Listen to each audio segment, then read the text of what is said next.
You're watching the 420 Pace, found at 420pace.ca. Stay tuned. We'll be right back after this toke.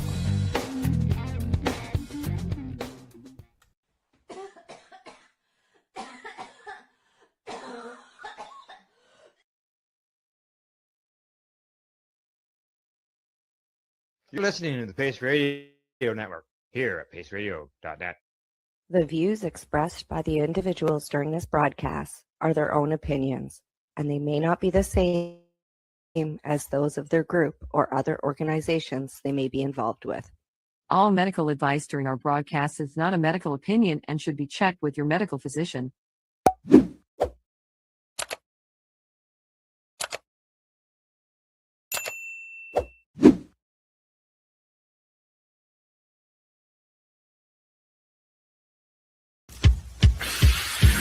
Oh yeah, baby, got a lovely.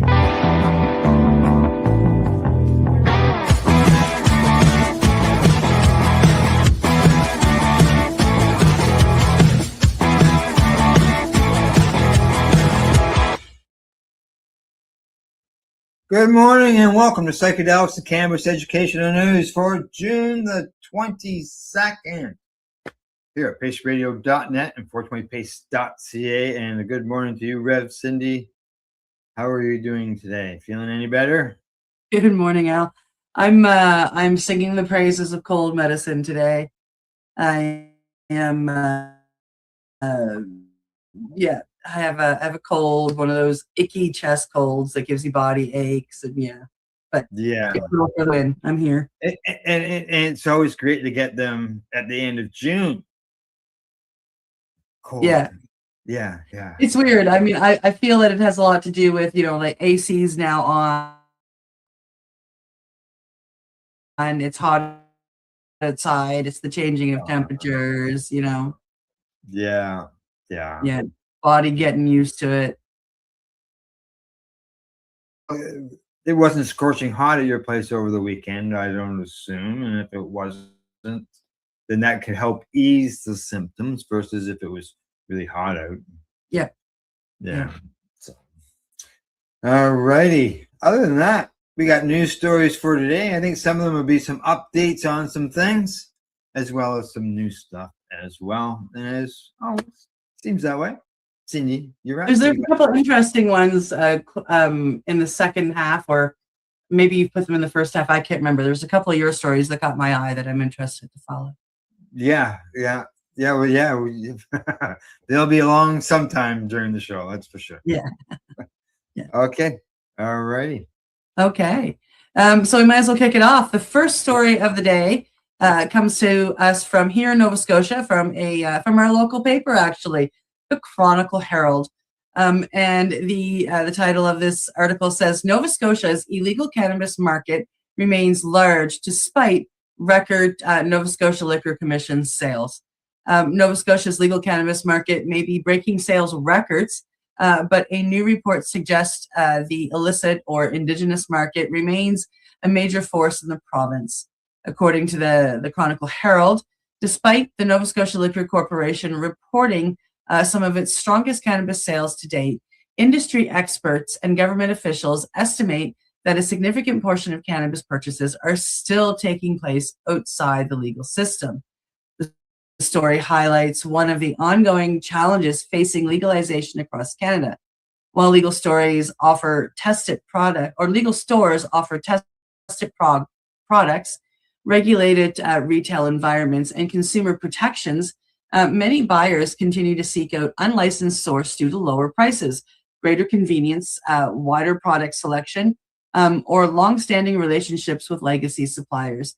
And as somebody that shops in both markets, I'm going to tell you that the prices are pretty much equal. And honestly, on the legal side, you can get cheaper cannabis. So I don't think the prices really have anything to do with it here. This article notes that legal cannabis sales in Nova Scotia continue. More consumers are entering the regulated market. However, analysts believe the illicit sector still accounts for a substantial share of overall cannabis consumption in the province. The issue has become increasingly political here in Nova Scotia, particularly as the provincial government ramps up enforcement efforts against unauthorized cannabis retailers, including those operating on Indigenous territory. Supporters of stricter enforcement argue that illegal operators undermine public safety and licensed businesses. Critics counter that legal markets must become more competitive to abandon the illicit or Indigenous sources.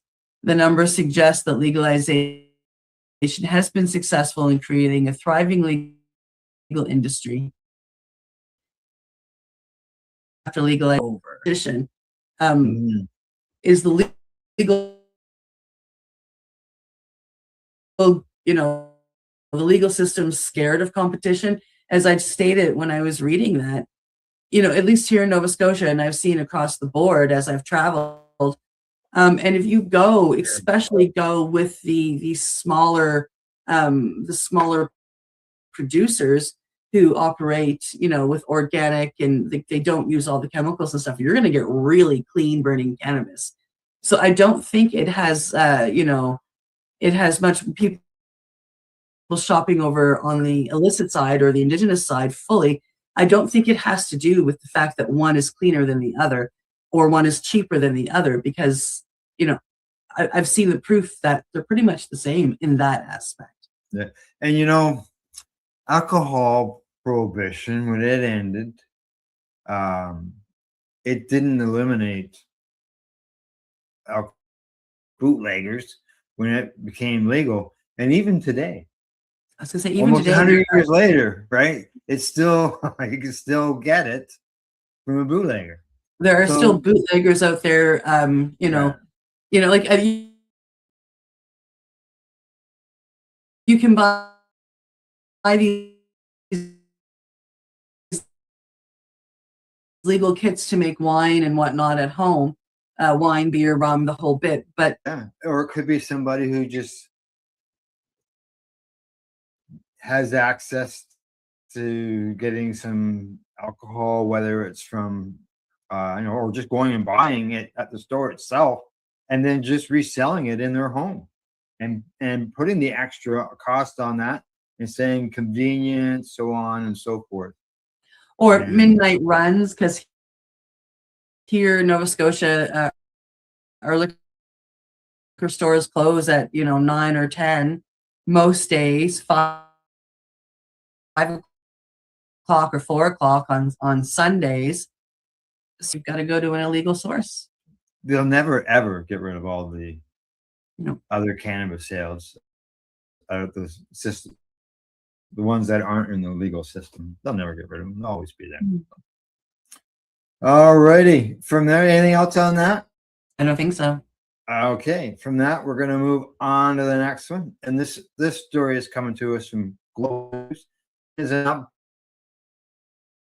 from Thursday. Have done MP's years, magic mushrooms have been seen as a recreational party drug, but perception to play in treating anxiety, depression, and PTSD. Now advocates are applauding by Saskatchewan Conservative MP to make it easier to access magic mushrooms. Saskatoon University MP Corey Tocher's bill is named after Thomas Hartley, a Saskatchewan man who underwent psilocybin-assisted therapy before losing his battle with cancer. He says, "We face an epidemic of mental health and addiction crisis in our streets, and there is a solution that could include psilocybin counseling," Tocher says, while in introducing his private member's bill in Parliament. He says, for 3 years, he fought cancer. He felt like himself again. Unfortunately, those same bureaucrats who aren't doctors cut him off at the 3-year mark of his legal supply, he says. He went on to say that he had to travel to the Caribbean 3 times a year for his counseling, and that's when he reached out to me. Right now, doctors can apply on behalf of their patients through Health Canada's Special Access Program, as was in Harl's case. But advocates argue the process is painfully slow. The proposed bill would let doctors prescribe the therapy directly to patients, speeding up the access. Yes, getting the government out of the way. Now, Josh Vanette, he served in the Canadian Armed Forces in Afghanistan before. He was diagnosed with PTSD in 2006. Like many others, I adhered to the orders I was given. I took the medication, the therapy, but nothing seemed to be effective, and I seemed to be getting worse, he says. He said he pushed through another decade of military service, and says that, but unfortunately, in 2016, I had to release from the Canadian Armed Forces. After extensive research and conversations with clinicians, I decided to engage in psilocybin-assisted therapy. He says, for the first time in 15 years, I felt peace. It didn't erase my trauma. It changed my relationship with it. Now, John Gilchrist with Therasville trains therapists to work with psychedelics. He wants psilocybin-assisted therapy to be viewed simply as another healthcare option. Yes, I agree. Here in Canada, we have the right to die through MAID, and patients have a lot harder time getting access to psilocybin-assisted therapy than they do getting access to MAID, and that's a problem. For him, this proposed legislation is long overdue. And there's lots of people who I've talked to, Cindy, since then, that since our story on Thursday, that agree with him. This is long overdue. Yeah. Yeah, he says, I don't think bureaucrats have any business in the doctor-patient relationship. This bill removes them from that sacred bond. And, absolutely. And we went through this with cannabis years ago. The government, the Section 56 having to be approved, blah, blah, blah. And we eventually won the rights for doctors to just prescribe it. And psilocybin or iboga or any of these natural medicines should be allowed to be prescribed by doctors. Yeah. They may not, they don't need to know everything about it. They need to say, listen, maybe you should go try this, and let's go find, a facilitator who's trained and, talk with them together and see if this is the right way for you to go. And there's tons of trained facilitators for different medicines right across this country and in all of America. Other groups can't work together. Doctors can oversee it, which should hopefully make the government happy. But yeah, it's got to happen. It's got to happen. I just wish, as I said on Thursday, that there was just more than one MP speaking up on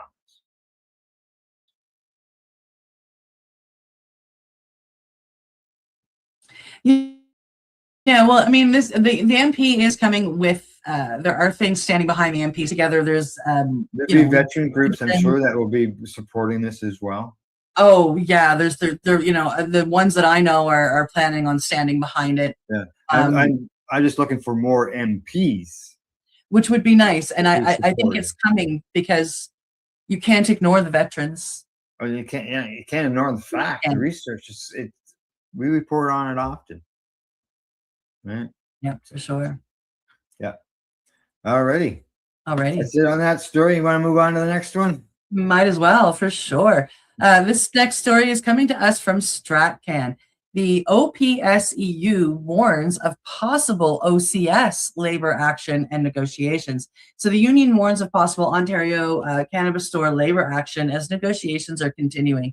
Ontario's cannabis industry could face supply chain disruptions. BC just finished going through this as labor negotiations continue between the OCS and its unionized workforce. According to StratCan, the Ontario Public Service Employee Union has warned that labor action remains possible if ongoing contract negotiations fail to produce an agreement. The Ontario Cannabis Store, commonly known as the OCS, serves as the province's wholesale distributor for legal cannabis products supplying thousands of licensed retail stores across Ontario. Because of its central role in distribution, any significant labor disruption could potentially affect product deliveries throughout Canada's largest cannabis market.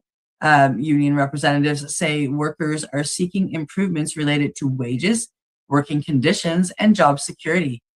Meanwhile, negotiations continue between both sides in hopes of reaching an agreement before any strike or labor action becomes necessary. The cannabis sector has matured rapidly since legalization, but stories like this highlight how it increasingly is facing the same labor and workforce issues seen throughout other major industries.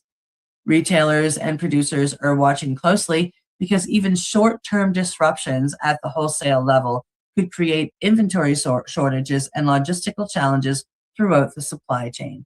For now, negotiations remain ongoing, but the situation serves as a reminder that Canada's cannabis industry is no longer an emerging experiment.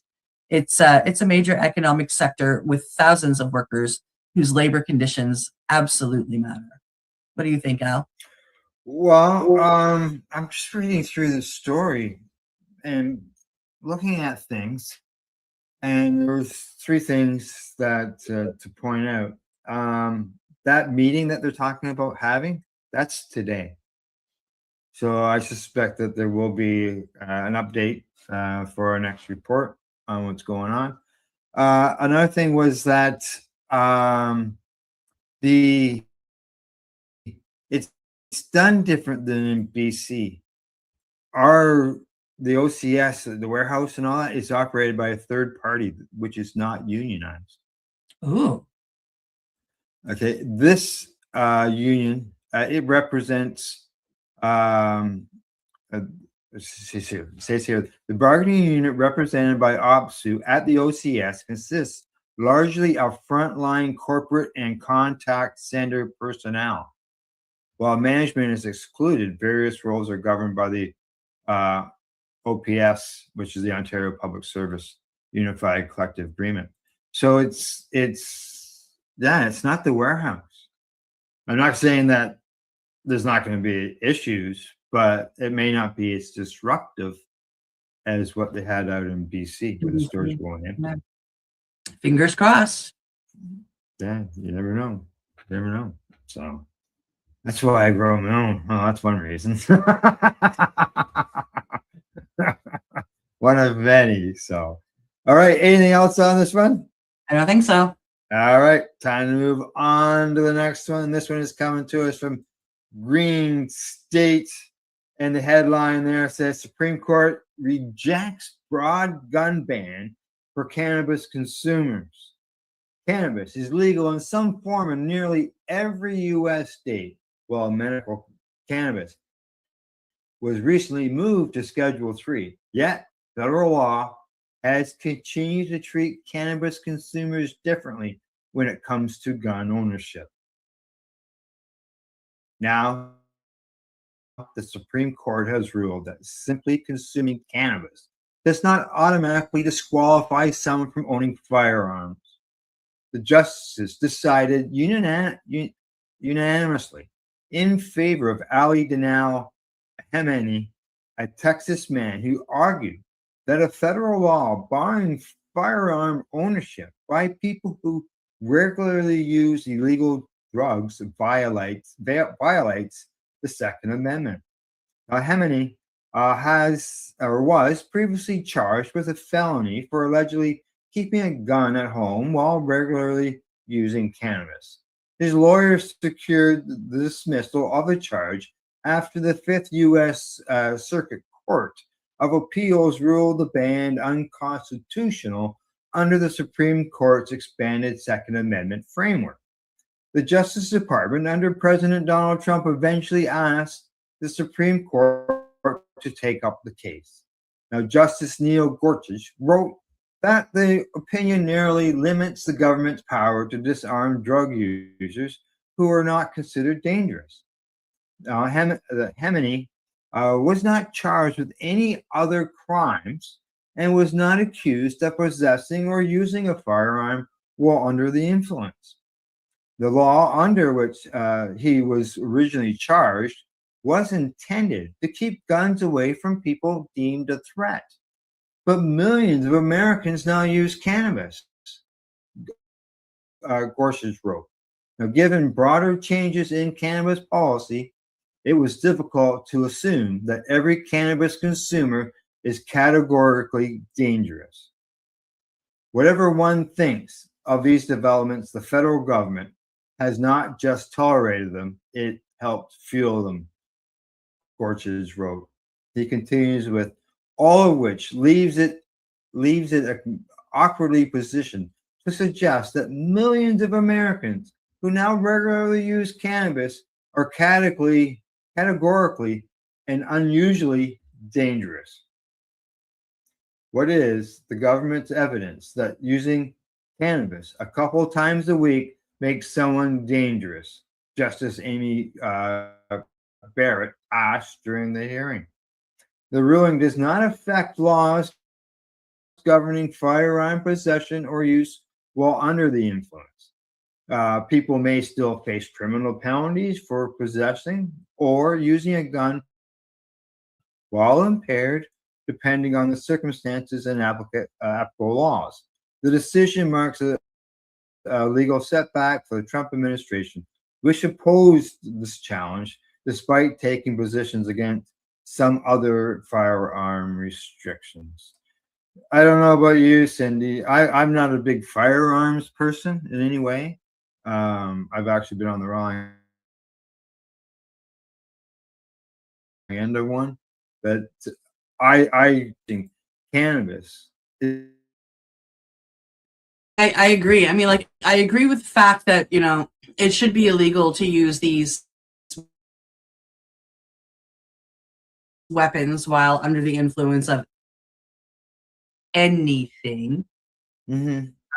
I don't care what it is. Like, I mean, as a cannabis user, and I had this chat yesterday with a new cannabis user, actually, about how when they feel the effects of cannabis, they don't want to drive, they don't want to do this, they don't want to do that, things that can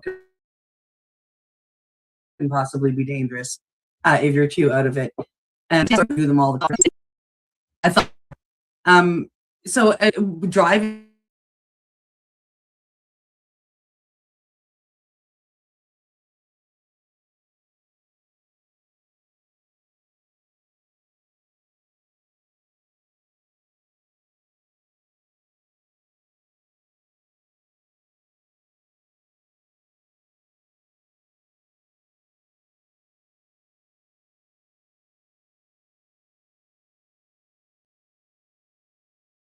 Today, nothing prevents you from taking your prescription medication.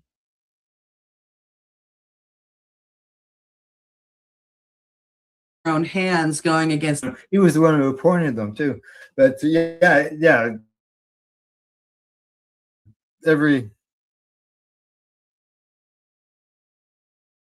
Completely agree with the judges on this decision.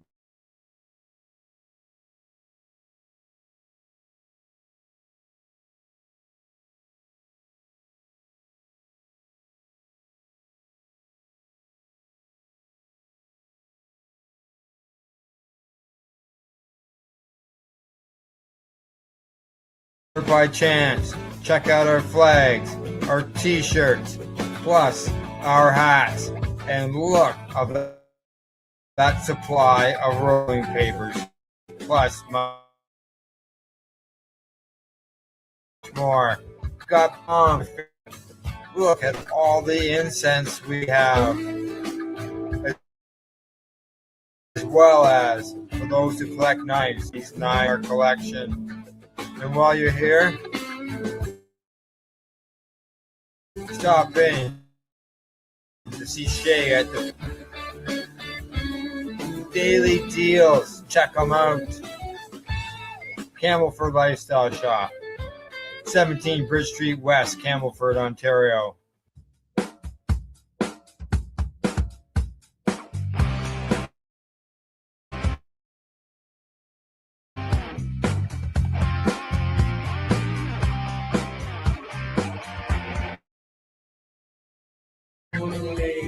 it stays that way. I'm having an awesome day, and I'm gonna make sure it stays that way. Limestone City Hydroponics is Kingston, Ontario's hydroponics shop. Take your growing to the next level and create the optimal environment with a tent kit, or maximize your yield with an ebb and flow flood table kit. Either way, Limestone City Hydroponics has more sizes and options to fit your needs. Are you looking for the power of the sun that adapts to your budget? Then look no further, as they have professional grow lighting. They have indoor grow systems that are easy and cost effective, with many options to fit your living space and lifestyle. Cultivate your growing potential. We have everything you need to succeed. And if you can't make it to the store, they offer local delivery to the greater Kingston area. Remember, when you're looking for experts to help you grow, then look no further than the locally owned Limestone City Hydroponics, 105 Sunderland Drive in Kingston, Ontario. Call them at 613-548-0420. Rerolled Saturdays. Check it out. Nothing but non-stop cannabis and psychedelic programming. Find it at 420pace.ca. You're listening to the Pace Radio Network here at paceradio.net. And you're watching Psychedelics and Cannabis Educational News. We got 4 stories to cover in this second half. The first story that you've got, Cindy, it's quite interesting. It's a bit of an update on what's going down in the U.S. with cannabis legalization. And we had to go through pains to get this one up here. This is how important, and we both yeah believe this. Yeah, exactly. But I have some comments on it, but I'll wait until after this. Okie dokie. Right. And with that, our next story is coming to us from Cannabis Business Times. The DEA names 7 anti-rescheduling parties for cannabis hearing and 0 pro parties. Interesting. A controversy is brewing in the United States over the federal government's handling of cannabis rescheduling hearings. Again, according to Cannabis Business Times, the U.S. Drug Enforcement Administration selected 7 organizations and individuals opposed to cannabis rescheduling to participate in upcoming hearings, while reportedly selecting no participants or organizations who openly support moving cannabis to Schedule 3. The hearing process is part of the federal government's consideration of whether cannabis should be reclassified under the U.S. drug laws following recommendations from federal health officials. Supporters of rescheduling argue that moving cannabis from Schedule 1 to Schedule 3 would acknowledge accepted medical use, reduce research barriers, and provide tax relief for cannabis.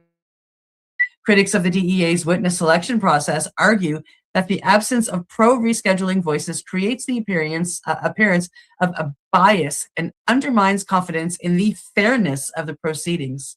Several industry organizations and reform advocates have questioned how a balanced discussion can occur if the hearing is dominated by participants who oppose the reform.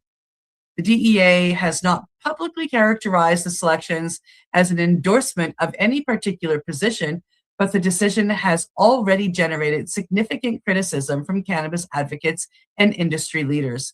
The controversy underscores just how politically charged cannabis reform remains in the United States, even as public support for legalization continues to rise and more states embrace the regulated markets. And I believe, Al, we did a story last week that said the support is at like 82% from the public. Yeah, somewhere along that line, 82 or 88% when you combine everything together. This is nuts. Completely nuts. Yeah. Okay. It's the DEA. Because, as we know, the first set of hearings were put off and delayed because of the DEA and the bias of the people that they picked to do it. People blame Biden and so on and so forth. Here we are under Trump, a new administration, the president who wants to lower it, but you got the DEA once again doing the same shit. They got 7 groups that are anti-cannabis, and that's all that they want to listen to. It doesn't make it, different administrations, but the same crap coming down. Yep. Totally wrong. Totally. It is. Yeah, I know the Veteran Action Council that airs here on the network on Sundays. They were trying to get into the first set, and they were denied. And I'm sure that they probably put in their names for this set. And here they are again, being denied. Hey, kitty. There's Maple.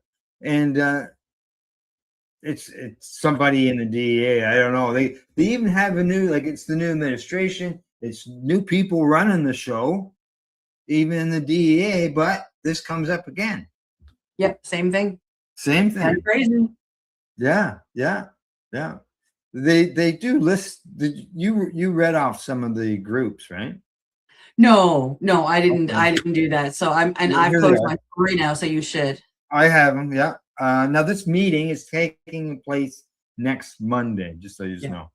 There's the National Drug and Alcohol Screening Association, Tennessee Bureau of Investigation, Smart Approaches to Marijuana, the state of Nebraska, Idaho, Indiana, and Louisiana, DUID Victim Voices, and then there's 2 doctors that are speaking as well.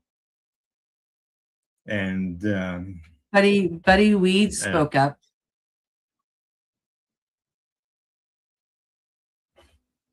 Okay, I see that you got the message there in front. And Yep. what else do you see? I Buddy heard Reed that- say? I heard that the rescheduling is going to be. Yep. I wouldn't doubt it. Yeah. Yeah, exactly, buddy. Don't be so. It's just, yeah. Well, all we can do, buddy, is keep you addressed to what's going on, and look forward to Thursday, because I'm sure that there's going to be something that's going to be available out there. And I'm sure the accusations will be flying again, and will another judge say, hey, something's going on here, and get the process started again. Yeah, and again. Yeah. Again. Yeah. All right, from there, we're going to move on to the next story. And this one here, it is coming to us from Mugglehead Magazine. And the headline says, Health Canada forces Ontario Dispensary to get rid of its exterior artwork. The Canadian government is not appreciative of the artistic outer appearance a small town Ontario cannabis dispensary currently has. Owners at Treats Cannabis in Collingwood received an email from Health Canada this month demanding that the store remove a mural it had painted by an artist in 2023.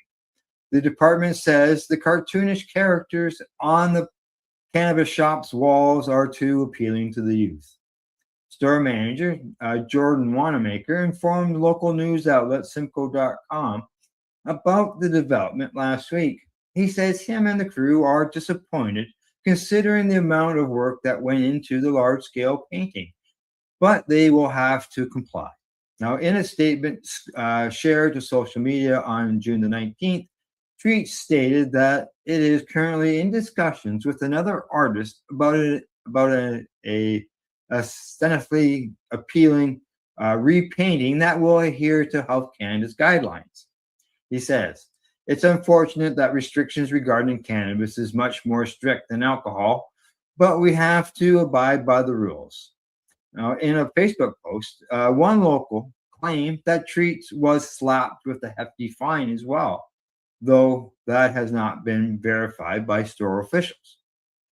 Now they say, laughing my ass off, that building looked like a crack house before Treats bought the place, wrote another from the descending social media mob in the comments section.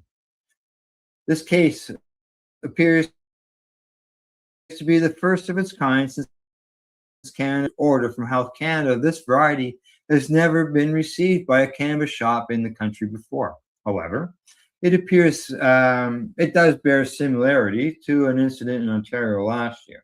That back then in September, the city of London painted over a promotional sign mural for Your Highness Cannabis following a local councilor's campaign.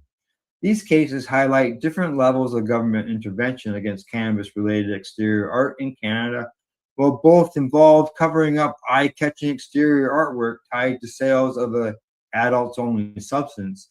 The Collingwood case represents direct federal enforcement of advertising restrictions, whereas the London store was a more localized dispute. And they're right, it was a more localized dispute because it was over just a sign that was there. It didn't have any artsy drawings on it that people could interpret were being more kid friendly. It was just somebody who just didn't like the sign back for them. But I saw this story shared around on Facebook quite a bit. People were going like, "What?" Yeah. Yeah. So while you were talking about this and how it, they think that the mural advertises to kids, I went and found this. This is the Nova Scotia Liquor Commission, just what they sell there.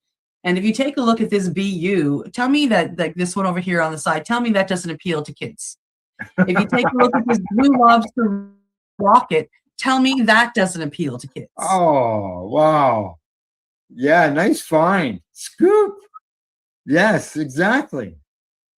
Right. And then there are, Mug Root Beer has created an alcoholic drink, I think, with SoCo that you can just buy. It looks like a mug fucking root beer with really tiny printing that says, whatever percentage alcohol, et cetera, et cetera.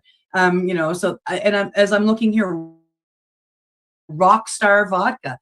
Well, teenagers buy Rockstar all the time. That's advertising to kids.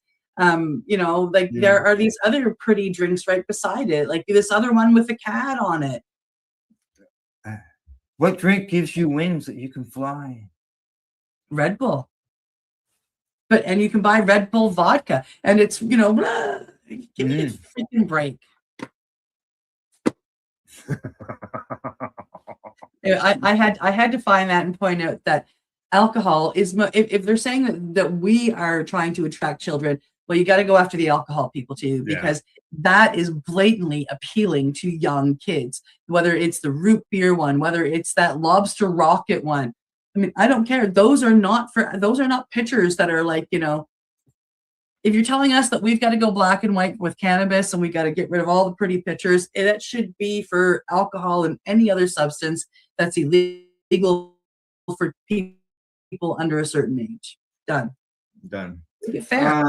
Talking about not done yet, Buddy Weeds, he's chimed in about our previous story over the groups for the meetings next Monday. He says he's also heard that they are only asking for non-supporters because they have already made up their minds on Schedule 3, and the non-supporters are only there to be told they will not win the argument.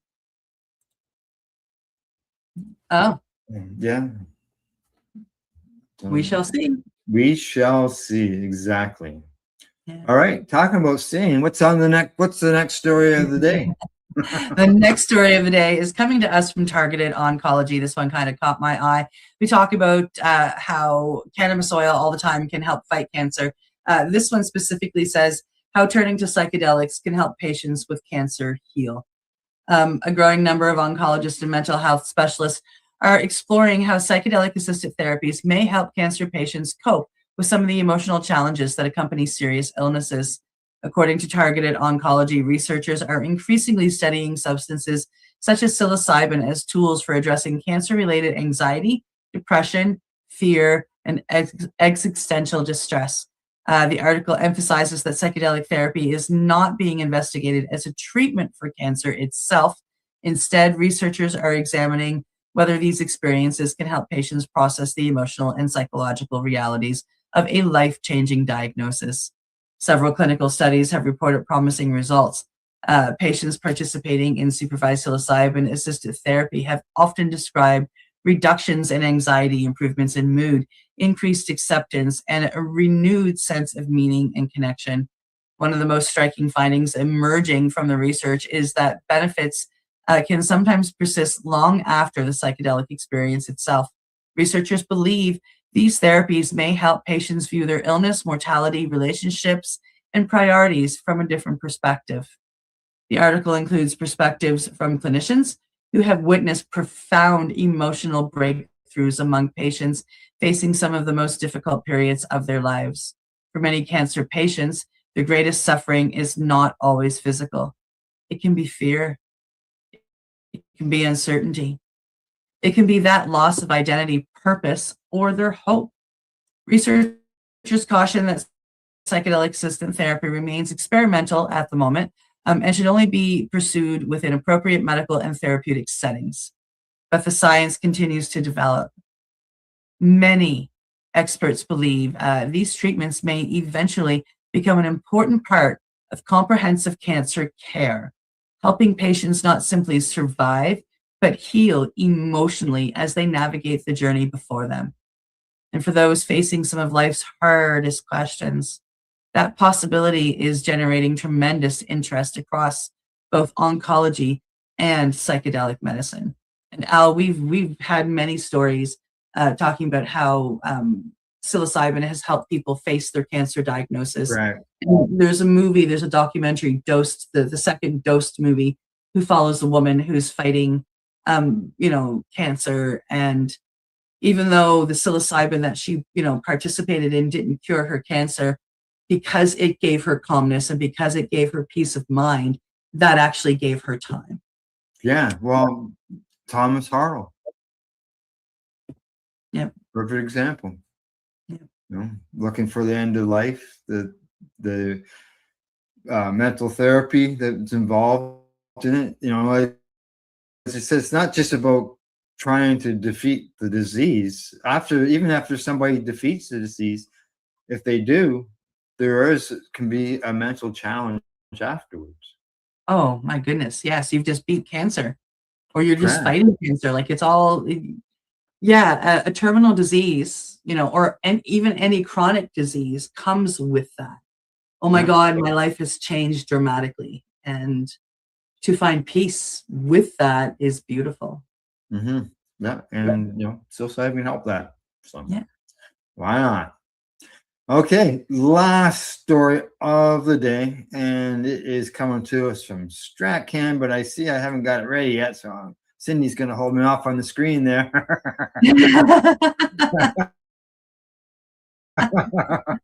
Until I get it ready. Okay. All right. I've got it ready now. Here we go. Last story of the day. And this one's coming to us from StratCan. And the headline there says April 2026 cannabis sales data, regional trends, and national growth. Cannabis sales in Canada in April 2026 were $482 million, according to the latest figures from Statistics Canada. While cannabis sales have been showing signs of slowing compared to exponential growth in the first few years of legalization, sales were still up 3% from April of 2025 and up 5% from the previous month's $466 million. Now, Statistics Canada also updated its March 2026 figures, which were previously reported as 471 million. The country's national statistical agency routinely adjusts these sales figures as new data comes in. Now, year over year and month over month increases were seen in every province except Newfoundland and Labrador, which showed a 2% decline compared to March, and Manitoba, which showed a decline of less than 1% month over month. Now, the sales figures for the Northwest Territories and the Nunavut weren't available, but Ontario had the highest sales in April 2026 at $187 million, accounting for almost 39% of all sales in Canada. Now, Alberta had the second highest sales at 83 million, or 17% of total monthly sales. BC was third at 70 million, or 15% of cannabis sales. And Ontario, Alberta, BC, and Quebec combined accounted for about 84% of all cannabis sales in Canada. Now, as of June the 15th, 2026, BC lists 556 licensed cannabis stores, both public and private. Alberta has 749. Ontario has 1,867 is being authorized to open. Nova Scotia, there they have reported $138 million in cannabis sales, as we reported earlier.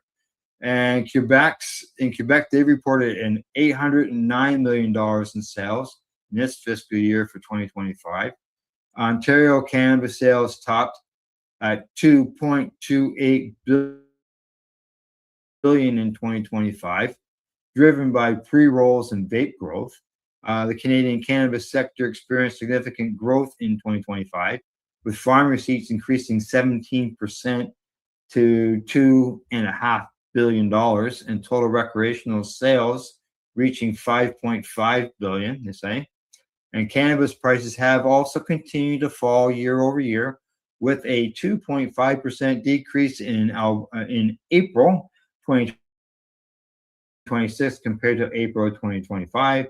However, Statistics Canada's Consumer Price Index showed a 0.7% month-over-month increase in April of 2026 compared to March.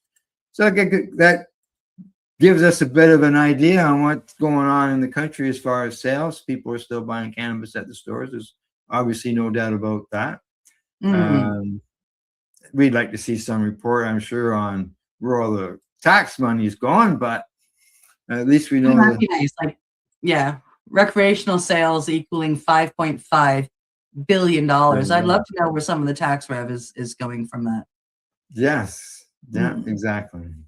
You know, we just get little drips and drabs here and there. So it just ends up in slush funds. Yeah. The other thing I wish they had told us is which province had the most sales, per capita. Oh, per capita, yeah. Right, yeah. like if we Smaller cut it all provinces. down to, because I mean Nova Scotia for the first 6 years it was us.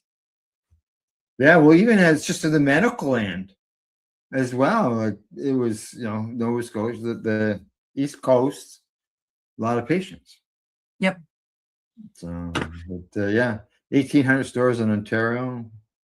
Go on the stores. You guys have what, 3/4 of the stores of the country? Yeah. Oh, that pretty close, anyways. Okay, I see you've got something to discuss. As always, until the 3rd of July, I'm going to keep discussing this.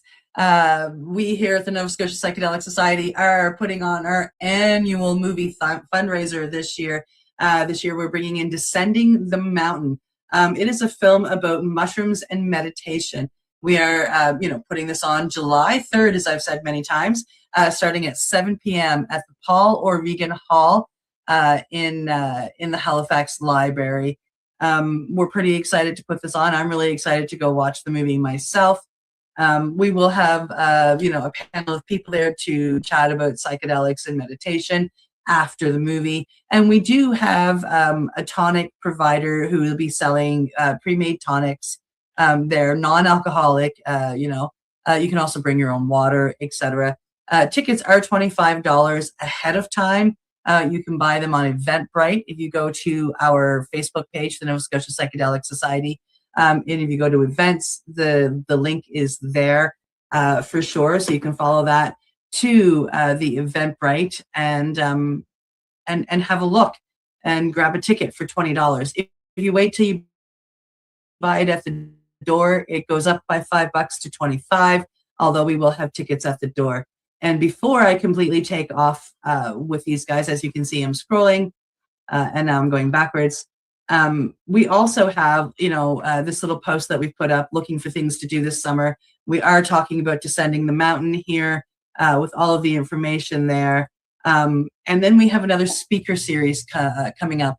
We have the lady who actually will have the tonic elixirs at the movie, Coco, and one of our founders, TR, are going to be giving a speaker series talking about harm reduction in the psychedelic world. So that should be really interesting. That's going to be again at the Paul O'Regan Hall at the Halifax Regional Library. And it'll be on August 19th at 6:30. So if you're looking for something to do in the middle of August, this should be a really, really great chat. And then, of course, we've been chatting about this. Exciting things are happening in Canada. Talking about the Conservative MP, Corey Tocher, who introduced Bill C-286. That's the actual bill, or Thomas Bill, as they've called it, to legalize prescribing psychedelics like psilocybin. And MAPS Canada recently convened the first national dialogue on access to psychedelics this past April. So these are really just exciting things that are on the horizon, and we wanted to share with the Nova Scotia Psychedelic Society. The next one, of course, is July 3rd. I hope to see you there for Descending the Mountain. Yeah. Great stuff. You guys are doing fantastic down there.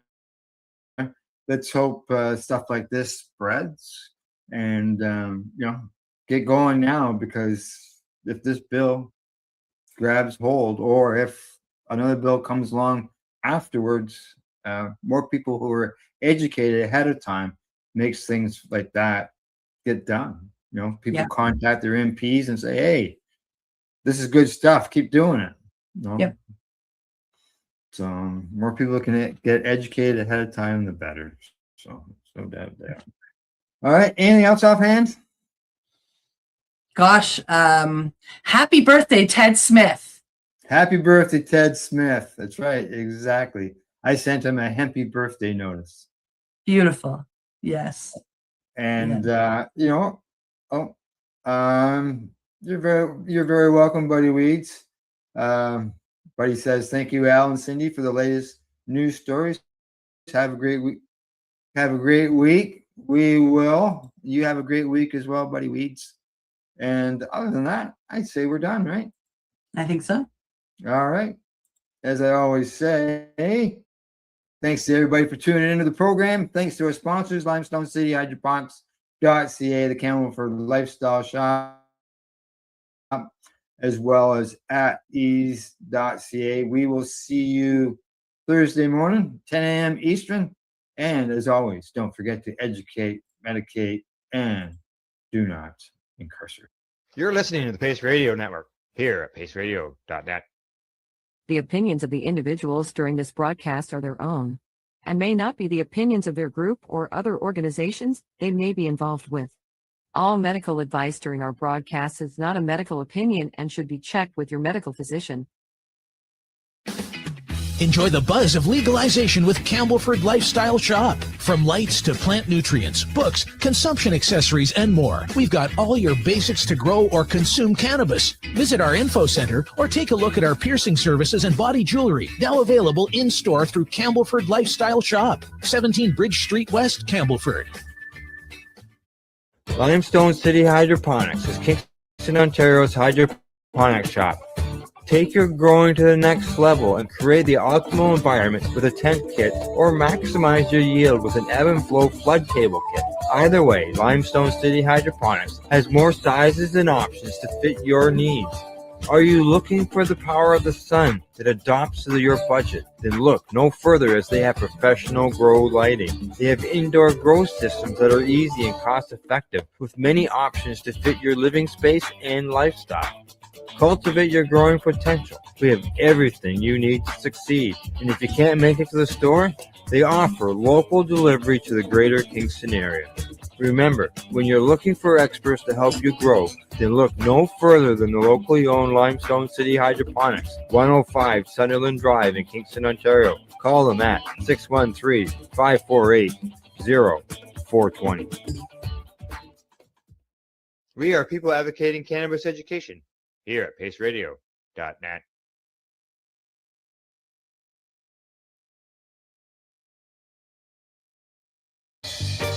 You're watching the 420 Pace, found at 420.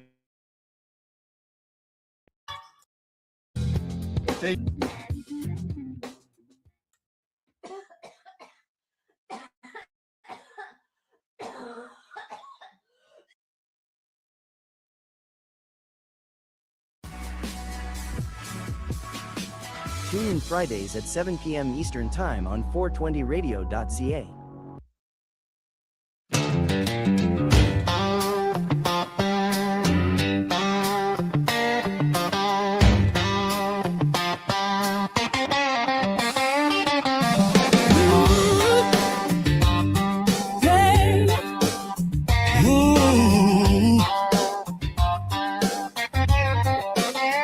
Got the slab on the table, little brick, all pressed, all gold. 5 tons in the steel frame waiting. Whole room hush when it flows.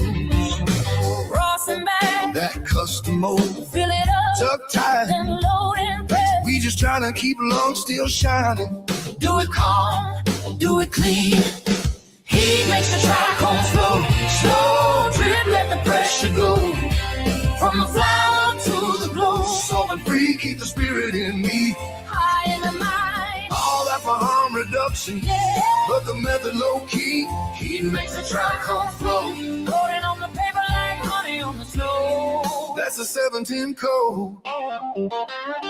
Ooh, see it pack in the mold. Put it into the Rawson bag. First squish, then the shine pulls through. Little river on the parchment flowing.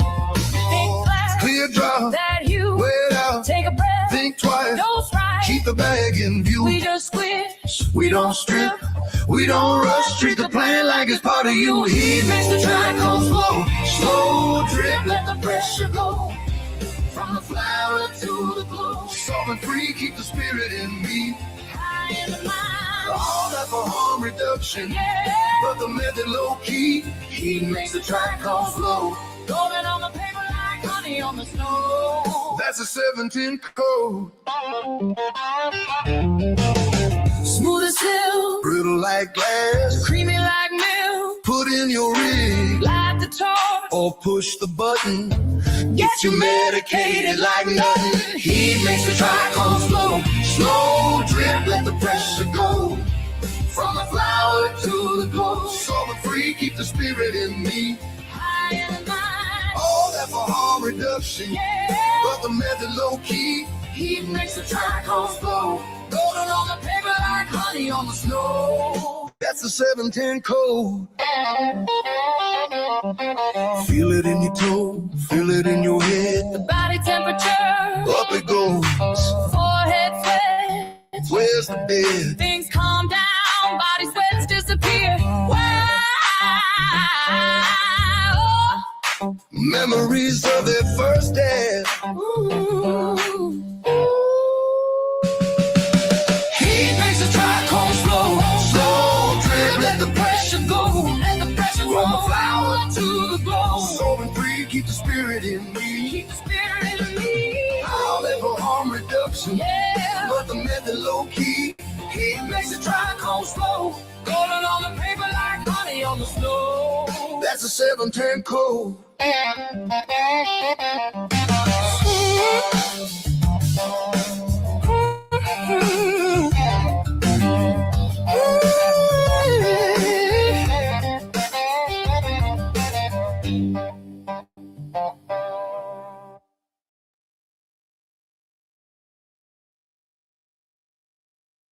The opinions of the individuals during this broadcast are their own and may not.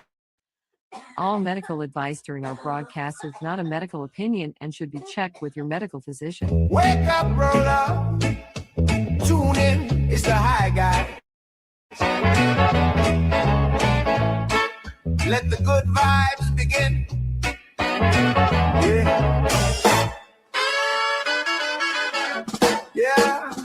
2 hours on the line is a Tuesday thing. 10 Eastern on the dot when the hotline ring. Got the headlines hot, got the jokes on cue. Little puff up perspective in your daily news. I got podcast. Tuesday at 10. News, reviews, and views. Again.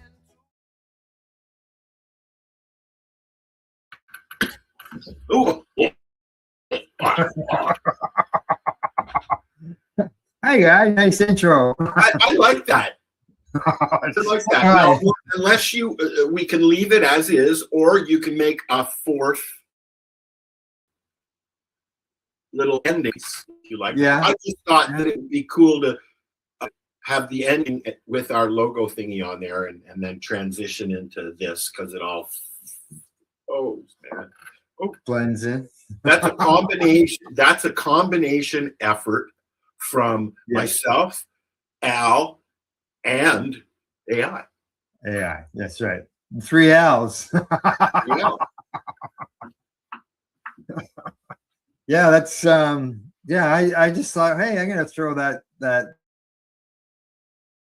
logo into the AI thing and see what we come up with.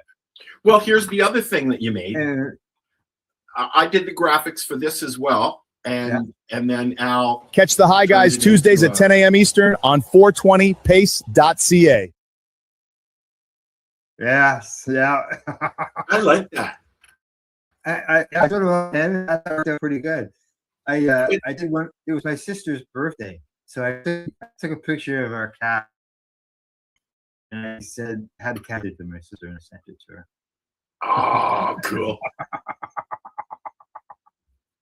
I in order to finish up what I was doing, I had to. I've been manipulating between Photoshop, Canva, and the Canva video stuff, and just to combine everything together, because I wanted. I had to remove the background, right? Originally, I was going to remove, take a clip of the video that you made of us, like the table guys, with no bottoms, by the way. Yeah, I noticed that. Yeah, it's supposed to be our avatars. Yeah, that's right. It's exactly. Right? Yeah. So that's what it is. That's why I transitioned it back into the ending. Yeah. Yeah. No, it's I was, when I first saw it, I laughed and chuckled. So I was laughing. And then I sent it to you, and then you assembled it all together. And it was. I think it works. I think it works. I had I'm not worried. Even I'm double fisting. I saw that. Yes, I thought that was very selfish of you. I had to completely remove the music from your video. Yeah. And then in order to sync it, it wouldn't sync because of the two parts. Right. Okay. Yeah. So I just removed it, had to stretch it a little, hence the ending part. So, yeah. Anyways, good morning, one person watching. That's all right. It's only live. Many watch it afterwards. That's why I never worry about. I never worry about how many watching live, because you know what? How many people people afterwards? People are at work. The traveling. I started playing with Shoutcast and broadcasting the station way back when on I don't have it. It's covered up and stuff. With a mixing board, as you know, with a mixing board that a buddy of mine found at the Mount Forest dump.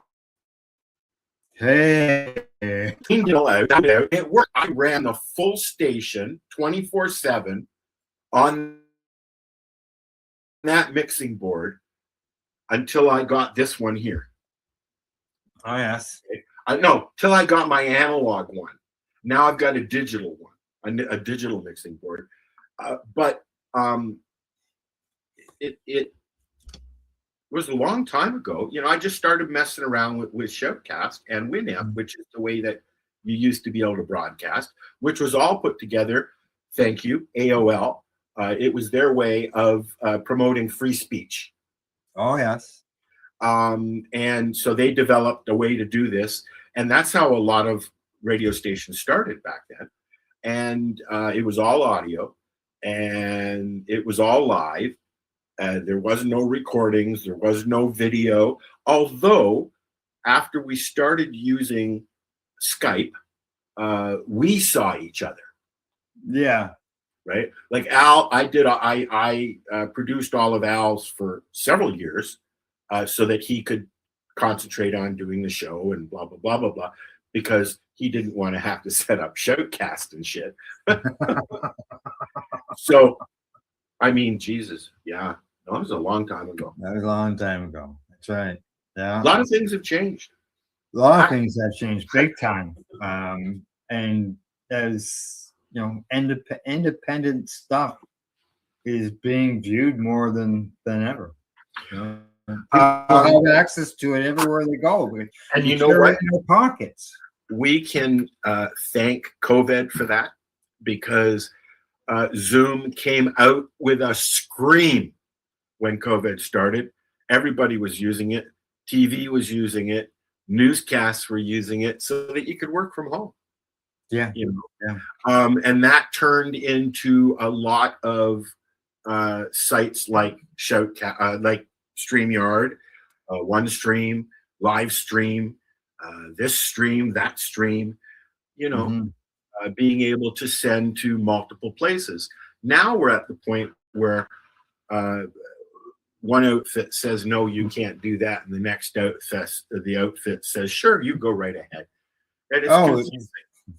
Yeah, or you get one platform that you can send to that platform through different locations, such as Facebook, for example. You can do groups and all that, or pages.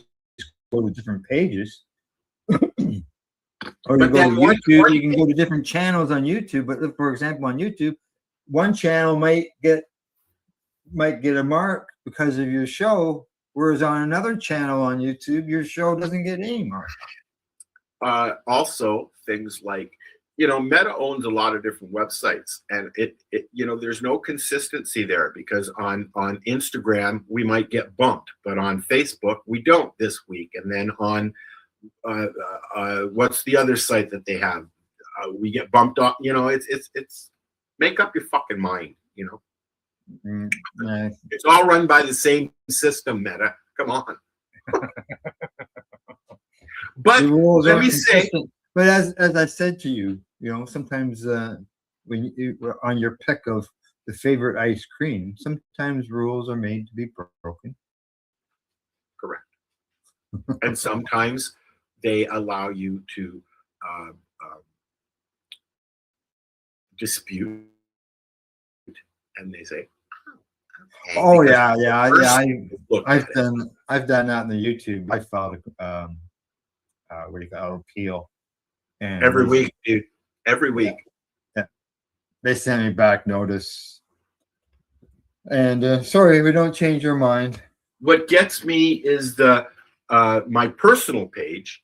I get at least 3 or 4 times a week that we are no longer promoting your page to users under 18. Yeah, no longer being recommended. I get that too. Okay. And just for the record, I have that set in my settings. So, but then 3 days later, because it's only a 3-day ban, they say you're now being recommended. Oh yeah, I've got that on the news end of things. It's like a fucking yo-yo. On off, and not recommend, back and forth. But as far as the other stuff, a lot of it just says that they don't recommend it. I'm sick of it. I've got the song. One of the songs I have loaded today. We're going to play later, because it's more of a. I don't know if Al's heard this one. It's more of a spoken word or monogram. What do you call it? Monologue that slowly turns into a song, and it is about cannabinoids information. I may have heard it because I know I've got one of your cannabinoid songs. Okay. I'm sure it's your song. Al, I see it there on the list. And Al has a song. You want to play one of your songs first, Al? And then I got to load some stuff after. Okay, well, you know, to some people, this coming weekend or next weekend could be a long weekend, because July 1st is what, on a Wednesday this year? Yeah, huh? Right. It's like May 2-4 weekend is not on May 2. No, it's not. But at least it's on the weekend. So yeah, it's a Wednesday. So some people may only get the Wednesday off through the week, but nevertheless, I think they give you a choice now. The business either you some close places on the do. actual holiday, or you can choose the Friday or the Monday. I know most places usually stay open one day. Yeah, I know of places that have done that, giving people a choice. So we have fireworks and bonfires and hot dogs and other treats and ice cream down at the beach. Now, is that just on July the 1st? So it's on the Wednesday? But they do it for different reasons periodically through the season, even in the winter. But yes, this is our Canada Day celebrations. There will be fireworks. There will be dogs under my bed. Yeah, exactly. Or actually, she started when she gets scared with the lightning and the fireworks. She goes right into the bathroom. Oh, does she? Curls up beside the tub. Yep. Because it's closed, right? Right. Yeah. Or beside my bed. Yeah. Tessa will go in behind her chair. Does she get scared as well? Yeah. Sometimes, not all the time. I have a friend who used to take his puppy as a very small puppy to the fireworks and stuff in Toronto, and so there's no impact there at all when they go off, But Rosa, we hear a lot of gunshots. We heard a lot of gunshots at the farm as well from hunters, and she's very squeamish because of it, right? Yeah, unfortunately. Yeah. The thunder rumors here are bad. So what I did is I put a song together about the long weekends. Okay, cool. It was the long weekend when I put it together, and I was just put in some prompts and got myself a song. So, and this is actually this song here. I haven't put it to pictures yet, so it's just the soon end of things. So, but yeah, it's called The Long Weekend.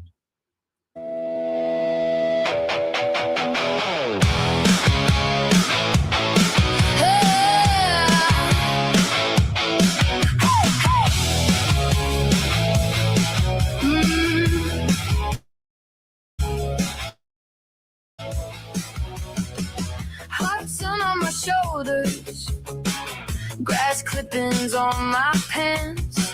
Mow a little slower, let the whole day dance. Joints in the shade on the deck, paper twisted tight and low. Boats cut lines on the water, hear them rise and go. Cottages rolling in with the weekend grin. Door wide screen swinging, let the good times end. Home away from home, home away from home. Sunburn, smoking stone. By the lake I roam, home away from home. Gotta keep it sweet and let the whole world slow. That's how the long weekends go. Rolling one by the railing, with the cedar scent around. Bare feet on the boards, while the shoreline pounds. Friends on the dock are laughing, coolers in the back of trucks. I got my little corner, and I got my luck. Color the engine wake, melt into the heat. Shade on my knuckles, dust on my feet. Home away from home, home away from home. Sunburn, smoking stone. By the lake I roam, home away from home. Gotta keep it sweet and let the whole world slow. That's how the long weekends go. Gotta go get my apple hash pie, put it on the dock for when we get home. One more puff, then I'm back on side, watching that green line wave goodbye.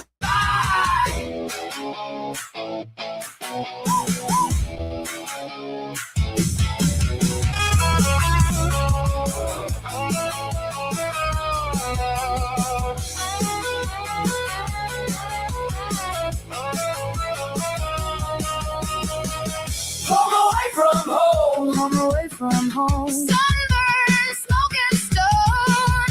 By the lake I roll. Home away from home. Gotta keep it sweet and let the whole world slow. That's how the long weekends go.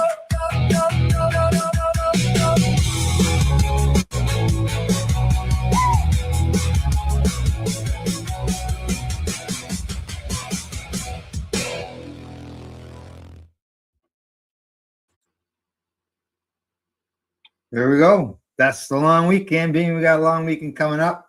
Cottagers will be driving by. People will be having parties on their deck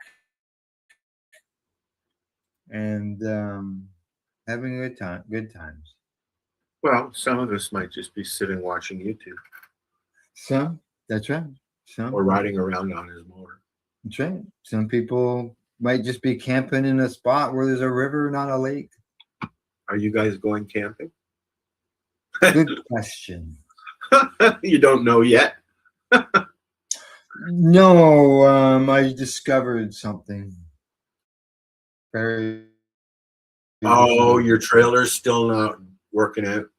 So We had a guy come and take a look at it. expensive. No, actually, he gave us good news. He said that everything, like the brakes and the bearings and everything, was good. The bearings weren't overpacked or anything, but really didn't have an exact answer as to why I was seeing the one tire. Just so I noticed, one tire is off alignment. It is pointing out. Could it be the tire itself? No. What Like I maybe the belt. you can see it's angled wrong. It's pointing. You bent your could have a bent axle. That's not a cheap fix. Time to sell your trailer and get a bigger one. I mean, a smaller one.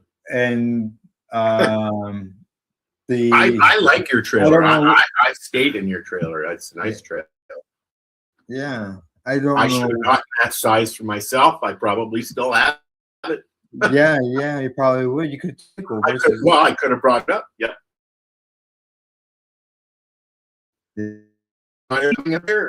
Yeah, exactly. Literally the bears. Right, literally. That's it's I did some measuring yesterday, and according to the information I read, when you measure your tires at the back of the tire and at the front of the tire, there should be no variance other than maybe 1/16 to an 1/8 of an inch in your measurement from center to center. Yeah, it's bent. And I've got 1/2 inch. Your frame is probably out of alignment. Could be frame, could be the axle. So I guess next thing is a hoist.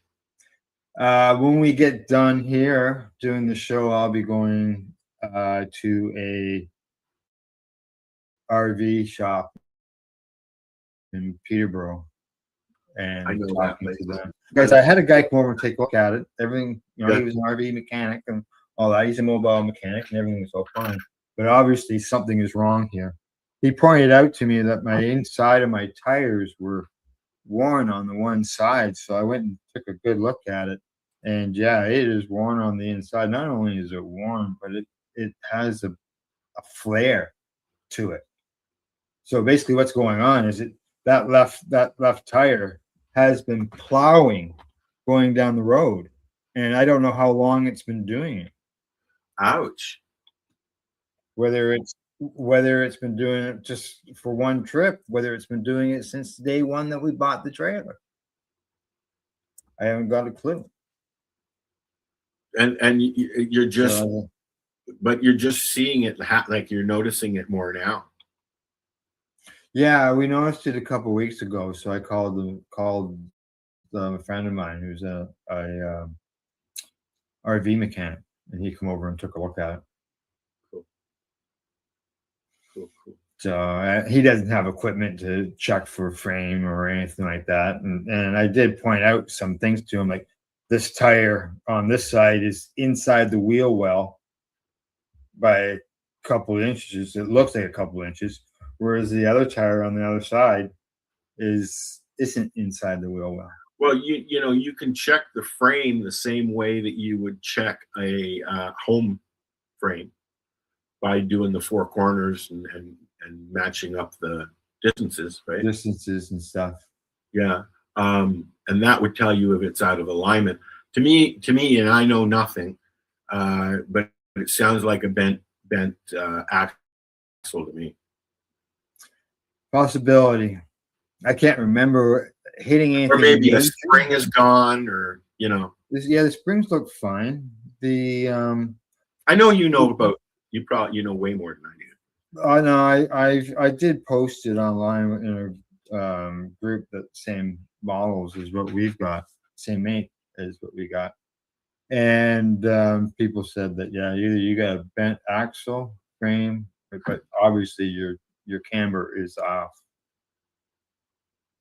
And to tow it down the road is just dragging it, and I'm not interested in having a tire blow out.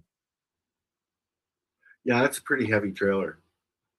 Well, it's 3,000 pounds, and maybe the other scenario on the tire ends. Some people wondered whether we had overloaded it, but we just put our clothes in it and the food and stuff that we need to go with. Is it like going like that, or? I would say there's been occasional time. You know what? I wouldn't drive. I'd be so weird. I'll just stay here. Yeah. Yeah, when it's done that, I went, huh? Well, you know what? It's just the road. I'm thinking that maybe it's just the road, the way the groove is in the asphalt. We're time. I'm thinking, well, that. Yeah. Making it. No, thanks. I got my D license like the day I turned 19. Oh yeah. So we're talking, I guess, the late 70s, right? Early 80s. Hey, I'm 63 this year, and guess what year I was born in? Ah, yes. But anyways, so my brother's the same way. He just turned 63, like literally within the last month. I learned how to drive a truck. I took a course at the Toronto Truck Academy. And this is before you even knew how to use air brakes.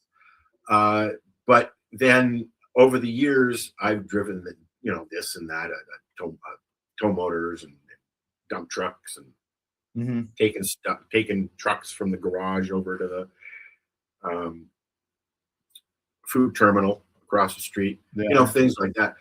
But I've never driven a trailer.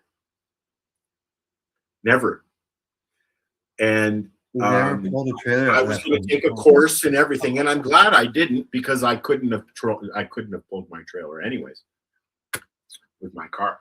I bought the car and then I bought the trailer. I should have been more thoughtful to myself. But yeah, no, it would scare the shit out of me. I've seen too many movies. Too many Robin Williams movies.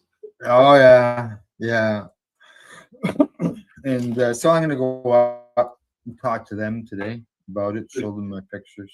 You got to take it over, or? Well, they're basically. I'm a little worried going camping an hour away, and to get to this trailer place is almost an hour away. So I'm gonna go one way or the other. If I'm gonna drive it, would be more. I'd be leaning more towards going to the repair shop than going. Yeah. Well, yeah, I hope you work at it. Yeah. Well, like I said, I'll find out after the show. From there. I could just pitch a tent in my backyard. Yeah. Well, I could do the same thing. Oh, yes, you can.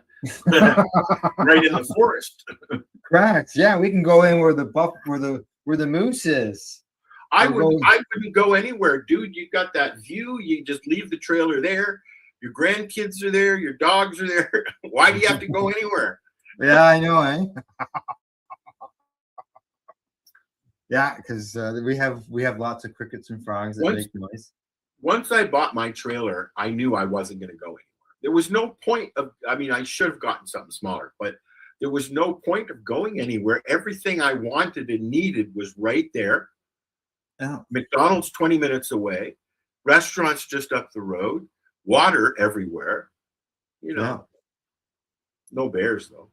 Now I have bears. Now you have bears. I have breakfast with the bear and my You birds. had coyotes. Now and then, yep. Yeah. I heard them not too long ago. It's a hub of activity in the forest here. You can hear the trains. I mean, we get several trains go through town every day. Oh yeah. And how's the Especially- bears? Bears still wandering around heading into the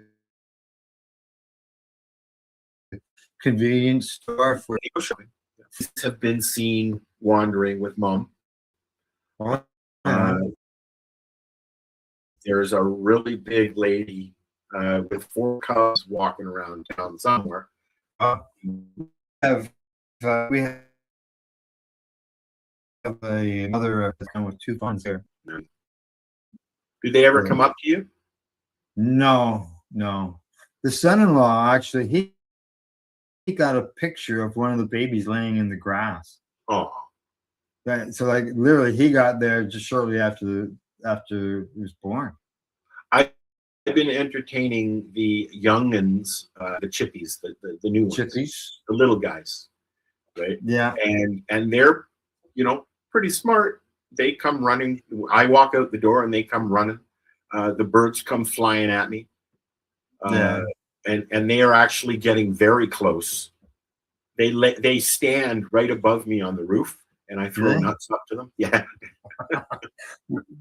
We had turkeys. We haven't seen them in I've had probably turkeys last week. Yeah, We had them for the longest time coming in. And pheasants. I had pheasants on my lawn. Pheasants? No. What's the Christmas bird? Turkey? No.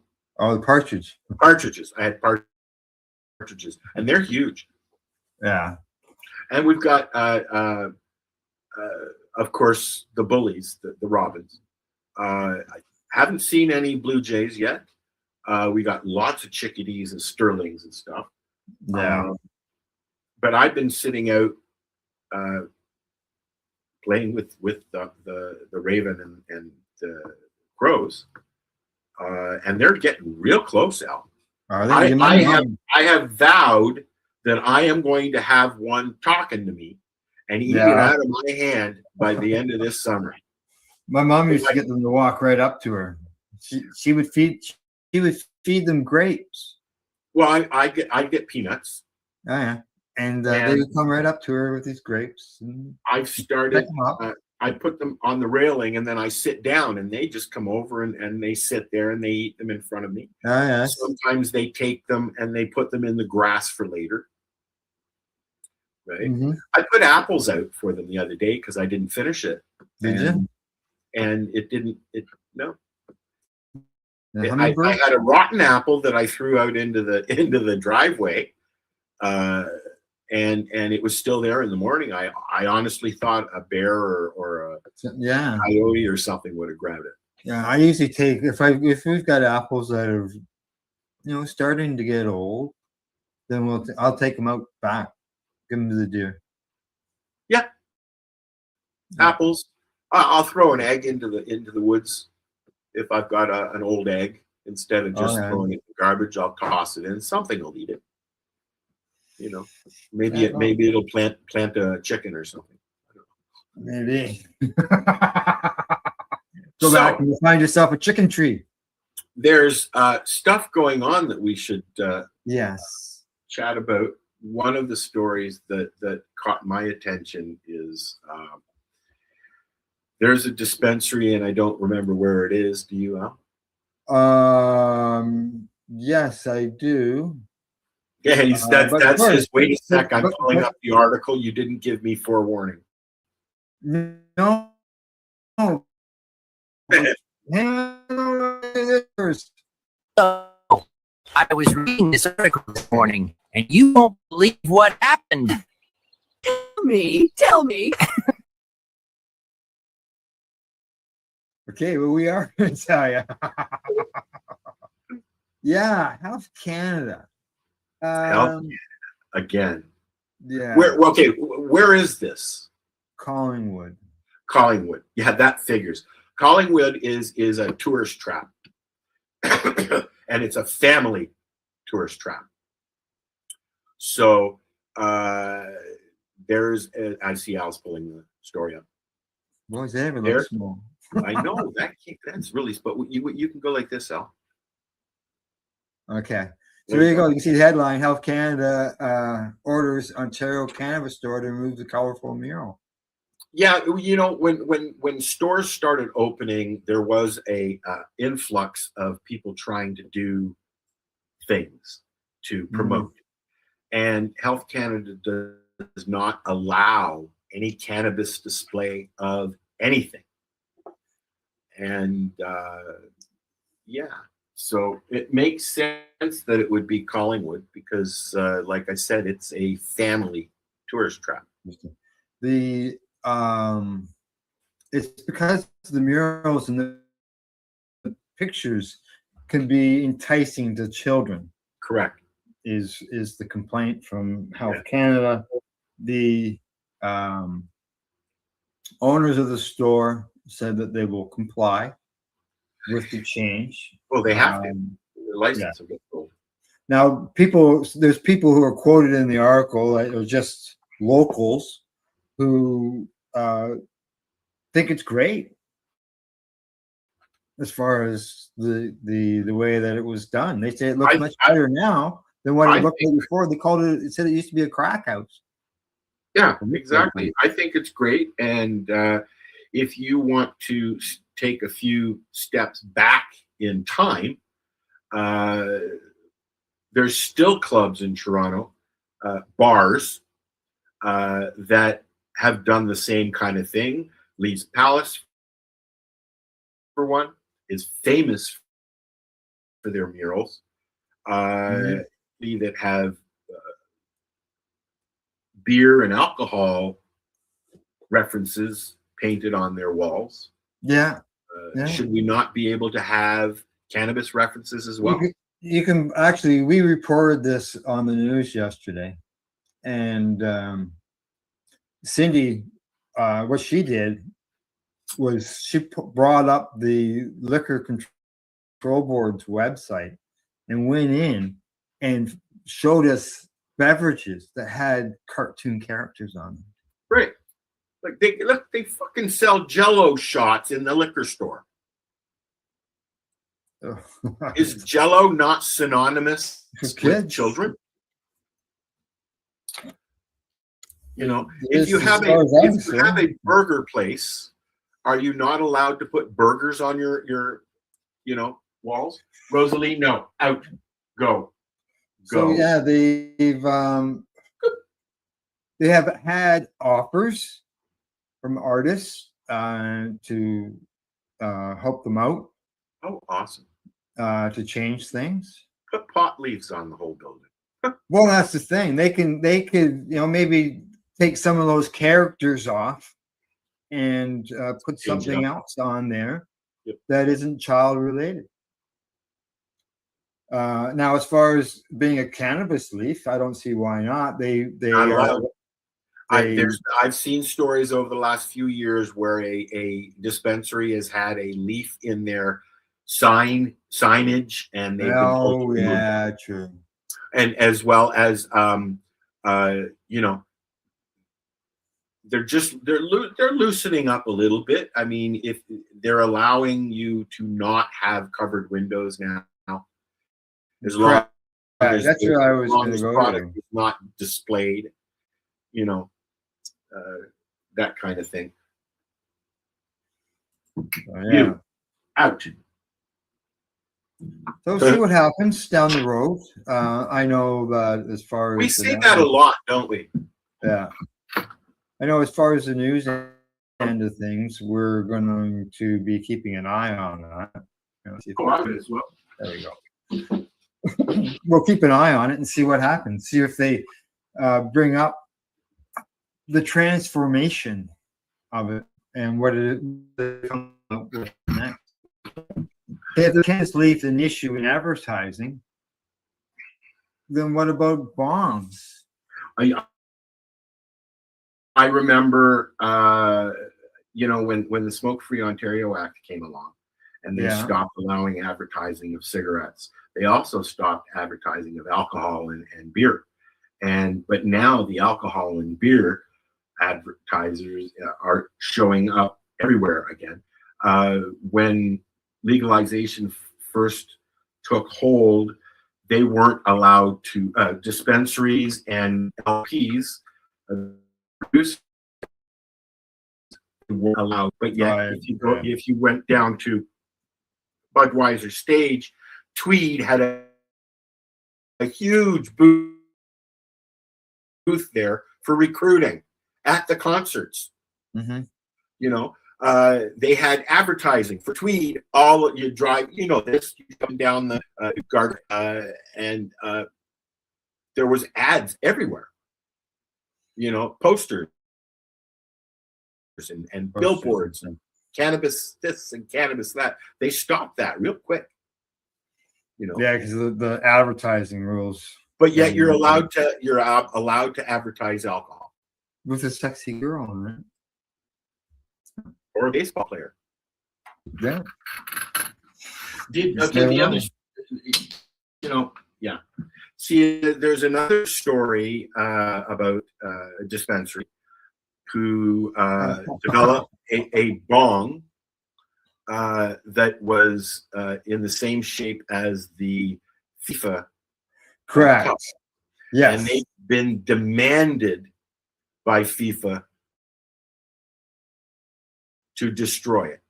They received a cease and desist order, order from FIFA, and bong, and they cut it up, and they sent pictures of it to the lawyer to prove what they had done. Now, big question though.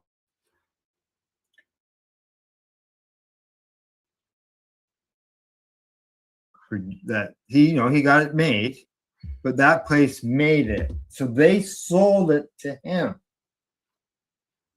So did that company who produced it, did they get a cease and desist order, or just the guy that had it for sale? I've been the victim of a cease and desist order, and it is the entity that created it. Just like copyright and music, if you create it, you own it. Right? So he got them to make it. He got a company to make it. He got the order, and he's cut it all up. And as he says, he has received more publicity over this FIFA Cup than he could ever pay for. Because it's been covered not only in local papers, but obviously in an international way as well, because it was in the U.S. meeting. And I guarantee you, this was planned out every step of the way. How's the news? Yeah. There could have been, who knows? Maybe that's what he did. That's why he only had one or two of them were made. I get it.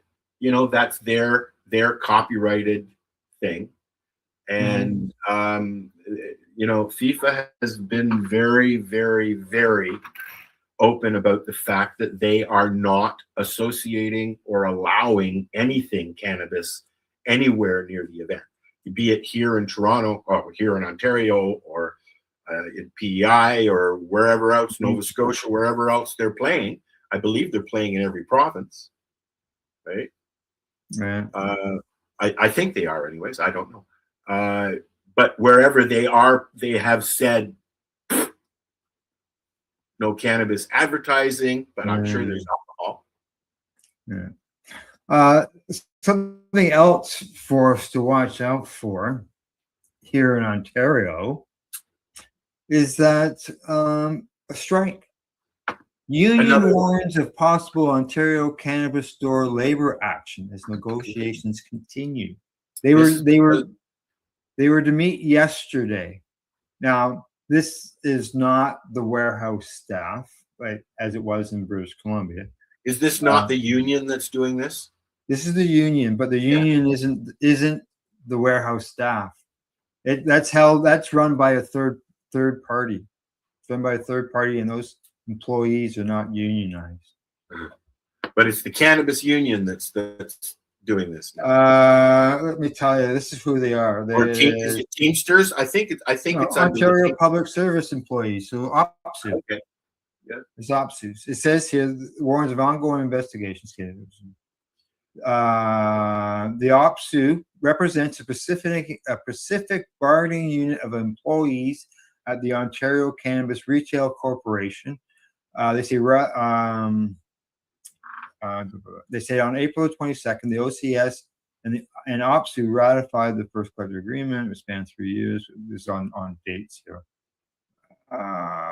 Okay, so unlike in BC, where it was severely impacted the distribution, Ontario's centralized wholesale distribution warehouse is operated by a third-party contractor whose workers are not unionized.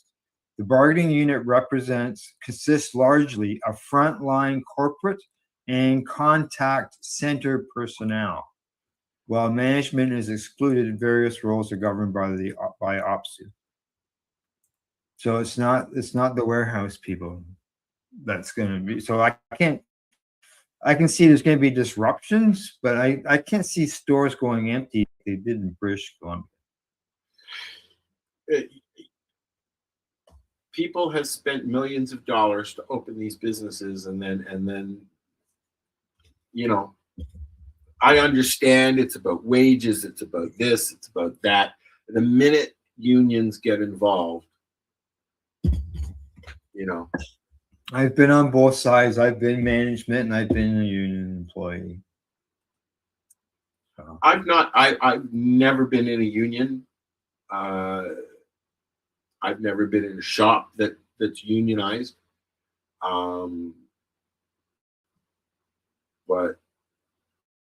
I get it. They're looking out for their employees, Yeah. So, but so we'll see what happens on that end of things. What kind of disruptions? I don't think the article says what kind of disruptions that could happen.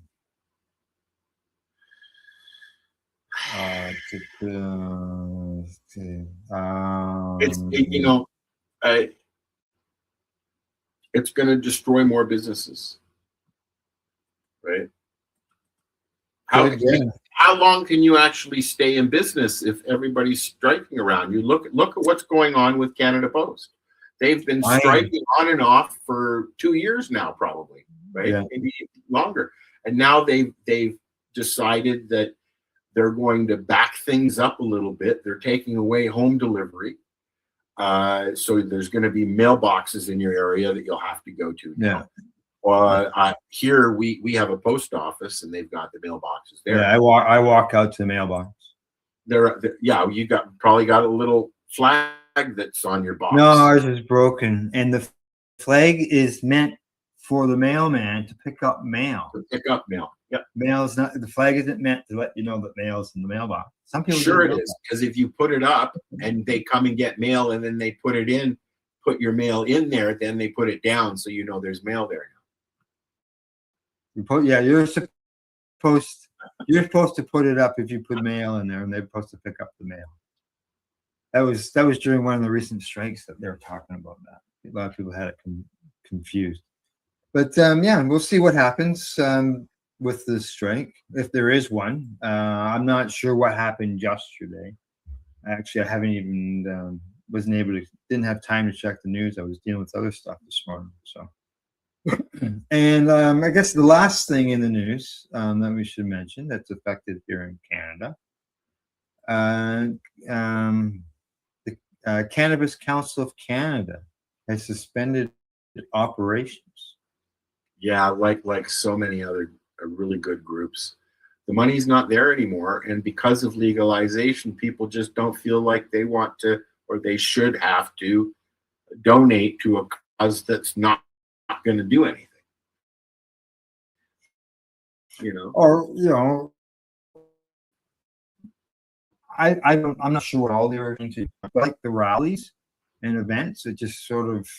Well, let's use MUM as an example. MUM, Maritimers Unite for Medical Marijuana, have been around a long time, working with parents and other patients and informing people on proper cannabis and blah blah blah blah blah. And they're even having a hard time because people aren't coming to their fundraising events. So it's really a matter of cannabis is illegal. Yeah. A lot of people are saying cannabis is legal in Canada. What else do you want? Correct. Yeah, exactly. That's what we hear all the time. Which is kind of Health Canada's doing, because they don't even recognize they've been forced into a medical program. Yes. But the Canadian government does not recognize cannabis as a medical product. Correct. It is as far as Health Canada and the Canadian government, it is a recreational product. And that's the way they treat it. And that's the way they want to treat it. And if they could wipe out the medical end of things, they would, but they can't because it's under court order now, right? Yeah. The Cannabis Council of Canada, they said, their members don't have enough money, right, to pay for their lobbying services. And this is, I think, what they were trying to be is the entity between the people and the government. Correct. Exactly. Right? Which there are a lot of entities out there. There's a lot of groups and associations in the States that are doing that now in the States because they're going through what we went through, 8 years ago now. Yeah. Has it been that long now? How long has it been? 8 years. 2018. Wow. 8 years. Yeah. Now, the council's sleeping? Yeah. The council's president, he said in an interview last week that the organization has been calling on Ottawa to establish a national strategy for eradicating the unregulated cannabis market. And that's basically what they're blaming it on. Yep, they're blaming it on the black market, the indigenous market, and any other market that isn't regulated by Health Canada. Yeah. Their council represented cannabis producers and processors. What else? He says one of the biggest reasons is because they're trying to compete against illicit products. They're eating up market share and they're driving down price, and the margins are already razor thin. According to the president. What can you do, though? I mean, this is the path that is going to be. We still don't know where things are going to go. I mean, they're changed. Canada, the government, Health Canada, is making changes. They have smell packages now. You can squish and get the odor of your cannabis. You can see through a window now in the packaging, and those were all shunned. It's like, no, you can't see it, smell it, touch it. Blah, blah, blah, blah, blah. Yeah, I know. It's like poison. Oh, you smell touch it. It was worse than poison. You can buy poison off the shelf. Yeah.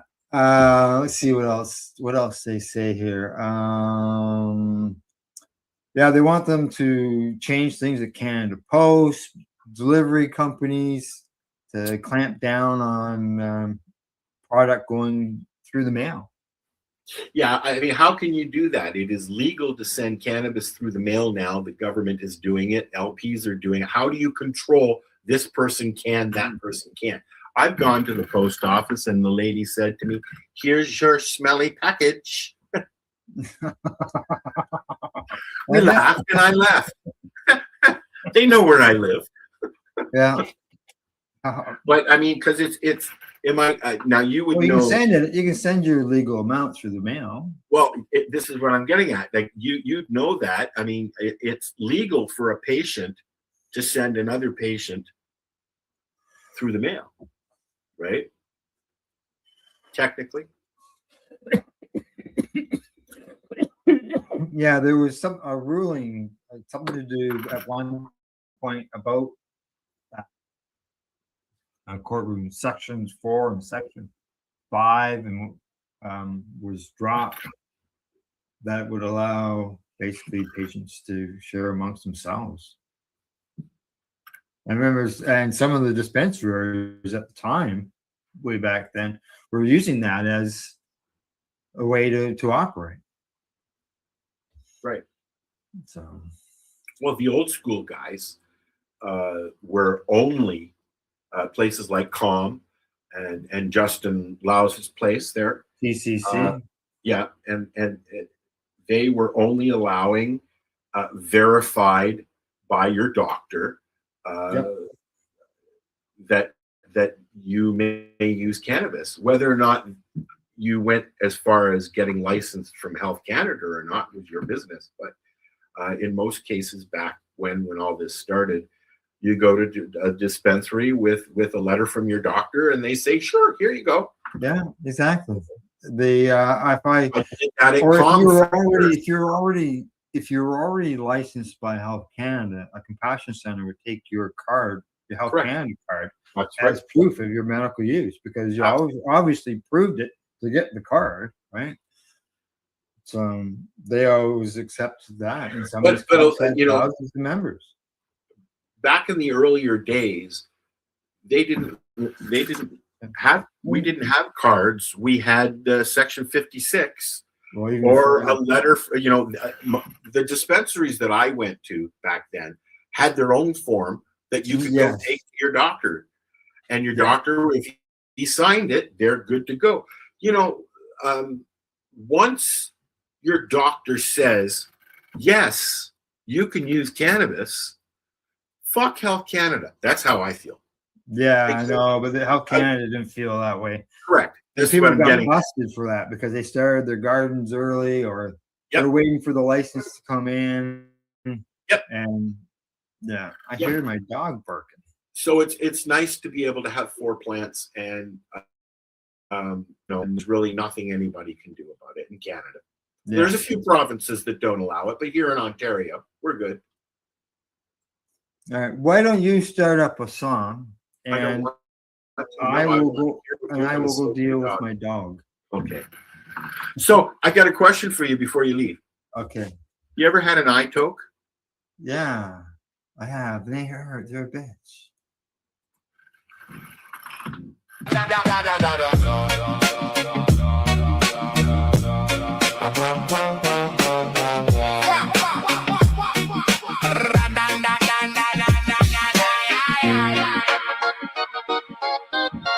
Why? I got an eye toke. Now I'm seeing red. You hit me so fast, stars spun in my head. I blinked and cursed, hands on my face, tears on the floor. I lost my place. Oh, that one hurt right in the eye. I said, hold up. You said, my bad. Why? I took. That one hurt, man. I took. I can't see right now. I took. Why you swing so wild? I took. Got me squinting now. I'm dabbing my cheek, walking all slow. One bad moment and the whole room knows I need some ice. I need a break. You got me laughing through the pain you made. Oh, that one hurt right in the eye. I said, hold up. You said, my bad. Why? I took. That one hurt, man. I took. I can't see right now. I took. Why you swing so wide? I took. Got me squinting now.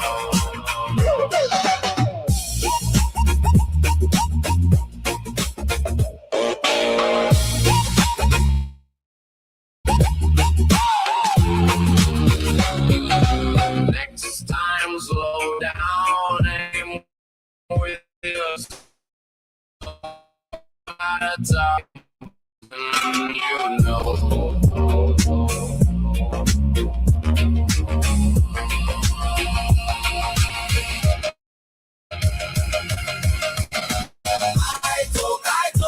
That one hurt, man. I can see right now. Why you swing so wild?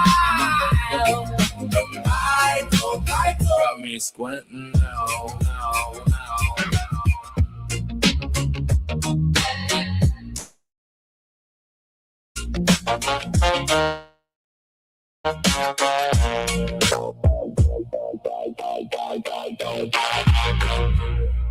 I did that song after I got an toke. Did you? Motherfucker. They can hurt. Well, I got another song that we'll play next week called "Don't Rub Your Eyes," or no, "Don't Touch Your Eyes." Oh yeah. Because Yeah, you did. I remember that. Or rubbing their eye. I've done that. I'm trimming away, and I'm like, oh, I'm so tired of this trimming, and I'm like,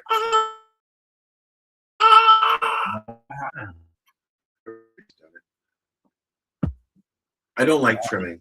I should have bought a trimmer a while ago. Hand trimmer. I don't like trimming. It's arduous. I have access to electric trimmer.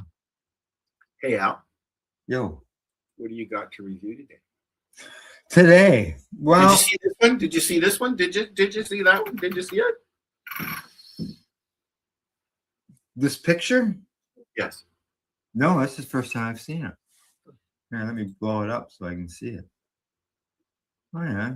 Cartridges, hash, weed, butter, fecal, cannabis oil. Okay, let's see today. I had an issue where my battery for my cart cracked. The base had pulled out of it.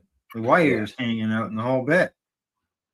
So I posted it online with the grumpy face on it.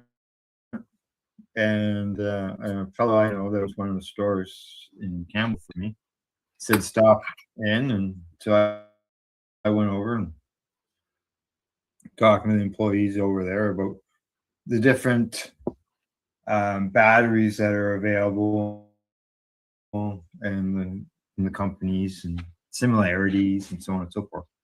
So I picked one out. It looked like a volcano vaporizer. And a little one? Yeah, it just looked like a little volcano vaporizer. You know, it had a wide bottom on it, nail top, buttons are on it, so you can turn it on and off.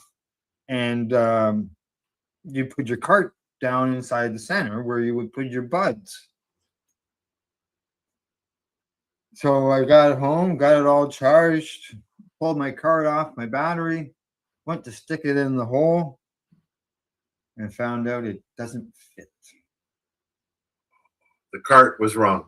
The cart, the glass, the diameter of the cart wouldn't fit down in the hole in order for me to reach the threads to use it. So you had to get a new cart. Well, that's the thing. Like this cart, this is the cart. This is a 1 gram cart, and it wouldn't fit. The employee looked at it and thought it must have been 1.5 grams or 2 gram cart. Yeah. And I said, as far as I know, it's only 1 gram. And I got the package here, and it is only 1 gram. So I thought, well, does that mean if I keep this battery, do I have to watch out what kind of cart, what style of cart? And I can't see the cart until I open the package. So I could end up buying carts that you've got. There's 2 sizes that I've seen that are available quite readily. Yeah. And then you've got your ones that are specifically made for this unit or that unit, right? Correct.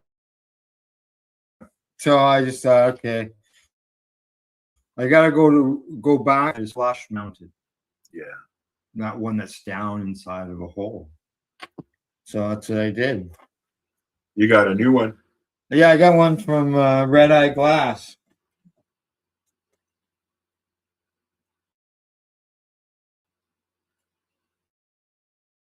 Right here. So you can and Red Eye Glass and bongs years ago. So okay, it's similar. You know, it's made by the same people as far as I'm concerned. The only it's got a slightly different, less design. So instead of saying it's the cart or the battery's fault, I'm gonna say as far as why the wires pulled out. I'd say you shouldn't have dropped it. Leaked No. into the battery. And that happens a lot. The It cheaper carts, unfortunately, will sometimes leak. I mean, they all will. You know. Well, I know one store. They give a 7-day guarantee. If it plugs up or leaks in 7 days, bring it back. You mentioned that last week. Yeah. I have some potluck, and but I can't remember what strain it is. I opted for. I do remember that it had, I think, 268 THC and 0.75 of the CBD, and it's a sativa. So I can't remember what it's called, but it's quite uplifting. Is it? I don't usually get a sativa these days. Usually I go with a hybrid. Yeah, I try to stay away from the sativas myself. I needed an up. I was getting couch locked. Oh yeah. Even with the Pineapple Express, I was getting couch locked, and it just, yeah, I get sick of it sometimes. So mushrooms and a sativa, it is. I'm adjusting my camera. I see that. Well, I find when I had the camera over here and I looked over at you, it looks like I'm looking away from you. So I thought, well, hey, I might as well move the camera over top of you. So when I'm looking at you, it makes me look like I'm looking at the camera. What?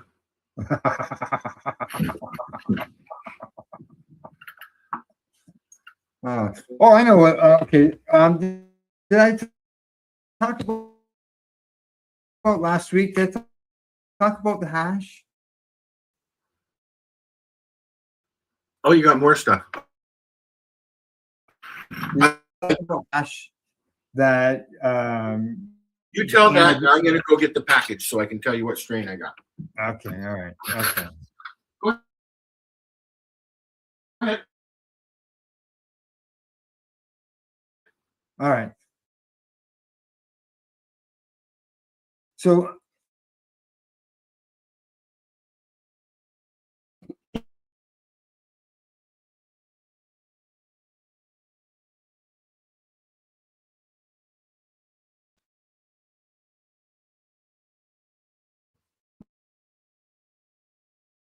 south of me in Campbellford, and it's Smoke hash in the house? No, I smoked it outside with some friends. And you're using your Apple? No, I couldn't. I couldn't use the Apple, and that was I was trying to use this hash is a blonde hash that's not say like gooey. It's not gooey. It's more it's more crumble. Correct. It's more crumble. So it's basically 31% THC. 0.2% on the CBD, and it is 4% on the CD end of things. So I have smoked it when it failed to stick to the dewdrop. Yeah. I just took that and put it in a paper. Yeah, it wasn't a very big joint, but it was still a joint, and it burned nonstop from beginning to end. Tasted good. Didn't have to put any filler in it. It was just straight hot. And having the paper. Yeah. Well, that's just compressed keef. Yeah. So it says pressed. Yeah. How much for how much? I remember. Because I pay $35 for Vortex Black hash that's reliable, and it's 2 grams. Yeah, I can't remember what I paid for it. Does it say how many grams are in there? Yeah, it's 2 grams. Okay, good. So probably about $35-40. Right? Somewhere in there, probably. I've seen the blonde listed. They have it here. But like I said, I usually get the Vortex. I like the Vortex. This is what I have here, Al. It's actually strawberry cough. And it's 23 THC and 0.07 the cover. Yeah. Or a strawberry cover. Doesn't taste like strawberry. Puffs up nice. Two nugs. Does it? Two nice sized nice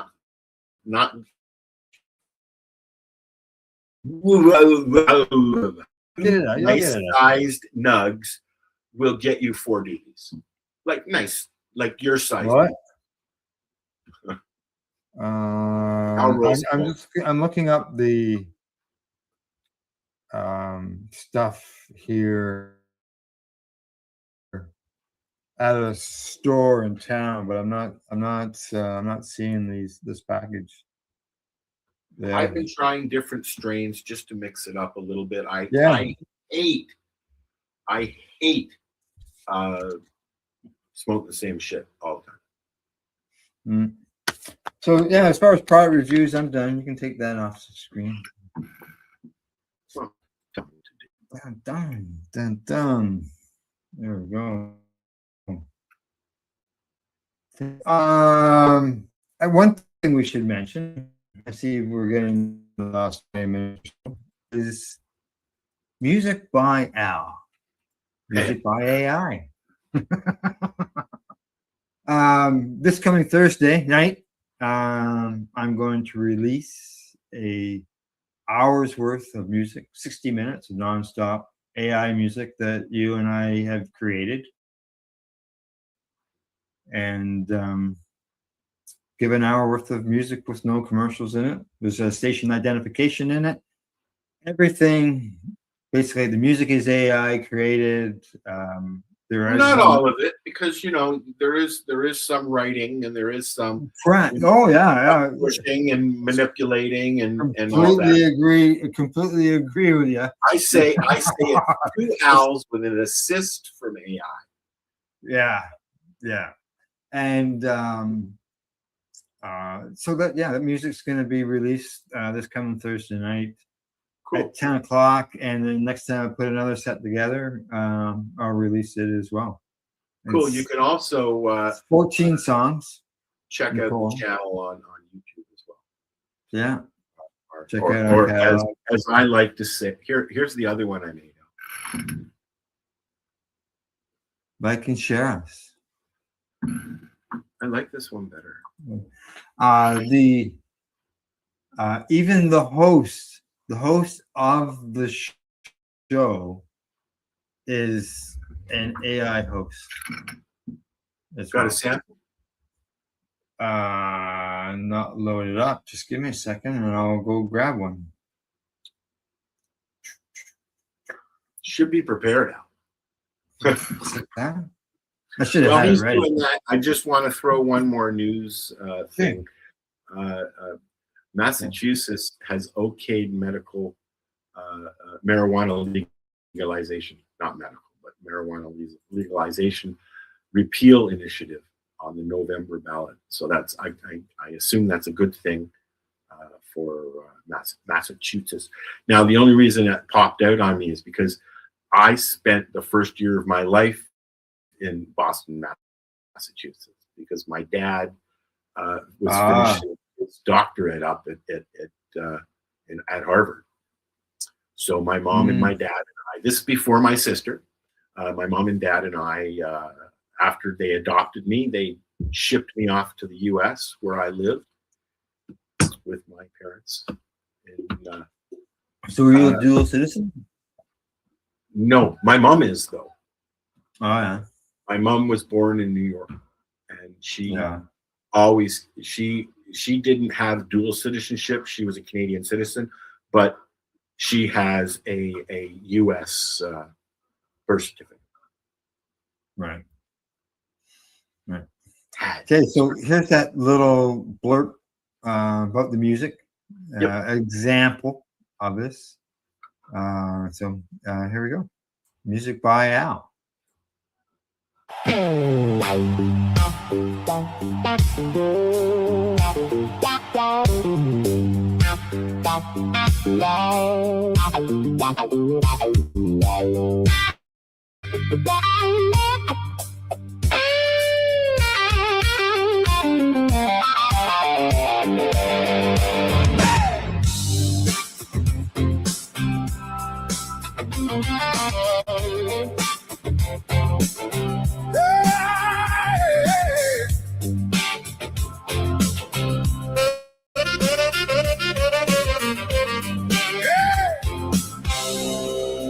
Music by Al, yeah.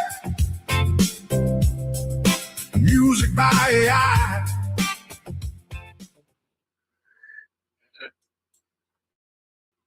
There we go. Yeah, I like that. I had not seen that. Oh, hadn't you? Hadn't you? I had not seen that one. At least I don't remember seeing it. I saw the other ones that you used your, in the first episode. Yeah. Yeah. And actually, that was the intro for the Hi Guys. Yeah, and I put these all together to create that. Blues music, country rock. So each episode, each volume will be a different genre. Is that it? We'll have a different genre as far as opening music to it. Okay. And in order so people don't get things confused, the song is the same song, and the video for the intro will be that same video that we just watched, but the music will change. And I also want to mention I'm going to start adding songs that I like that I've heard on Suno that aren't ours as well at some point. Yeah. Now, did you video our songs out in audio on, like, whatever you call it? I an audio version of Music by Al, basically. Right, but it's everything lumped that I can just turn on and let it play. Let it play. As long as exactly. As opposed to an orchestrated playlist. It's just a random. And basically, I'm using the software that I used to run the station in, Sam Broadcaster. So I can put commercials in there and run it as if it was 420 radio back in the day, kind of thing. Yeah, exactly. Yeah. And instead of getting slapped with the notice that, hey, you're using music from the commercial end of things, we have our own music for creating new. Well, you know, this is the thing that I like is because of copyright, we can't play any mainstream music like we did. I've been playing mainstream music for 15, 18 years before they started saying, no, you can't do that unless you pay us. I tried other ways of being able to do that through other sites, but then they pay your royalties, and I have no problem doing that. But they pay your royalties with your membership, but it's confined to their website. Correct. Yeah. So with creating our own music or inviting other independent artists who put stuff out to be included in our playlist, that's the only way. I mean, it's about the music and the conversation and being able to listen to what we want to listen to, and it's gotten very restrictive. Now, saying that, if you have a problem with AI, that's your problem, not mine. I am a photographer. I am a musician. I can play. I can take pictures. I've been doing graphics and websites for 40 years, and I use it as I embraced Photoshop back in the day. It's another tool to create, right? A lot of people are dumping on AI because of I can see why. The whole environmental issue, the whole copyright thing, mimicking other artists, recreating other artists' music. There are some artists that are embracing it. Timberland is very big on Suno. He's probably a partner. And Suno, if you do some digging, it's owned by a major record label. Oh, is it? That's interesting. They're also in they've been in a copyright war with record labels and stuff like that. And they've come to an agreement.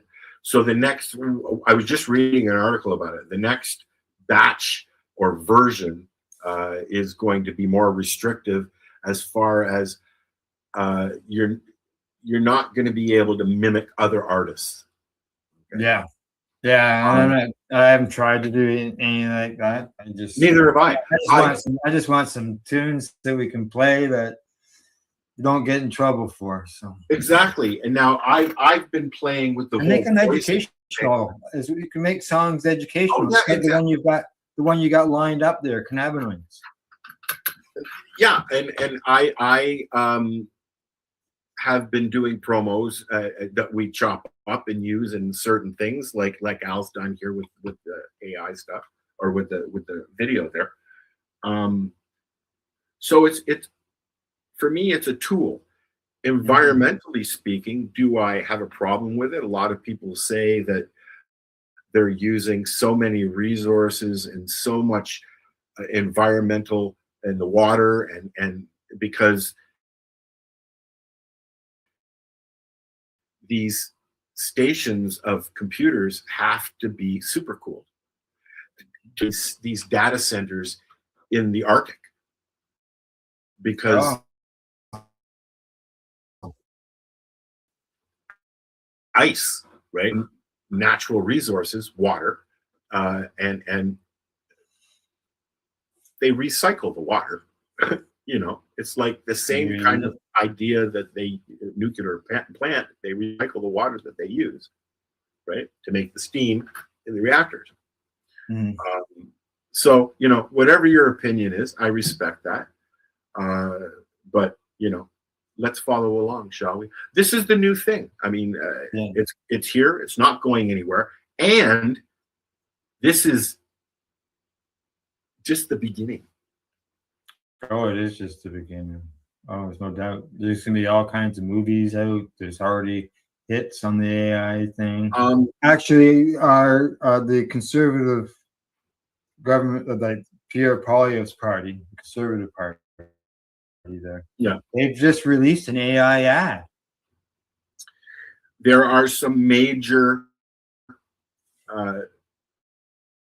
movie people out there who are actively or have already made full AI movies, Yeah. and they're getting slack for it. There are other movie people who are against it, you know. Mhm. But it's a tool. It's not like when I create something, I'm using different venues, right? I bounce back and forth, but I mean, so what used to take me a month to create in Photoshop takes 3 minutes now. Yeah. With the help, and you know, you're still, if you want to be exact in what you get, if you want your words there that you want to put there where you want to put them, you can do that. If you want to let it write everything for you, put in a topic, botinga. If you don't even want to put in a topic, you can let it do it. I did that. My first song. I have as well. But Yeah. if you set your parameters, add things where you want to add them. Like I must have had some interaction there to create something with actual facts about the Karma Cup. Karma Cup, or I do the ones on the home shows or the expo or even the rallies. I did one that will play maybe next week, the story of 420 radio. I'm doing this a long time. You know, I did one about Pace as well. I don't know if you listened to it. But Talking about songs. Sometimes I can't stop. Help! I get a message. Help! Why don't you play the song there that you're telling me about earlier, cannabinoids? And then we'll come back and we'll chat before we close things down, and we'll go from there. Alrighty. So, cannabinoids, strange little messengers, born in a plant and also inside you. Your body already hums with them, endocannabinoids, quietly keeping score of hunger, of heat, of hurt, of how chilled you feel on a Sunday. These plant cousins slip in, sit down in the same chairs, the same receptors. CB1 in your busy brain, CB2 in your tired immune cells like guests. Using your own front door. They turn the volume up, they turn the volume down on pain, on panic, on appetite, on sleep that never quite arrives. Cannabinoids don't shout, they lean in and whisper too much, too little. Let's bring this back to somewhere in the middle. THC, the loud one at the party, clings to CB1, bends colors, stretches minutes, often sharp corners, sometimes pushes too far hard, thoughts chasing their tails. CBD, quieter, keeps its distance, nudges from the side, eases the edge of worry, of inflammation, lets your own chemistry do the talking. They wander through your gut, tuning appetite through your spine, dampening that deep dull ache, whisper to your memory, to your mood, to that ancient reflex that says danger. Even in a safe room, they turn the volume up, they turn the volume down, on pain, on panic, on appetite, on sleep that never quite arrives. Cannabinoids don't shout, they lean in and whisper too much, too little. Let's bring this back to somewhere in the middle. And here's the twist. Too much turning, too much tinkering can cloud a sharp mind, can a habit can trip a fragile heart. Study any shift in one receptor changes a whole day. They turn the volume up, they turn the volume down on pain, on panic, on appetite, on sleep that finally arrives. Can't my own shot, they lean in on this too little today. Let's meet in the middle.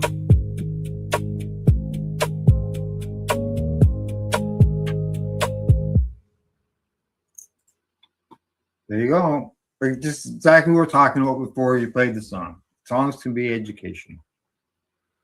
Well, yeah, and they can, you know, and enjoyable.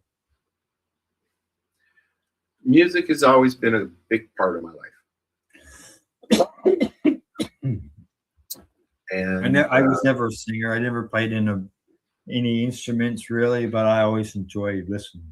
I took guitar lessons when I was a kid. I played the trumpet in the school band in high school. I've got a couple of guitars. I've got a keyboard. I mean, I've got a garage band, you know, create stuff. And I've been using that to create music and intros and advertising stuff for, as you know, for what we've been doing, as well as lifestyle radio stuff. So, hey, look at that! What? I can hit the play button on the screen and start your song. Or the screen, the button share on the screen. Now, so that was my attempt at trying to do a spoken word monologue more than a song, and I've done it with a couple of different ones, and they always seem to go from speaking and morphing into music. Oh yeah, right. Speaking to turn into singing. Somewhat, yeah. Yeah. No, it's come in handy. There's no doubt about that. So. Well, you know what? It's become a bit of therapy for me, because I mean I like being able to create my own music. I've been trying to do it for years and years and years and years. I've got books and books of stuff, lyrics and titles that I've been writing down. You know, and like I said earlier, I mean, it's fun to be able to manipulate things. Like I've got tracks that I've inserted my voice into. Oh yes. You know, I've done one where I'm actually whistling. Yeah, you did one where you sang. Like it's not like you had to speak into it. I put my voice in, and then Suno auto tunes me, and you know, and turn it into a song. I don't have it loaded, or I would play something, but I find that very interesting. You know, I mean, look, you know, people have been doing dubbing and overdubbing, and I started when Dan the Man there on Much Music started playing his video shows, and then it moved to CBC or something like that. But Dan, what was his name? He was one of the first VJs down at Much Music. Okay. I can always think is Steve, the blonde hair guy. Yeah, he Steve Anthony. Yeah. I think he went to the same school as me or my sister, one of us. Humble and Fred are still around. They're all around. Yeah. But my point is, they used to have video shows where you would watch the weekly videos. This is before 24/7 music. Correct. Yeah. Right? And I would sit there with 2 VCRs and make my own collection of these songs. Oh yeah, Right. I always the cartoon versions of them. I always called them adult cartoons. Well, I mean, you could way back when cassettes came out, when 8-tracks came out, the industry just went, wait a minute, because people were recording. Yeah. You know, you couldn't record records, record to record. Yo, fuck yeah. No. Yeah, I guess you can. But you know, not record to record, no, but record to tape. Correct. Oh yeah, we did that. Yeah, and that was a big thing. It's the same as synthesizers. Well, you know, I think back then the thinking was more, I bought it. If I want to fucking record it, I'm going to record it. I mean, a lot of people would buy an album. I used to buy albums and record them so that I wouldn't scratch up the fucking album. I want to listen to those albums, and I do have those pieces. The sound, I have a turntable. I've never used it. The sound, I don't have any albums anymore. But the sound from a good turntable is high quality, fidelity, as we used to call it, and it's different. It captures things differently. It's not digital at all. The technology now is much better. But yeah, I remember when even DVDs came, CDs came in, people were complaining about the sound quality not being the same as the records.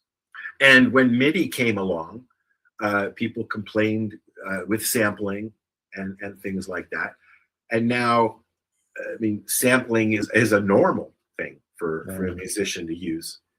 You know, look at what Pink Floyd, that all their sound generating equipment and sampling and all that in all our old favorite Pink Floyd songs.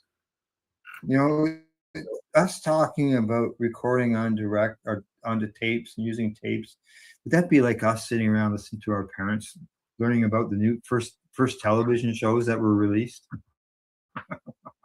First time TV was used. I don't remember the first concert that I saw on TV. No concerts. See, my mom's boyfriend's cousin and him had a production studio where they would make props and things like that for TV. And then his cousin was a videographer and had a studio set up. So I used to get the old equipment. So I had a lot of equipment like that to play with back then. And I actually studied multimedia and photography in college. So hey, you made it to college. So I didn't finish. I didn't even get to the end of high school. Dyslexia and ADHD got the better of me, and the bar. Spending my day in the bar, not in class. Oh, well, I never even got to that point. I was getting 90s and 95s in my studio classes and my practical stuff, actually working with film and stuff like that. But my academics were just. Yeah.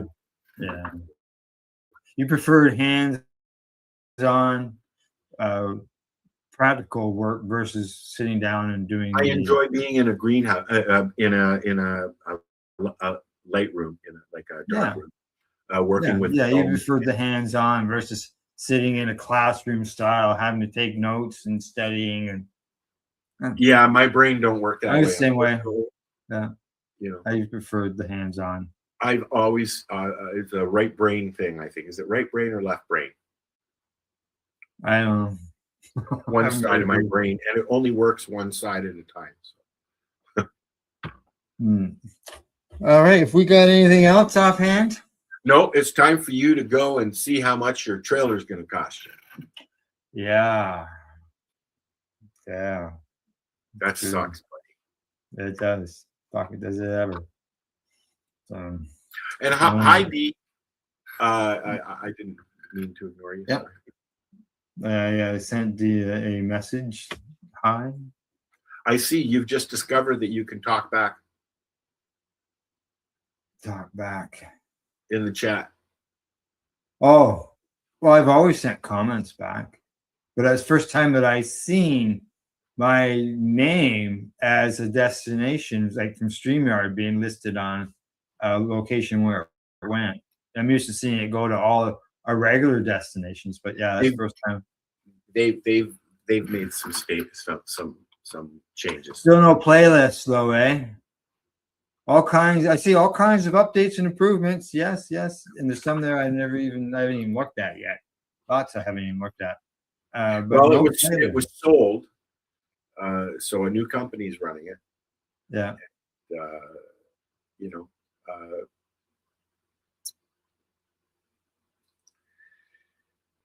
it's, I don't know.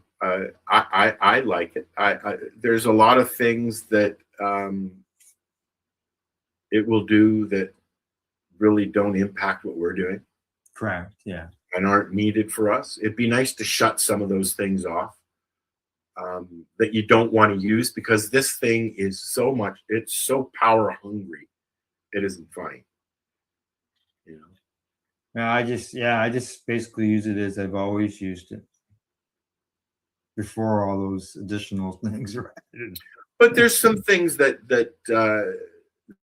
they've incorporated that I don't mind using. Yeah, I see there's create backgrounds. Yes. There's you know, like I said, all kinds of stuff. Yeah. Alrighty, guy. Well, I should get going. Have take the dog out for a walk. Even though she's been outside the whole time during the broadcast, she'll still want to go for a walk with me. She'll wait. She waits for me to go for a walk. I have to go and bring my garbage pail in because the garbage guys just went by. Oh, did they? Yeah. Alrighty. Well, you have a good time going to the end of your driveway and getting your garbage can. It's my exercise for the day. Okay. And I'm going to go walk the dog and then go talk to some people. To talk to some people about talking to some people about talking to some people. That's right. Have a good day, Al. All right. You have a good day, Al. And good day to all our viewers. You guys have a good day as well. And we'll see you all next week. Thanks for watching. Thanks for watching. Bye-bye.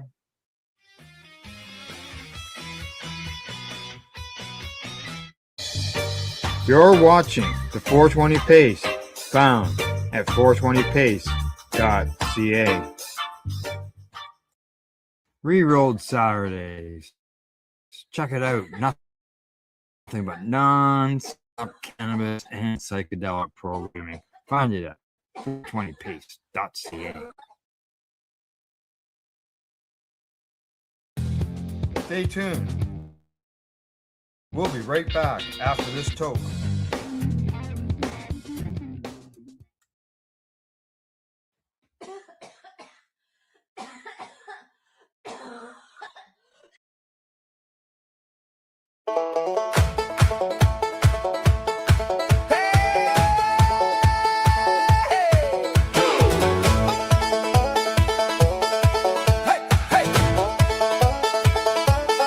I was in a big city, 2,000 miles from home.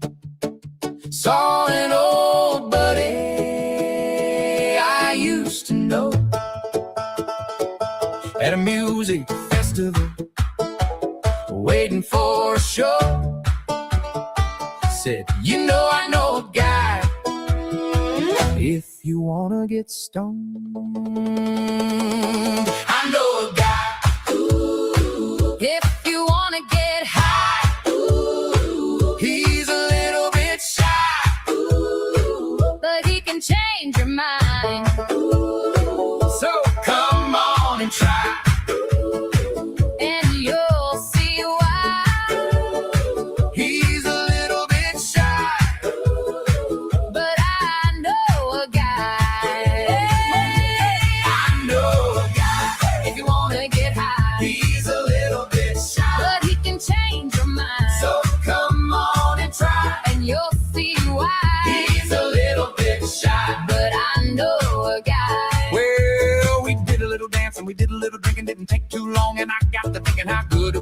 a little more high. Said, you know I know a guy if you wanna get fried.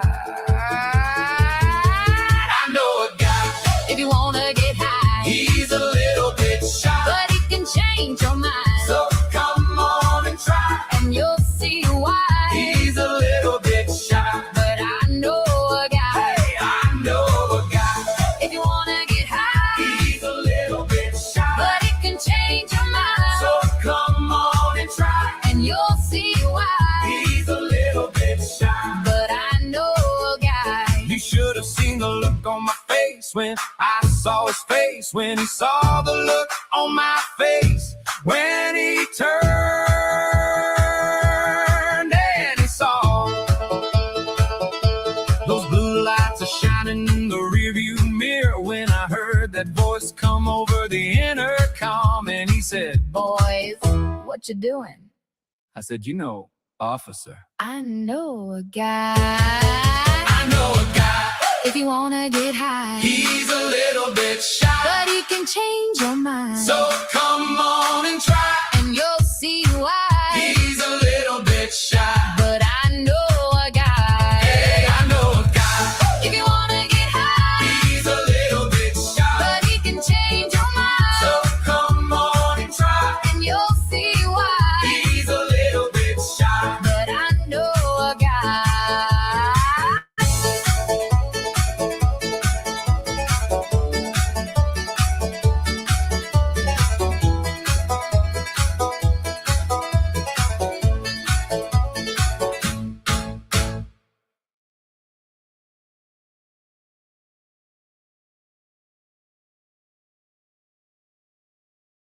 You're listening to the Pace Radio Network here at Pace Radio. Broadcasts are their own opinions, and they may not be the same as those of their group or other organizations they may be involved with.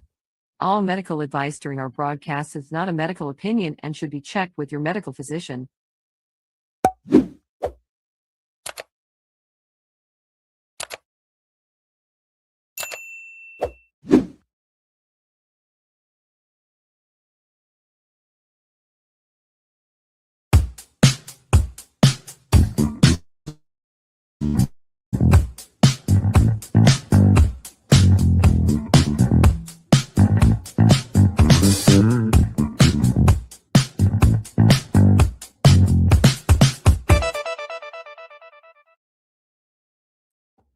Good day and welcome to the Mushy Moment for Tuesday, June 23rd, 2026. Hey, did you see my little add-on I did to the hat? Oh, you put the button on. Oh, and it's Oh a no, you genuine added on conch. that. Very cool. I put a real love it. conch on there. Slow and steady. Going to be love like turning it into something really awesome. I hope. It already is. Oh, yeah. What am I saying? You're right. It is something even more awesomer. It's gonna be awesomer. Awesomer. Is awesomer a word? It is now. How you doing today?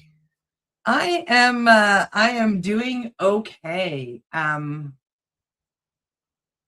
just clicking buttons because I shared a couple stories with you in the private chat. I'm doing okay. I'm doing good. What is today? Today is Tuesday. It is raining like a crazy person here today. It's making my arthritis go crazy, and I've actually had to turn the heat on June 23rd. January. January is right. That's exactly what it feels like. Wow.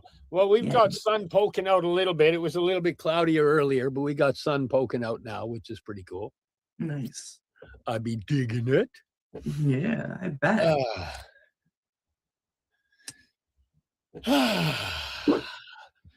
So there's been some developments today.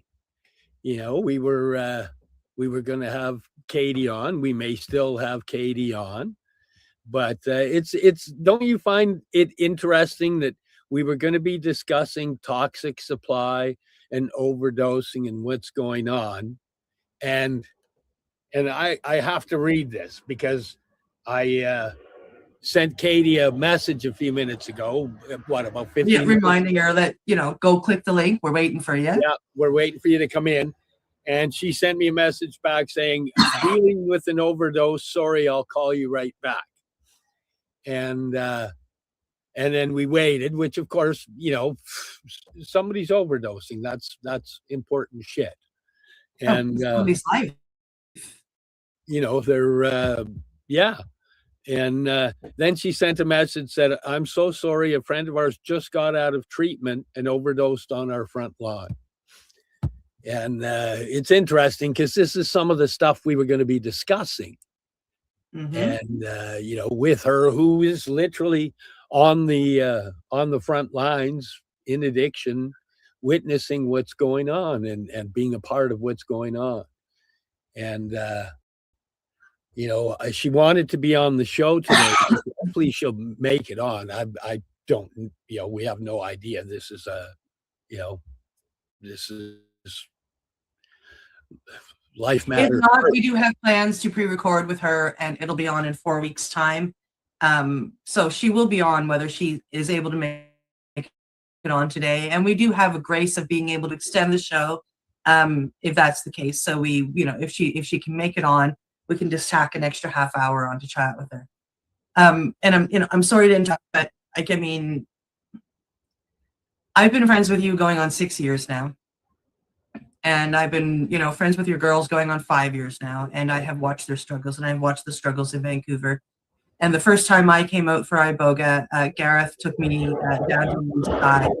And it was about 2 square blocks at that point in time, of just tent city, on the east side of Hastings. And it was so... It was a reality check that, on being on the East Coast, we don't see this normally. And every time I've gone out and, even though the cops have removed Tent City, they go down and take the tents continuously. You can still see where everybody kind of gathers and whatnot. And that 2 square blocks has grown tremendously. It's almost taken over the entire downtown core, and it's just heartbreaking to watch. And the year that I first bought my first van and I drove home, I drove through every major city in Canada. I went through all of our capital cities across the provinces, 9 of them, including mine down here at Halifax. 8. And there's like the same problem in every city, a little bit smaller. Like it seems to be coming across the country. And when you started talking about, let's just chat about some articles, I very quickly went and found 2 that I told you about. And it's heartbreaking for me because here on the East Coast, we don't see it. We just don't. So for us, it's kind of like watching a movie in that 2 square blocks that's been slowly growing. And as of the first 12 days of June, that 2 square blocks in Vancouver has hit Moncton, New Brunswick. In Moncton, New Brunswick, in 12 days, they had 309 reported overdoses. 309 in 12 days. In a city that's about, 1/20th the size of Vancouver? Like, it's just... So my love goes out to both of your girls and to anybody else that's out there on the front lines, because I know that your 2 girls don't just fight with their own addiction disease, but they try to help everybody else. They have helped people walk the walk to get sober. They have saved lives. They have saved each other's lives. And for me, I felt very compelled to have Katie on because Katie's trying to find... How did you describe it to me? She is able to find the right combination of things to help depending on what the person is overdosing from. So fentanyl works for certain things, but it doesn't work for everything.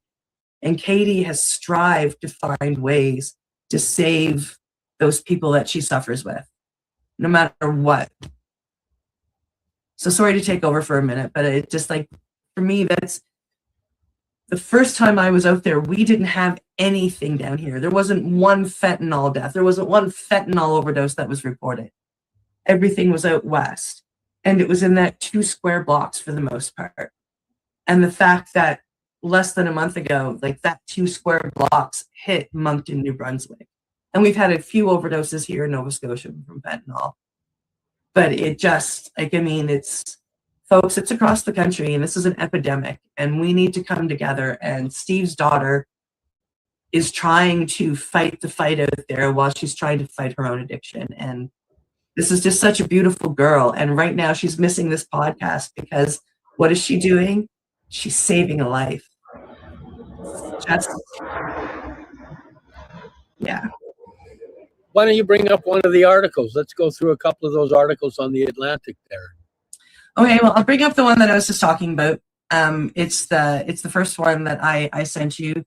Let me see if I can find it. It's from the CBC News, CTV News. Woo!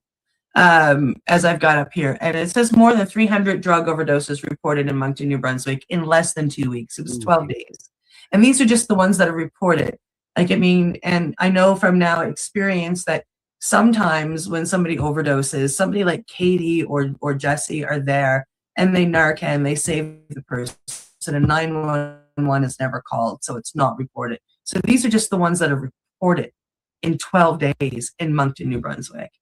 So the drug overdose situation in New Brunswick continues to be a major concern for frontline workers and first responders who have responded to hundreds of overdose calls so far this month. It's been a lot. There's been multiple overdoses a day, sometimes 40 or 50. This is coming from Chelsea Melanson, who is the frontline support worker team lead at the Harvest House Atlantic in New Brunswick. Yeah, even Narcan is not bringing some people back. That was one of the things I was really looking forward to talking with Katie, is because she's been getting their drugs tested for quite a while. Yeah. And she's got the list of what's in the supplies and the flow of where it's been really toxic and it's been not as bad. And it's toxic all the time. It's yes. So that's the other article that I found, which I haven't read yet. This is just one that I just found when I was looking for the last one. And this one's coming from CBC News. And they said they've never seen a spike like this. And it's a veterinary tranquilizer that is suspected in the Montreal overdose surge. So Yeah. this is the trank stuff that your girls have, has popped up in Vancouver a few years ago. And, your girls have fought with and have found ways around. And the problem is, it's not even just one. Like Katie showed me some of the tests that she had done, and the medetomidine has been added, but it has xylazine, so you're getting a combination of two of them. And then generally, most of them have benzos. I don't think there was any in there that didn't have benzos. And it's furofentanyl was the main fentanyl analog being used. But in her last ones, there's unknown fentanyl analogs showing up. They don't know what type of fentanyl it is. So they don't know what can reverse it. Yeah. It's pretty mind-boggling, actually. And the fact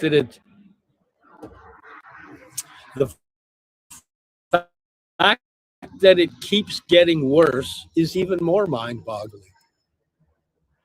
Yeah, it's every time it I don't even know how to look at it, but it seems like things will get out there, cures will get out there for it. So like such as Narcan will get out there, right? And so like they up the game. What are they thinking? Like, okay, it's not killing enough people, or it's not making enough people addicted, or I don't even know what the thought process is behind putting all this shit in the drugs. The drugs are addictive enough. Trust me, I did pure cocaine. I got addicted. Yeah. Yeah, and a lot of the people dying are thinking they're getting pure cocaine. That are, they're people that do coke and they get their coke, and doesn't take much if it's carfentanil. It takes like a grain, 1 grain. Bye-bye, you're gone. I was an old friend from like high school days, right? And we were chatting, and they were telling me, with their work, they get tested every time. Like they work for so many weeks, and then they get 2 weeks off. So I think it's 3 and 2 or something like that. And, so like they choose to do a couple lines of coke, on the first night off. That's what they choose to do. Like that's, because it's out of the system by the time they have to go back and pee in a cup and, et cetera, et cetera. So, power to them and whatever. They felt the need that they had to explain it to me because I'm a recovered cocaine addict. I'm like, that's your choice, right? But you should just make sure you're really careful, because 1 grain. So, and there's tons of people out there that do like my friend does. They have, a couple that have 1 night a week or 1 night a month or 1 night, in this case, every 5 weeks, and that's what they do for 1 night. And then they put it all away. But still, what if they happen to get that grain? They're gone. Yeah. Yeah. And this person lives out west. So like, it's even scarier as far as I am concerned for them. Right. And it just, it's a scary situation. And I used to feel safe down here on the East Coast from that, because of the fact that it seemed to be concentrated out in BC, but it just keeps growing and it keeps coming, and it's scary. 309 that were reported in 12 days. If you think that maybe that was half of them, 618 possible, if not, plus or minus, overdoses in 12 days, Steve. Well, this right here, I'm going to bring this up. This is, let me just go here so you can, I'll scroll up so that it's the opioid and stimulant related harms in Canada. And this was updated on the 15th. So this is January 25 to December 25, Canada.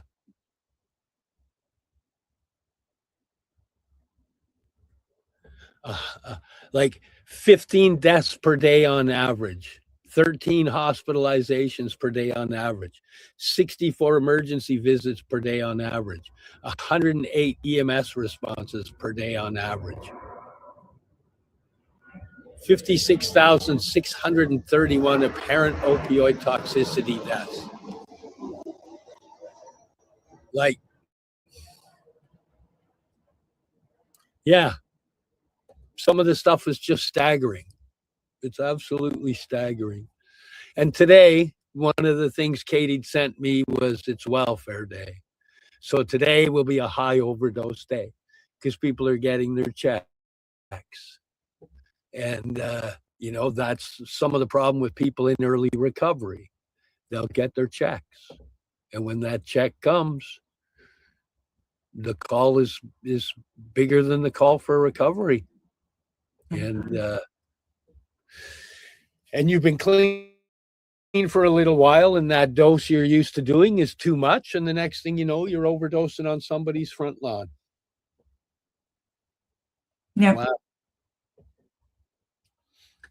Yeah. As a parent that's been kind of in that whirlwind for 10 years or so, I honestly don't have any idea on how to fix it. There's just so much from so many angles and so overwhelming. And the biggest thing I see when I'm out there and I meet people, and I've through my girls I've met a lot of people, and I've walked the downtown east side, I've met a lot of people. And I think if we had a lot more proper mental health treatment and not mental health medication, we could fix a lot of the issues. Oh, yeah. Yeah, because a lot of the mental health medication is just another addiction. When I got off cocaine, I mean, yeah, okay, I got opioids and synthetic THC for the physical pain, but I got benzos, 2 different kinds of benzos for mental health. They put me on an antipsychotic for sleep, which just made me sleep 22 hours a day.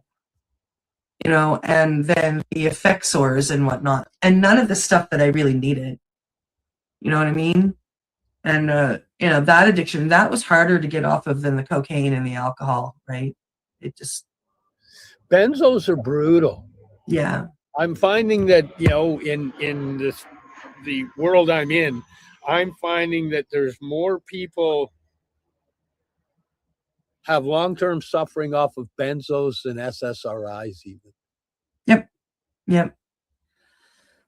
I was chatting with my psychiatrist. You and I had a chat about withdrawal symptoms associated to benzos, and I still get some weird little zaps and whatnot. And so I got curious and chatted with my therapist, and she agreed that what I am going through is most definitely, you know, benzo-related withdrawal.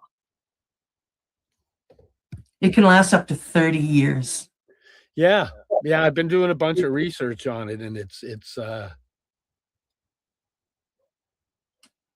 as somebody with a weird mind, I sit there and go, how is this legal and possible? Yeah. And it's the withdrawal effects. It's not just like there's 2 things that draw people back. The withdrawal effects are brutal, especially in the beginning. They're just absolutely brutal. And then as we get sober, you know, you have to start facing your feelings and facing your memories. And you just want to repress that, because if you only had to deal with one of those things, you could probably do it. But having to face you know, your feelings and your memories while going through brutal withdrawal symptoms is virtually. So in seeing that, I'm giving myself kudos for being able to do it. So yay. And you should. It's proof it can be done. Anybody that walks out is proof that it's possible to walk out. You know, and one of the big things that holds a lot of people in, and I've heard out of their own mouths, is I don't think I can do it. Yeah, I hear that a lot. You know, and that's fear. Everybody out there know that that's a lie. You can do it. That is fear creeping up and telling you that you can't do it. But sit with a recovered addict. Share stories. Like, people like me are going to have similar stories to anybody that is suffering an addiction. You know, like I and it's hard. It's straight up hard. And when it's multiple sources, and for somebody that's on the street, believe it or not, they may only be taking what they believe is heroin or cocaine, but there are multiple sources in that. They mix everything in. So, you know, you've got to get off the tranquilizers, you've got to get off the benzos, you've got to get off the whatever else has been, you know, pushed in there.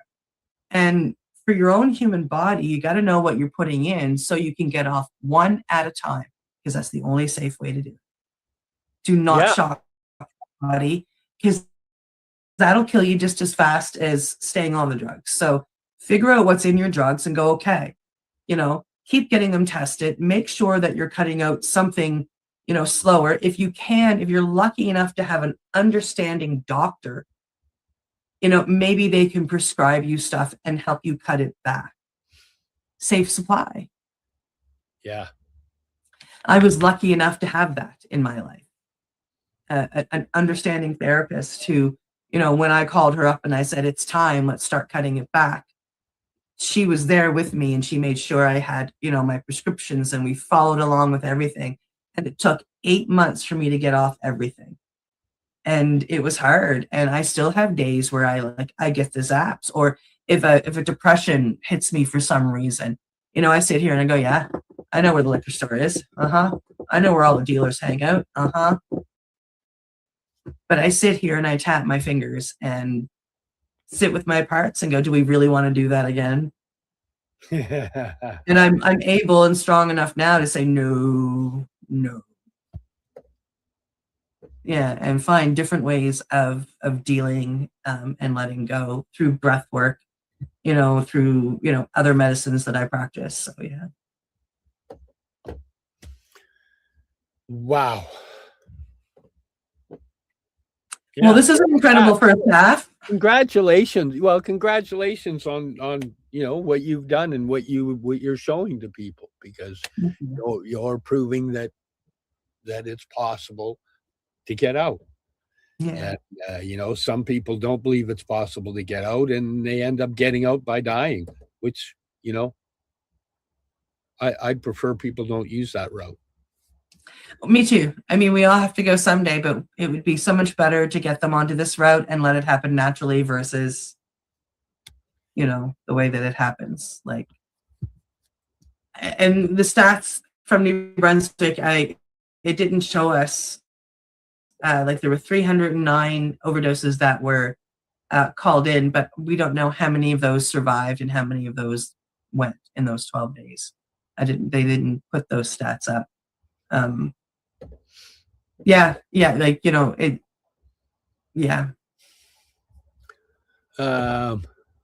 Well, let me go to this one. Hang on. I'm going to bring this one up. It shows that it is. Is that the one I have on? Add to stage. Oh, was that this? Hang on. I don't know if I have the right one. Share this tab instead. Another 150? Yeah, so this was in January. Now they're saying that that the deaths have gone down in the last couple of months, and I would have to say that it's contradictory to the data that I'm getting from people that are there with people that are overdosing and dying. So I don't know where we're sitting, but I can tell you that just in January, 150 people lost their lives to the toxic drug supply. And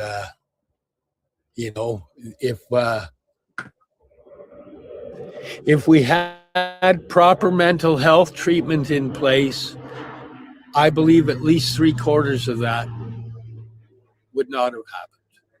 Yeah. It's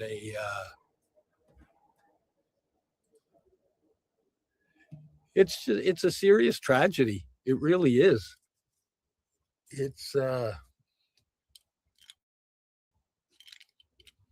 I don't know. What's for me is I'm bouncing because we were going to have Katie on and what's happened at the place. So I'm kind of bouncing, going, geez, I wonder what's going on there. Hope the person's okay. Right? Well, I'm gonna say right now, I think it's a good time for us to go for a break. And while we're on break, maybe you can give Katie a text and just ask her if she's got a little update for us. Yeah. Okay. Perfect. Hey, stick with us. We're going to take a break for the station identification, give our sponsors a little bit of a whoop, and hang out. We'll be right back. You're listening to the Pace Radio Network here at paceradio.net. Camelford Lifestyle Shop, open Monday to Friday from 10 till 7 p.m. or by chance. Check out our flags, t-shirts, plus our hats, and look of that supply of rolling papers, plus much more. We've got bongs and your favorite herbal vaporizers. Look at all the incense we have, as well as for those who collect knives, check out these knives in our collection. And while you're here, stop in to see Shay at the Piercing Room, where you can get poked by Shay. Daily deals, check them out. Camelford Lifestyle Shop, 17 Bridge Street West, Camelford, Ontario. What do you find at paceradio.net? People advocating cannabis education.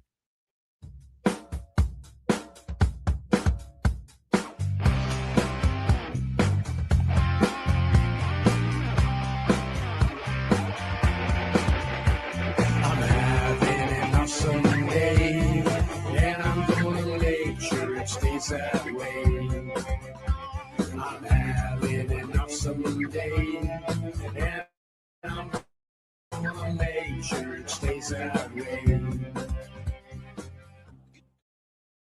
Limestone City Hydroponics is Kingston, Ontario's hydroponics shop. Take your growing to the next level and create the optimal environment with a tent kit, or maximize your yield with an ebb and flow flood table kit. Either way, Limestone City Hydroponics has more sizes and options to fit your needs. Are you looking for the power of the sun that adapts to your budget? Then look no further, as they have professional grow lighting. They have indoor grow systems that are easy and cost effective, with many options to fit your living space and lifestyle. Cultivate your growing potential. We have everything you need to succeed. And if you can't make it to the store, they offer local delivery to the greater Kingston area. Remember, when you're looking for experts to help you grow, then look no further than the locally owned Limestone City Hydroponics, 105 Sunderland Drive in Kingston, Ontario. Call them at 613-548-0420. Rerolled Saturdays. Check it out. Nothing but non-stop cannabis and psychedelic programming. Find it at 420pace.ca. You're listening to the Pace Radio Network here at paceradio.net. Good day and welcome back to the Mushy Moment for the second half on June 23rd, 2026. Had to put it back on again, just of course. Because it's so damn awesome. Not as awesome as your kitty, but I'll just sit here and pet my hat. Where's your dog? Oh, she's out with Scout. She's not going to hang in here while she could be out in the sun with her friend Scout. No, I suppose not. Well, I haven't got any message back yet. I sent Katie a message asking her how her friend is doing and whatnot, what's going on, but I haven't heard anything back, so I can't give any update at this point. Okay. Just holding it in my heart that they're okay and everything is okay, because no one needs more trauma where they currently are. No.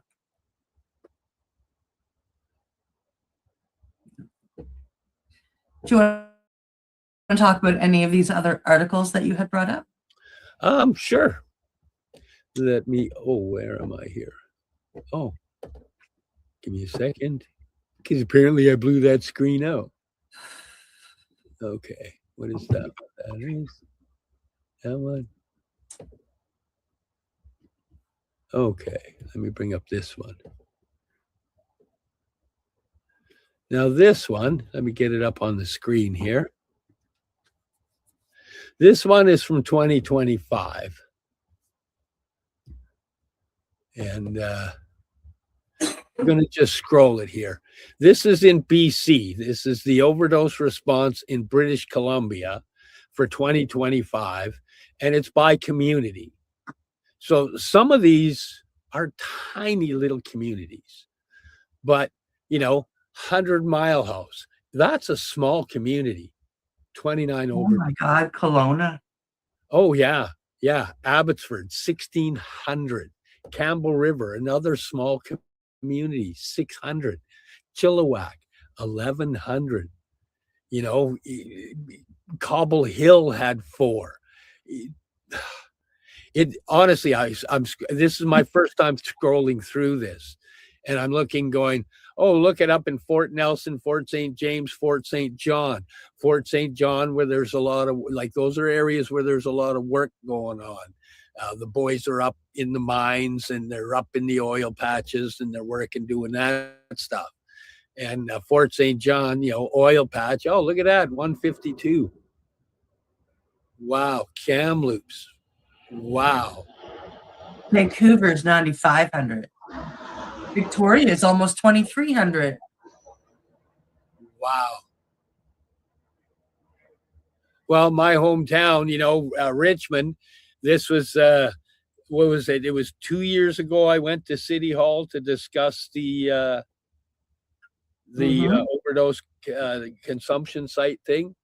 And at that point in time, one of the people yelled at me that only 20 people had died in Richmond which one I thought was a real ignorant thing to say. So what if it's only 20 people? It's still 20 people.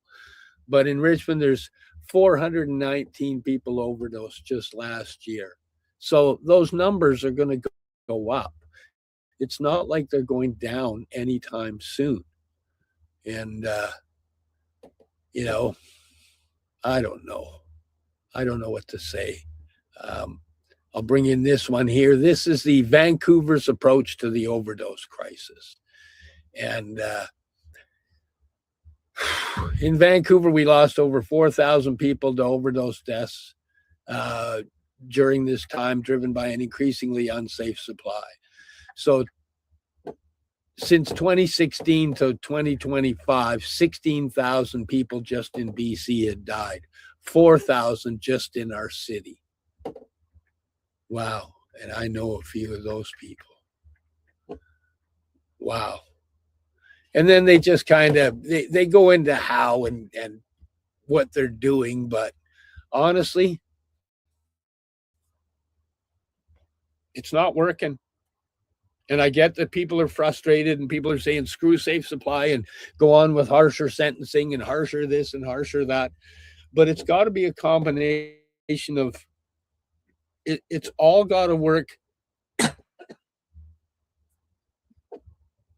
all got to work together. And the problem is that people fight over the pittance of money that's put into it. Yes, people think it's a lot of money put into the recovery industry, the getting people clean industry. And there is. I'm not going to deny that. But people fight over where it goes. And we need to have a whole pathway in place, a whole supportive pathway. There's got to be the mental health aspect and not just drugging people up for mental health. The people have to, I don't know what people have to do. I'm babbling. Well, I mean, I don't know, like, you know, like there's the real world where, yeah, okay, there's some legal stuff going on. The people that are out there putting this crap in the street drugs to start with, you know, the people selling it and the people pushing it. I know a lot of people that sell the shit, they don't fucking touch it because they know better. Those people definitely need to be charged, 100%. You know, the person who's overdosing on the street, they need to be helped. What the fuck good is it going to do to charge that person and throw them in jail where there's drugs? You know, all you're doing is perpetuating that crisis. But if, you know, like, and the two things, like, well, there's, you know, 2 or 3 things that need to work all together. But we do need to charge the dealers that are out there. And we do need to try and help protect the victims of those dealers, which are the addicts that are suffering on the streets. You know, and in protecting those people, we need to take the understanding that what they're going through is medical, that they are victims, you know, so we have to help them, you know, medically, and medically includes mental health. When anybody gets trained in any part of the medical field, mental health is a part of it. I don't care what it is. And we have to take that into account. And people just don't. I mean, there's few advocates that speak up and fight for that, like myself. Like, I will argue till I'm blue in the face with somebody who works in, you know, non-mental health field. That part of their job is most definitely mental health. You can't treat a part of a patient without treating their mind, because everything has an effect on the mind. So they have to take that into account. We have to put in the right systems to help people get sober and help people heal why they went that way in the first place. Were you just prescribed something because of a broken leg and it got out of hand? Were you trying to, you know, cover up a past memory? What's going on? Let's help you heal that. And, you know, and go from there. And, but if you know, like, we can't ignore the legal side of it. You know, there's an aspect that is completely overlooked. Let me see if I can. We have a lot of first responders that are buried in trauma and suffering PTSD because of them trying to help those people on the streets. Yes. So if the first responders that are coming in and doing that are suffering from trauma that puts them into PTSD, They those will end up people to that be the they're people on helping the are street. living it every day. They're in the trauma. They're trauma ridden. They're PTSD ridden over and over. They're Narcanning their friends. They're watching them die. They're stealing. They're doing this to get to the next thing. They're And that's putting all themselves- part of their disease. Yes. Yes. And we have to be understanding of that. Well, that's what I mean. If we're looking at the first responders and going, oh my God, they need this help. And people are saying they're informed, but at the same time, they're going, this is really bad for this group here that's trying to help this group. Why are we not getting the help for that group so that the first responders don't have to go through and become a part of that group? Because some of those first responders very possibly will end up in addiction. Some of them will drink themselves into a position that they will lose everything they've got because of the shit that's going through their brain. And those people they're helping have mountains of that shit. They need that help. Well, I'm going to throw it out there too that the first responders deal with more than just overdoses, and it's the whole conglomerate that gives them PTSD. So they're going to need the help anyway, and we've got to be there for them. But you're right. If we would concentrate on the fact that the people who are suffering from the homelessness and the addiction and everything on the street, if we would get as forceful with helping them with their PTSD as we are with helping the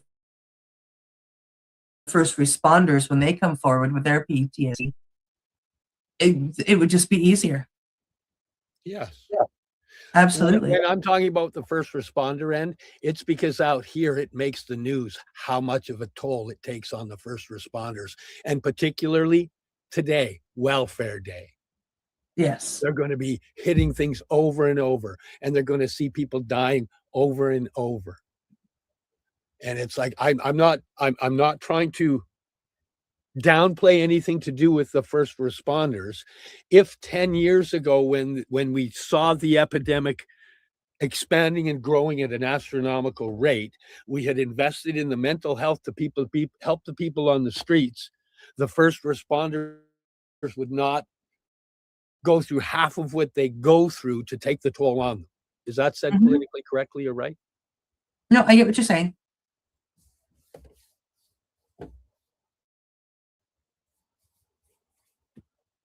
Wow, sorry, I got emotionally attached there. It's all good. Wow. It's tough. You know, as a parent, I've done the Narcanning.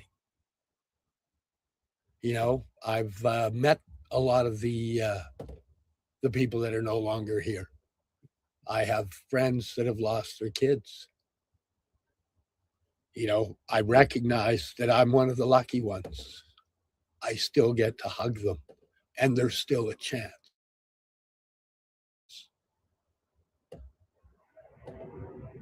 But it's tough. It's tough. It's tough to watch the chaos and watch it grow and not see possible, you know, honestly, the only solution I can see is when we start to invest heavily into the ability to help people with their mental health. That's when we'll see the change.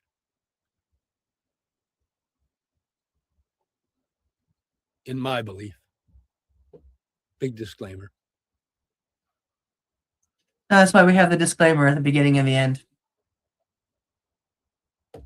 Wow. Yeah. But you're right. Like, you know, if as somebody that walked the walk, if I had been heard when I was 5, aka the mental health, who would I be now? One thing I wouldn't be is the woman that sits here now with a desire and the heart to want to reach out and help other people.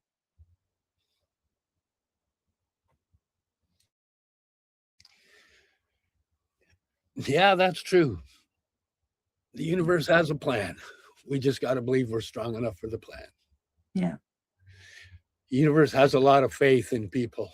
You sit there watching them. I watch my daughters out there helping people and walking that path and go, don't think I could do it. Kills me just to watch it. And you know what? Like I said in the beginning, one of the reasons why I believe your daughters are so amazing is the fact that even though they're not ready to take that step towards sobriety yet, they have helped others do so.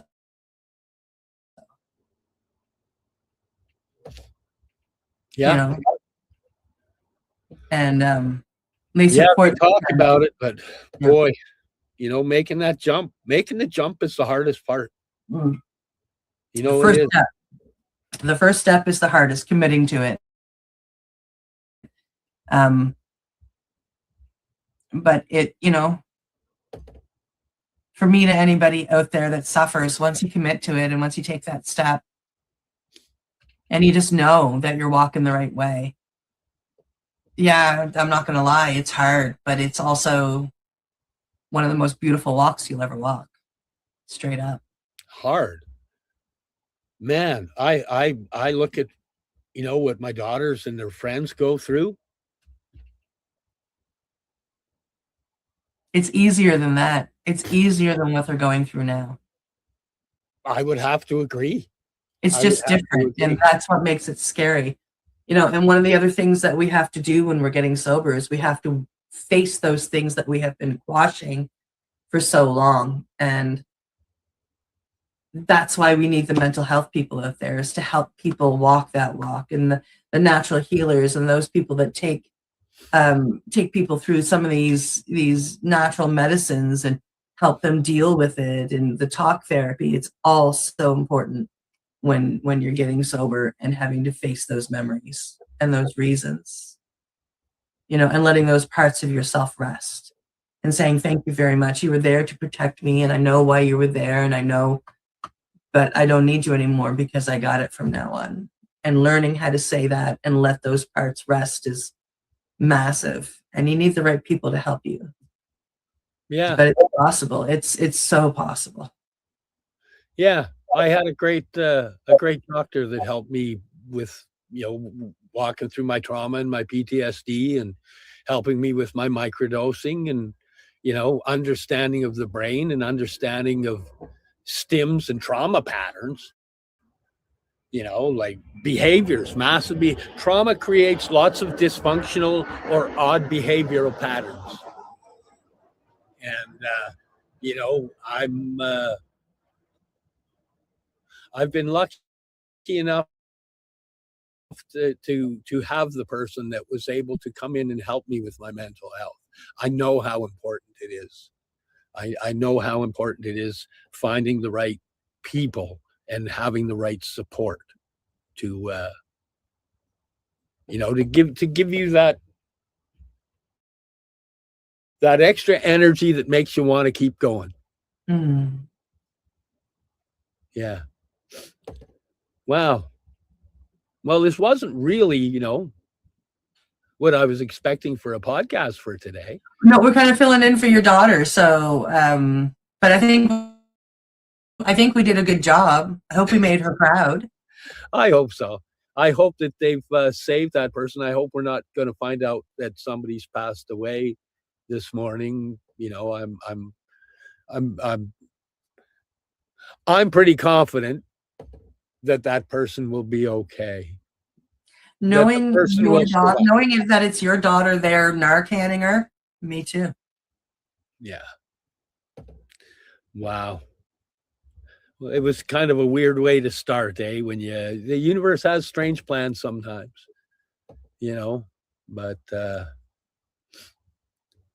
yeah, stories is what they end up with. I tell you, they sometimes when Katie and I are actually talking about doing that, putting together a little dysfunctional dad thing and sitting down and talking about some of the stories, and just do little shorts on the stories.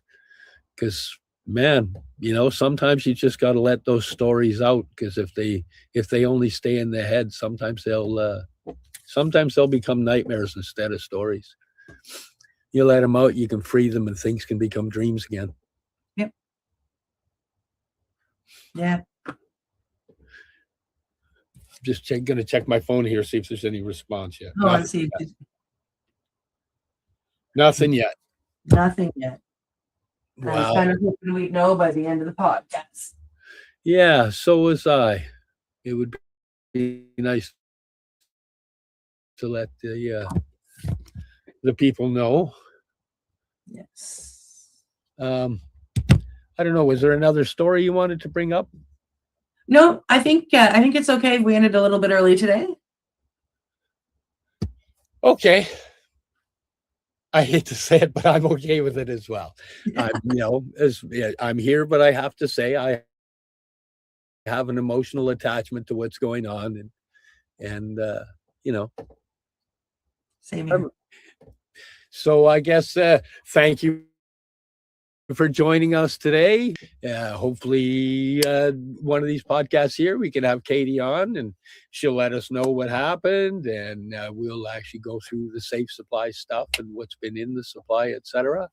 In the meantime, thank you for watching the podcast. Thank you for supporting Cindy and I on the podcast. Thank you for supporting the Pace Radio Network. And thanks to Al and our sponsors for allowing all this to happen. Yes. See you in 2 weeks. Bye. You're listening to the Pace Radio Network here at paceradio.net. The opinions of the individuals during this broadcast are their own and may not be the opinions of their group or other organizations they may be involved with. All medical advice during our broadcast is not a medical opinion and should be checked with your medical physician.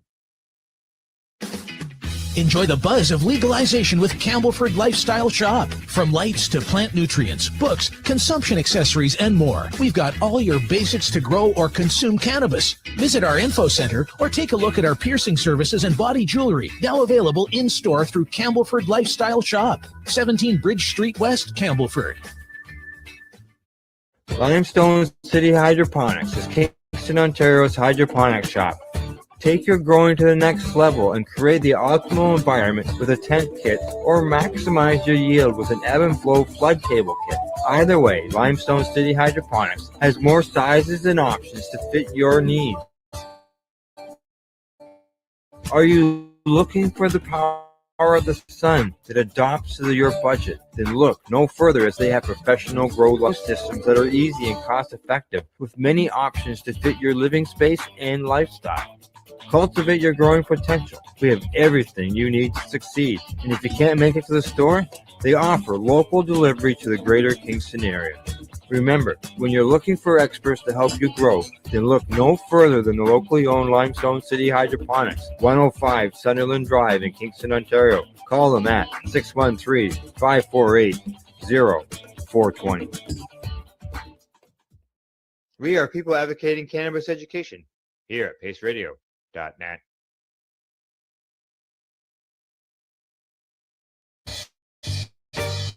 You're watching the 420 Pace, found at 420 Pace.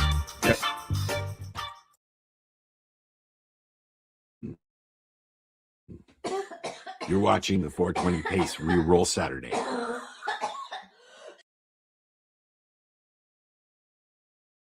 Mic on. Red light. Lean in. Hit live. Pull up a chair to the table. 2 mugs, 2 minds, 1 cable. Little green leaf on the label. Big brave truths on the label. We got patients on the line from Brazil, From the Bronx, from the hills. Stand still, let them talk about pain, about pills, about how this plant help kill what it will. protest, and turn that voice loud. Stories in the smoke, information like powder, blowing cross borders every time we speak. From this small room to a global reach. People listening, people watching in their rooms. Big screen glow, little earbuds too. We pass the mic Turn courage into legacy, patient advocacy, that's the energy.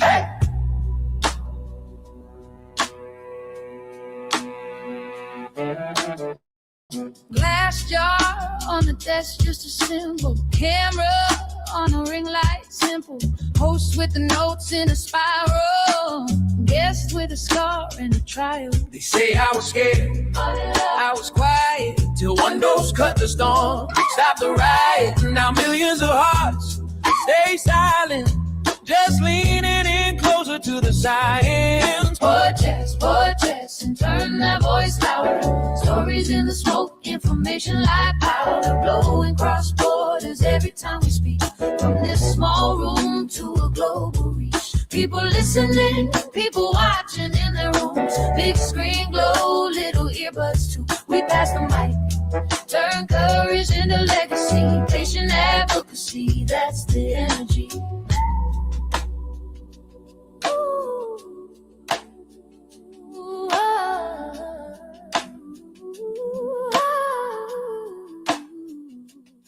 From Cape Town up to Tokyo, late night shift in Ohio. There's a face on every download. There's a life in every episode. We are not alone in this. Every share is a little risk. Every view is a little fist in the air for the ones we miss. Podcast, and turn that voice louder. Stories in the smoke, information like powder. Blowing cross borders every time we speak. From this small room to a global reach. People listening, people watching in their rooms. Big screen glow, little earbuds too. We pass the mic, turn courage into legacy. Patient advocacy, that's the energy.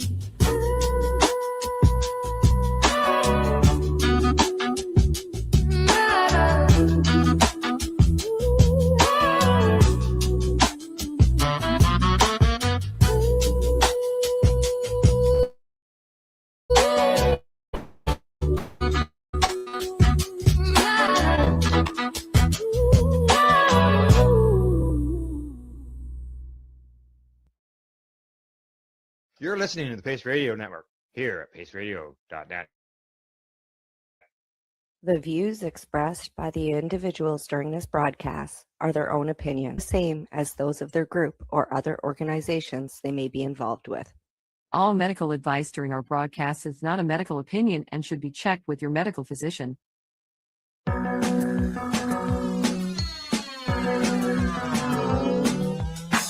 Look at all that money. Yeah, the money that they spend. Take another look now and take some time for him. No cut trees for paper, cause it hurts the environment.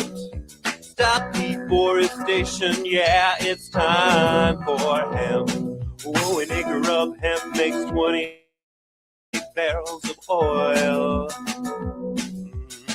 No need for pesticides to poison all our soil. People got no food, they got no clothes, they got no rest. Well, right now it's time for hemp. Whoa, it must be time for hemp again. Woohoo! Caught me in the middle of a hit. And thank you for taking time for hemp. If you don't mind, before we get started, hit the like and subscribe button down below.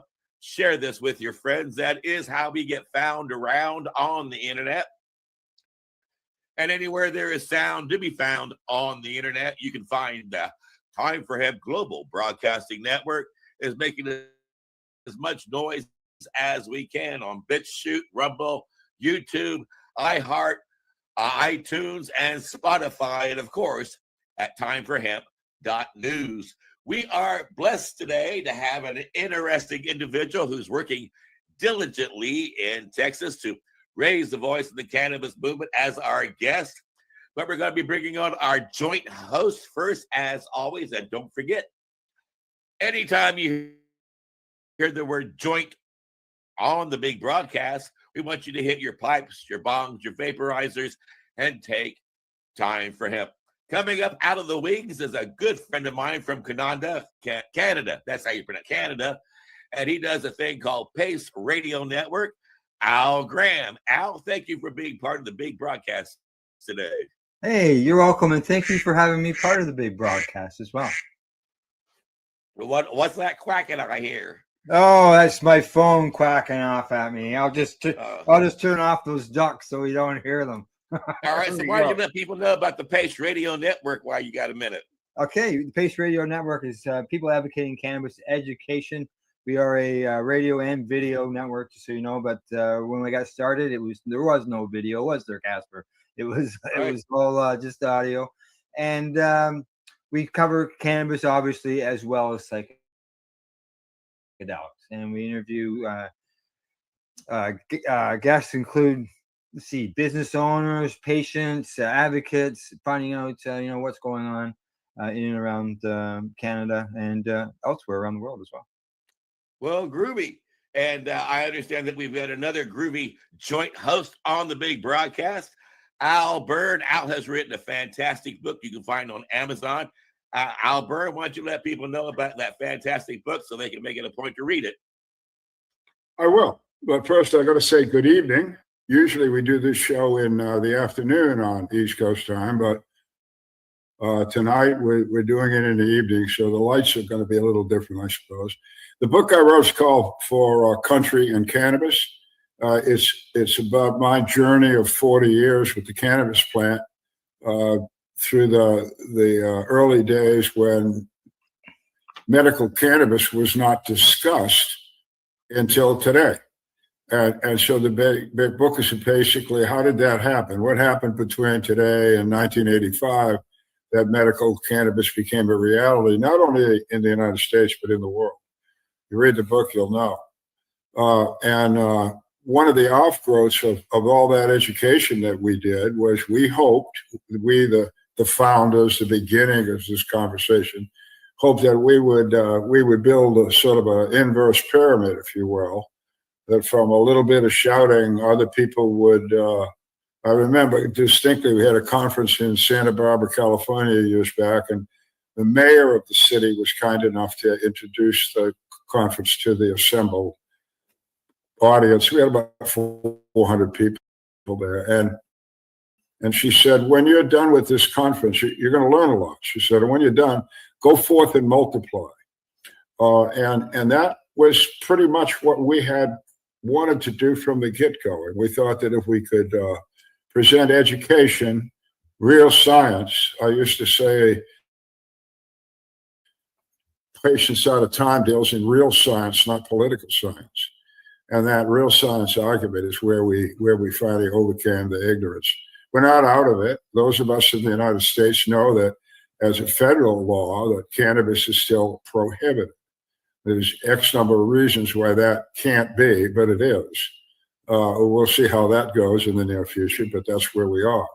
But nevertheless, go forth and multiply. That's our next guest, is one of those guys that has gone and done that to my satisfaction, Casper's and everybody else's.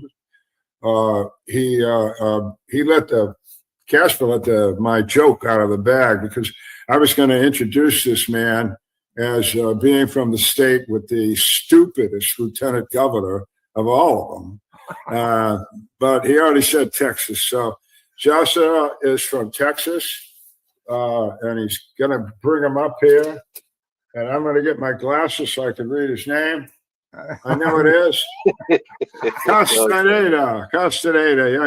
I'm old, Joshua. Smile at me. That's nice. Thank you very much. I appreciate it. God help you, brother. Yeah. You're awesome.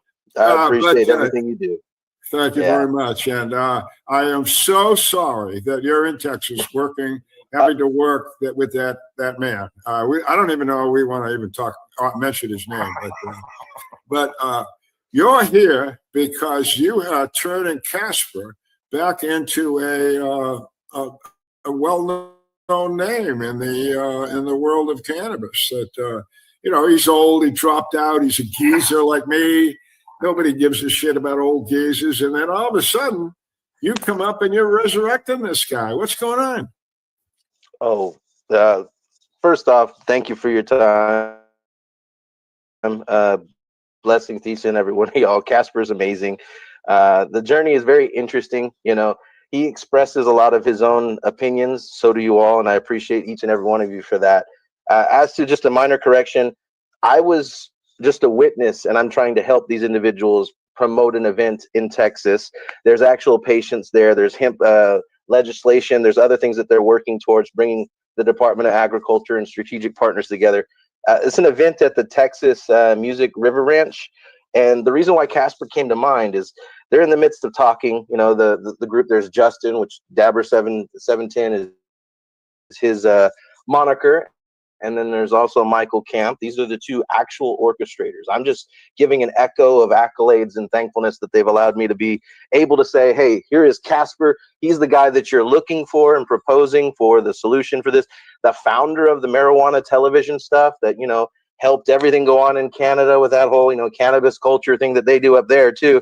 The time for hemp, you know, that is understandable now today because of Jack Herrera, Captain's Legacy. All of you guys had a piece to put this together. It's not me. I'm just over here saying, oh, here's the foundation that was already built. Why are we trying to, you know, strike up another foundation? We might as well, you know, give a little kudos and credit to the people who allowed us to learn the things that you guys have already gone through. Pace Network, being in all these voices and patients together, patients at a time. Like, there's so much stuff that you all have done with your life's work, and I appreciate that you would even look at this event for a moment or direct traffic towards it, because the intention is there. It's the same heart, it's the same service. And that's why I think Casper came to mind so fervently. Is there is an ideal that somebody getting on and giving a keynote speech should have an impact. They should have had an impact. He's been volunteering since what, 1991? I mean, come on, guys. Come on, guys. Tell me, Casper, where's all the money at? Where's all the volunteer money at? Exactly. That's his first joke. He said he was going to tell jokes. Jack Hare hired me in 1989 to run his office, and at the end of 1989, and during the course of 1990, they were working on the California Hemp Initiative, and we were trying to find somebody to get some public attention to it. So I decided to put together 3 or 4 segments of a thing called Time for Hemp. Just 3 or 4, right? Right. Put it out in community cable access and use the information that we put out on the shows and our advertising on radio and TV. And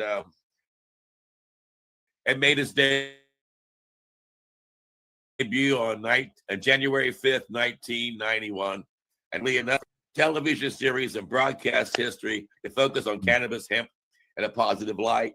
Then because of all the hardworking activists across America getting copies of the show, it was the first community cable access show to debut in 17 states, 27 cities. Then because of Chris Bennett and thank you, Chris. Mark right? Emery. And Emery, Bennett, Mark Emery and some guy up in Amsterdam who owns Sensi Seeds. You have to check Some him guy. out. Yeah. He put it on in his hemp museum up there, and then they showed it in Australia, making Time for Hemp the first community cable access show in broadcast history to go international. And it was quite an interesting journey, I must say. And it's been fun, and it's been a little more than 3 or 4 segments, that's for sure. Well, what's amazing, Casper, is you're the same guy on camera as off camera, and there's a lot of the ego that goes on in this industry, a lot of stuff that happens, but I'm glad to see sincere individuals like yourselves being able to step up and still represent the truth and helping the next generation learn from, you know, the mistakes of all of us that we've learned all the way through here, right? So as far as what I'm seeing right now is there's an opportunity to help people know the intention again. When you come on stage, you're able to empower folks with those testimonials about Jack Herrera and the firsthand things that you've experienced, and also validate, you know, the life's work of all these folks that are trying right now to get into an industry that's already thriving again. Bioremediation should be a topic of discussion. Using using both the plants and the myco remediation, as far as bioremediation with this plant, should be our first conversation. It should be everywhere, fixing the soil, right? But at the same time, if it fixes the soil and it pulls all of these things out, you can also see how people have weaponized this and used toxins and grown it in radioactive soil and then fed that to folks. So we've also got to have our own certifications, our own class. They don't even consider it organic. They don't look at it the same way in the US. So we have to change a stigma, but we first have to declare it as an essential. And I think you guys see how essential it is. It's vital to life.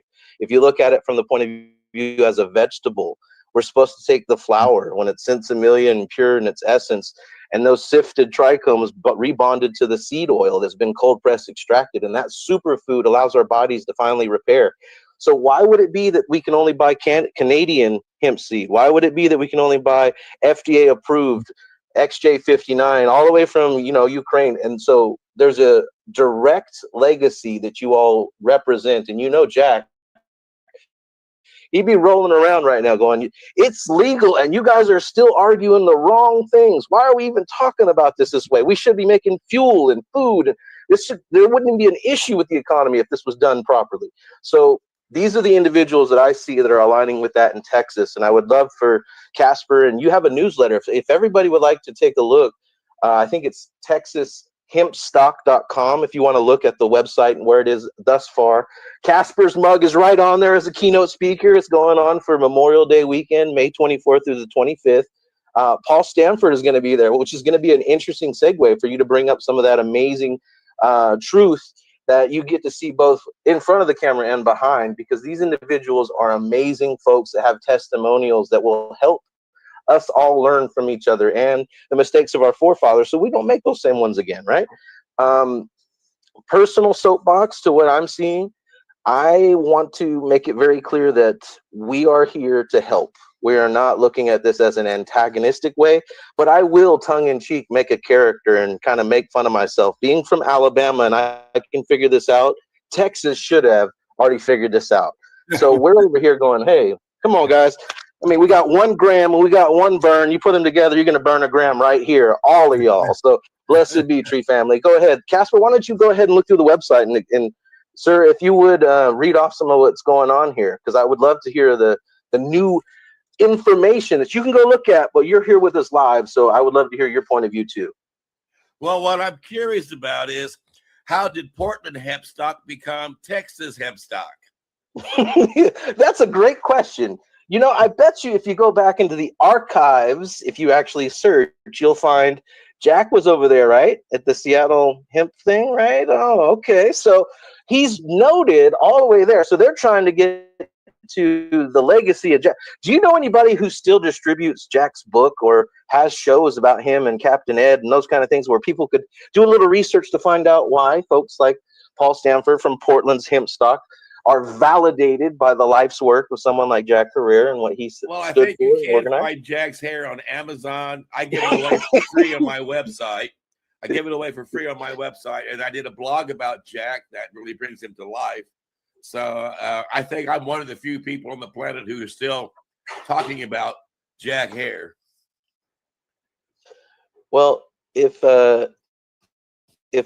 my understanding serves me well with this, we are all under this word game thing, right? And Jack was very vocal about whatever he felt or thought. And I think that he would want his legacy to be something that's impactful. So when I brought up that topic of bioremediation, I think that's the word that would describe, if we were to take fungus or bacterium and combine it with the growth of canna, specifically, you know, to rejuvenate the soil, that would be something that would stand for what he brought to the attention of all of us. So bioremediation is a topic, but as to all these individuals in their entertainment, the reason why we're coming together, there's a whole slew of musicians and amazing people that are coming to this kind of an event on a Memorial weekend.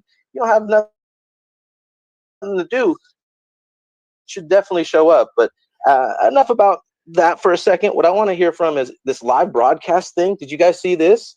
They're going to be broadcasting with an NFP partner. The community radio is also taking root in it. I wonder if Pace could join in and broadcast live along with these other folks. What do you guys think about that? I think it's 104.7 KZSM. I see that they were a media partner at your festival there, and I seen Casper listed on there. Now, is there a way of us broadcasting from there? I'm sure there is.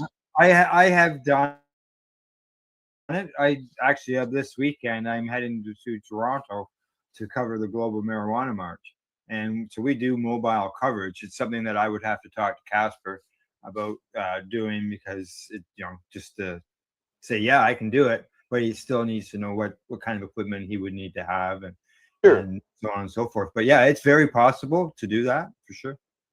Yeah, and you got the right group of people, because Al Graham and Albert and myself pioneered this, didn't we, guys? I had 1999, 1998. I released the timeforhemp.com website. So it's one of the oldest domain names. It's a legacy domain name. And it was one of the first websites on the internet, period, that offered free video downloads, let alone about marijuana. Oh my God, that topic. And then I through the help of American Freedom Radio, I was broadcasting through there. And when they went under, I kept on continuing the work, and iHeartRadio picked me up. The next thing I knew, it was going different places, and then bringing on people like Al Graham and Al Byrne as first joint hosts, and then we produced their own shows. They began pioneering the work as well. So if anybody can figure it out, you've got the right group of clowns, right, guys? We'll figure it out. We'll get her. I agree. We're the best. Yep. Yeah. We're as good as it is. Yep. Al Byrne, I'll let you take a question or two. Well, Texas. I actually, as I said, back in the old days, we wanted people like you and your cohorts in this to exist, or spread the word. And I like what you're doing. You're not totally in my world, which is education, but you've got a lot of education in there. You've got entertainment. You've got a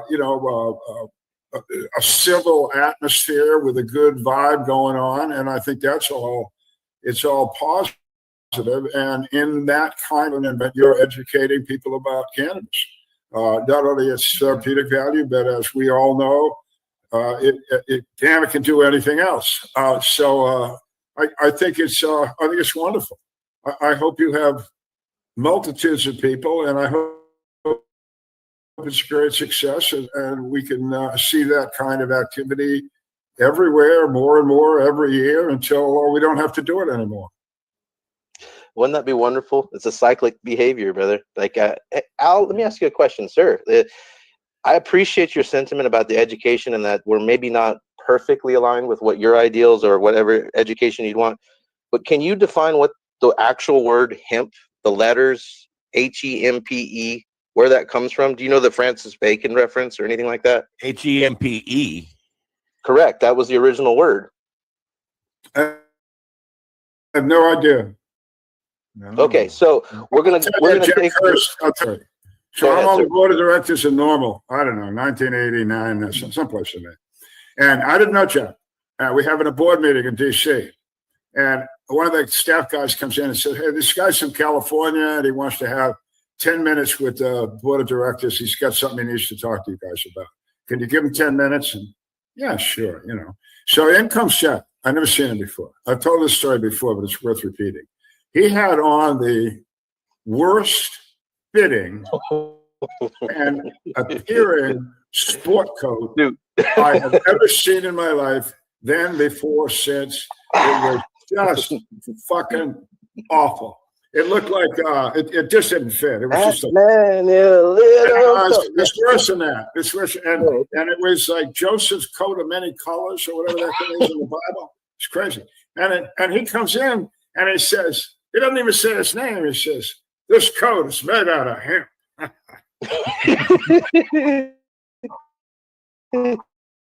You get a pass. So what he wanted was, he was great. We become dear friends.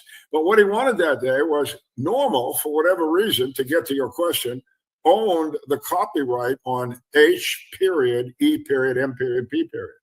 I don't know why, who did it or anything. He wanted it. We gave it to him. So that's all I know about him. Okay. And what he did with that is he started the organization, the Help End Marijuana Prohibition organization, there in Van Nuys, California, and in Venice. And that's what he wanted hemp for. Yeah. And he was running it in such a way that Jack had problems with money. He liked to spend it, but he didn't spend it to the right people. And people would order his books, and he would say they'll send cases, and then he forgot to send the cases, but he spent the money. So he had some problems with that, and the people were wanting to work with him. And so he was trying to find somebody that people would work with. And he came into my science supply shop. And for some reason, he thought that I had the right personality for customer service. And he badgered me and badgered me and badgered me until I finally said, well, all right, I'll come to work for you. And I did. And people were glad they did. Once I did, people started working with me again. And I made damn sure when they ordered a case of books, those bitches got their books, motherfucker. They didn't have to sit and wait for it. And I remember Chris Conrad coming in a month after I was there. He goes, I hear you're running Jack's office in a good way. I said, yeah. He goes, well, Jack owes me 12 cases of books. I go, well, there's 20 over there that I got to send out. He goes, no, there's not. There's 8 over there you're going to be sending out because he owes me 12 cases of books. And Chris Conrad started carrying out those cases one at a time. And I went, well, all right, you're paid off. But Chris Conrad helped to edit Jack's book along with Lynn and Judy Osborne. And even while I was on staff, he would have me a book to proofread this. I was like, well, all right. But which I thought was kind of funny because I'd only been in his office about 3 weeks, and he had me fire off a letter to Normal about a week earlier. And the telephone rang, and there's Keith Strupp on the phone, and I answered hemp. He goes, is Jack Hare there? I go, yeah. He goes, who's that? I says, Casper Leach. I don't want to talk to you. Put on Jack. So I put on Jack, and the first thing he said to Jack was, who the hell sent this letter to Normal from your office? And Jack said, why? He says, because they sent it to NORMAL. So I want to know who you hired. And Jack said, it's right here. Let me hand the phone back to it.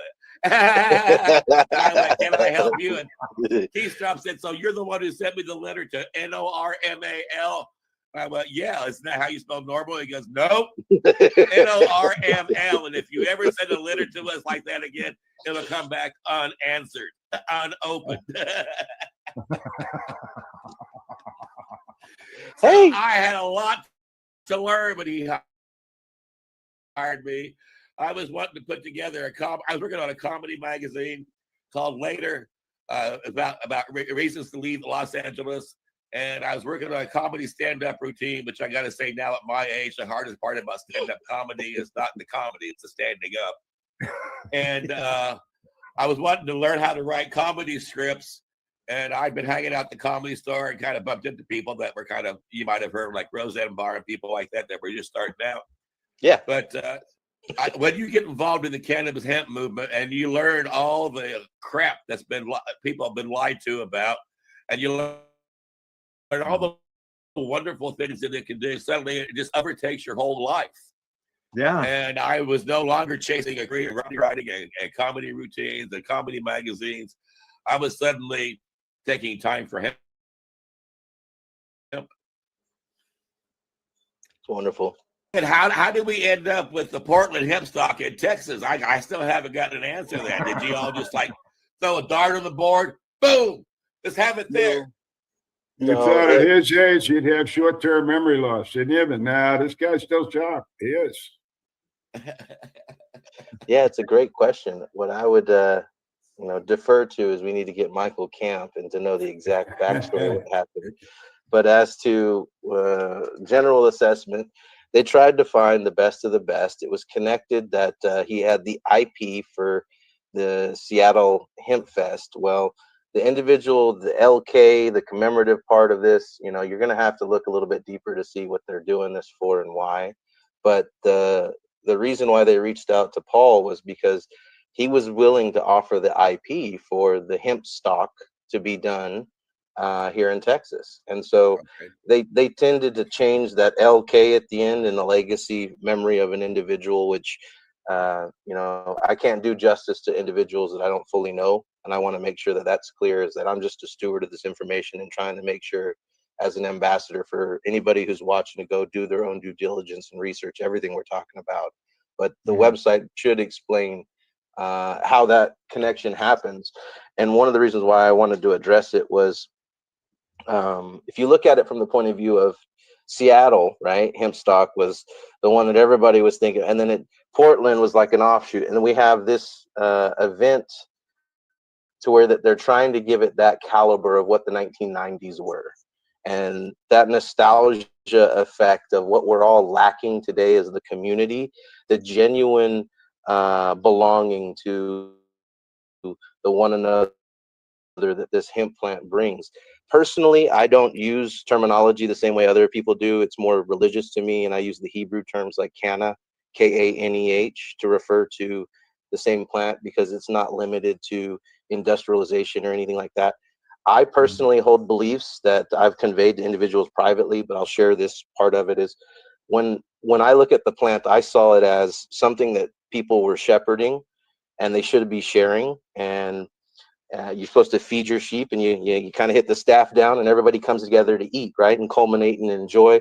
But it's also a safety mechanism.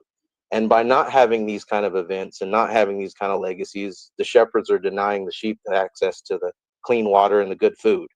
And for me, that's a calling back to the plantation of renown promises, the scriptures calling out for this plant to be grown everywhere, bearing its fruit every month, it being directly connected to us.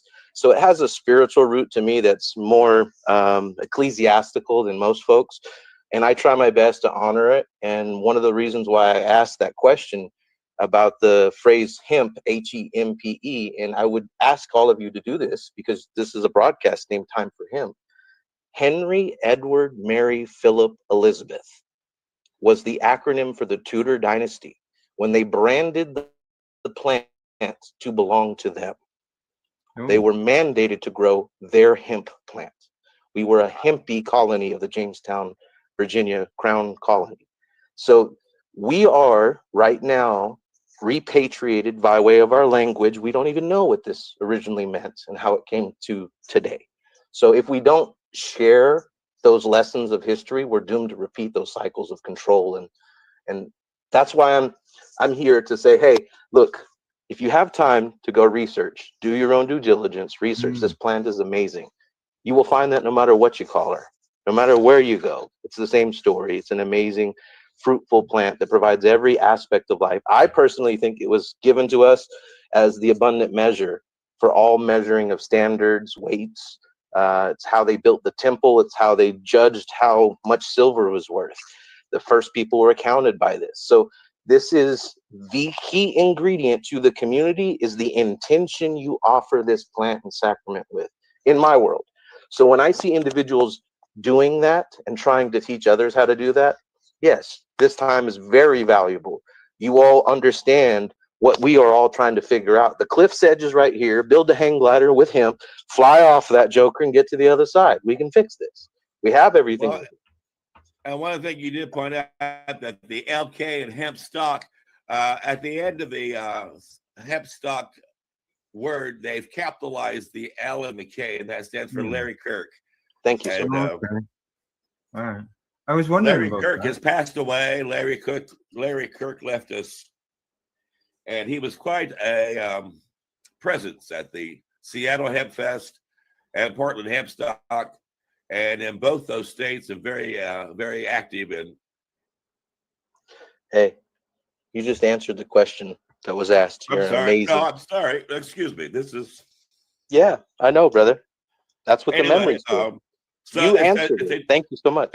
It's a tribute to him because of his hard work, and so that he's never forgotten for what he's done. Because of him, the legalization happened in Washington and Portland, and Hemp Fest in Seattle grew to be. He worked with Vivian McPeak to help that become a major success, and then he also worked diligently with Paul Stanford to help the Portland hemp stock become a success as well. And so it's our way of never forgetting. Thank you. Who he is. Al, please take the questions for a minute. All right. Well, one thing I'd like to say is you got to Texas, and that's a good thing. One of the things I tried to do when we were running the conferences at Patients at a Time was to go where it was hard. Go where that particular group that was having trouble with the government or whoever the hell was giving them a hard time. And I always thought that by doing that, we seriously helped the cause in that state. You look at where we went that wasn't legal for medicine, and a year later it was. It just followed us around the country. So I applaud that you're going to Texas. That's hard down there. It shouldn't be. I mean, the hemp that could be grown in that state. Well, we just had a guest on from Australia, and he was growing seeds in Australia, and selling them in Texas. Yeah, who's that? That was Jason, right? Jason Law? Right. Yeah. You might want to look back at a couple of shows back, but we'll get to that later. But anyway, I am glad it's in Texas. I really appreciate your take on the plant. I'll tell you, if I'd known that where the history of the word came from, I would have put it in my book. I would have. I didn't know. Your reference is the letters from Francis Bacon in the late 1500s. You can look up Francis Bacon and the phrase hempe, Hempe, and it'll say there's a phrase in there that he uses after he describes it. He goes, "When hemp is spun, England is done." This was a revolutionary thing, gentlemen. Wow. It was everything we needed to get all the way across the world. So and it didn't really get introduced, I don't think, into the United Kingdom area until about the late 1500s, and it certainly didn't show up here until people from Europe brought it. Yeah. Well, we had the Spanish version, but we also have some history here in America that we don't really like to talk about, is those Irish orphans that were brought over to work the fields. Those were those indentured servants that we gave citizenship back to after, right? Well, the reason why those orphans were brought over to work in the textile farming industries that came from Ireland is that was where they were originally growing their fibrous material to make their sails and riggings. And they found out that America had better soil and better climate, so they wanted to get as many of those folks over to America. And guess what? All of those mothers who were working in the textile mills to feed their orphans who were at the orphan because they couldn't afford the lifestyle in the day, when they took their kids over here to America, that same textile industry of all of those seamstresses and those workers of the textiles and the ropes and the rigging, they came to America to establish the hemp colony specifically to produce this plant into a product for the shipping industries for the maritime trade. But continue. And they did good. Mm-hmm. Well, and they that's got the their kind freedom of stuff, back. That's the kind of stuff we're going to be talking about at the Texas hemp stock. I understand. Now, one of the groovy things about it's based on the Portland hemp stock, and Paul Stanford and I worked on that a couple of times. Maybe you got a picture of Paul and I, don't we, Al? Al Graham? Yes, we do. Yes, we do. Right here. And, there we are. There's Paul Stanford and some crazy clown named Casper Leach in the middle of one of Paul's little gardens there. And Paul Stanford is a pioneer in a lot of ways. I jokingly say he was born in pioneer days like I, but the fact is, Paul was very instrumental in changing the laws in Oregon and then actually applying the laws that were changed by opening up a variety of medical outlets that made it possible for people to get their license. We don't like to say marijuana, but that's what it was, a medical marijuana license, so they can have medical cannabis for their medical needs. And Paul Stanford helped pioneer that. He's also got a huge archive of videos that he's been doing. He's been doing a great little show called Cannabis Common Sense since I think the 1700s. I mean, there's a lot of shows in there. He does them once a week.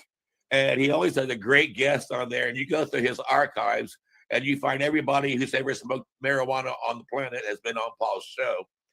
And then Paul also is very knowledgeable about the plant. I mean, he's got a great memory. And he also has the ability to put together facts in such a way that people can understand it. So he can take a very complicated thing about cannabis or hemp and make it so that everybody can understand it. So he's a great educator as well. So to have him as a keynote speaker anywhere, let alone the Texas hemp stock, is a true benefit to the people on staff and even more so, the people in the audience who have the benefit to listen to what he has to share. And I think it's about time people pay tribute to Paul for all of his amazing work. And I had a chance to be a joint host on the Cannabis Common Sense show for a handful of years. Had a lot of fun doing it. And I can certainly tell you, Paul's charming, charismatic, down to earth. And if you get a chance to hang out with Paul Stafford, it would behoove you to take a minute to take time for hemp with Paul. That's a great idea. It is a good idea. Now, Joshua, I want to just change gears from the speakers to the artists that are going to be performing there. I've got the list of artists right here on the website. Let me sure you got the right page. Here we go.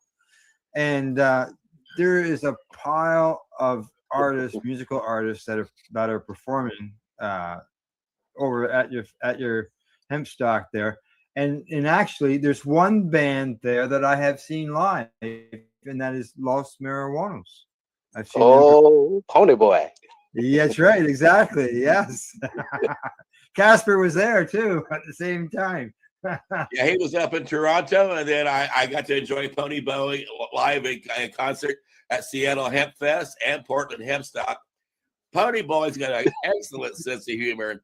He's got fantastic vocal range. He's clever when it comes to putting together lyrics. They got an amazing beat. I tell you, you can't find a better time. Well, you always find a good time when you're hanging out with Pony Boy and the band at Los Marijuanos. Yes, absolutely. He's brilliant. Absolutely brilliant. Oh my God. I quoted him in a Canada movie. If you guys haven't seen that, there's a hemp puppet, it's called Smokey, right? He's got the raspy voice, but he says, "What's up, my nuggets?" That's directly, being around Pony Boy, he loves the phrase nugget, man. Everybody is his nuggets. And I love him for that. He treats us all like family. Blessed be Tree family. Yeah. Oh man, Pony Boy. Thank you for bringing that to our attention, bro. And we've also got, Justin's also performing there as the Mad Dabber 710, right? Yes, yes, they are. That's actually, by the guys, that's one of the individuals that owes a lot of tribute to this. Go ahead, sorry. Yeah, there's a pile of music that's going on this weekend. Like I hadn't even scrolled down to the bottom of the list. There's your Mad Dabber 710 right there. Yeah, I knew him before he was the Mad Dabber 710, and I met him shortly after he dealt with an involvement in a skirmish with the police, and he was healing from that. He spent a lot of time in a wheelchair, and he's back on his feet. Praise God! But I used to be a judge for the American Marijuana Music Awards and the Global Marijuana Music Awards, and Mad Dabber sent music to the awards committee, and I ended up getting his music put into my inbox to be friends with the Mad Dabber, and he and I have been on Paul Stanford's show together a couple of times. He's got a charming sense of humor. He's fun to hang out with, very optimistic, very positive, just a ball of love. He deserves some credit too, guys. He set the standard. He's in Texas for patients to be able to consume cannabis while on, parole and under those, created a legal presence for us over there in Texas so that you can still have your medicine when you need it. But yeah, it's definitely an amazing make out too. Yeah. Well, tell us more about some of the other singers. I know about Los Marijuanos, the Mad Dabber. Tell us about some of the other people who are on stage. Frank Nitty, I see that you've been promoting him. So what I can do is read over the names with y'all as well, but you're going to have to come out, you're going to have to click, and you're going to also have to go and listen to some of their amazing music. All right, yes. Frank Nitty, which you just mentioned, Los Marijuanos. There's the Mergia, Cosmic Boogie, the Shakira Ajapu, always fun. Young Gritty, David Winans Pie. We've got Richie Shaken Nagan, Reggae Soldiers, Hawaiian Lion, Mr. Green All-Stars, all the real one, Mad Dabber, of course, Yoshi, which he spells that. If you guys ever want to look him up, it's YO #! Exclamation point. It's a little different, but you can still look him up. Z Costa, which is ZKOSTA, Young Bill Rap Sumo, which they call the Big Naf. All right. The DJ Big Red, Randy Bowden, A Good Rogering, Justin James Bridges and Friends, and Callie Rose KB Bartley. There's the Ledbetter Ricky, Ledbetter, Ricky Versetti, Loose Screws, and Rusty Hearts. Our Last Days, Will Riley and the Band of Brothers, At a Place, Lady Ty. We've got Rakeem Williamson, Haley Ann Finley, and it's Shizzle.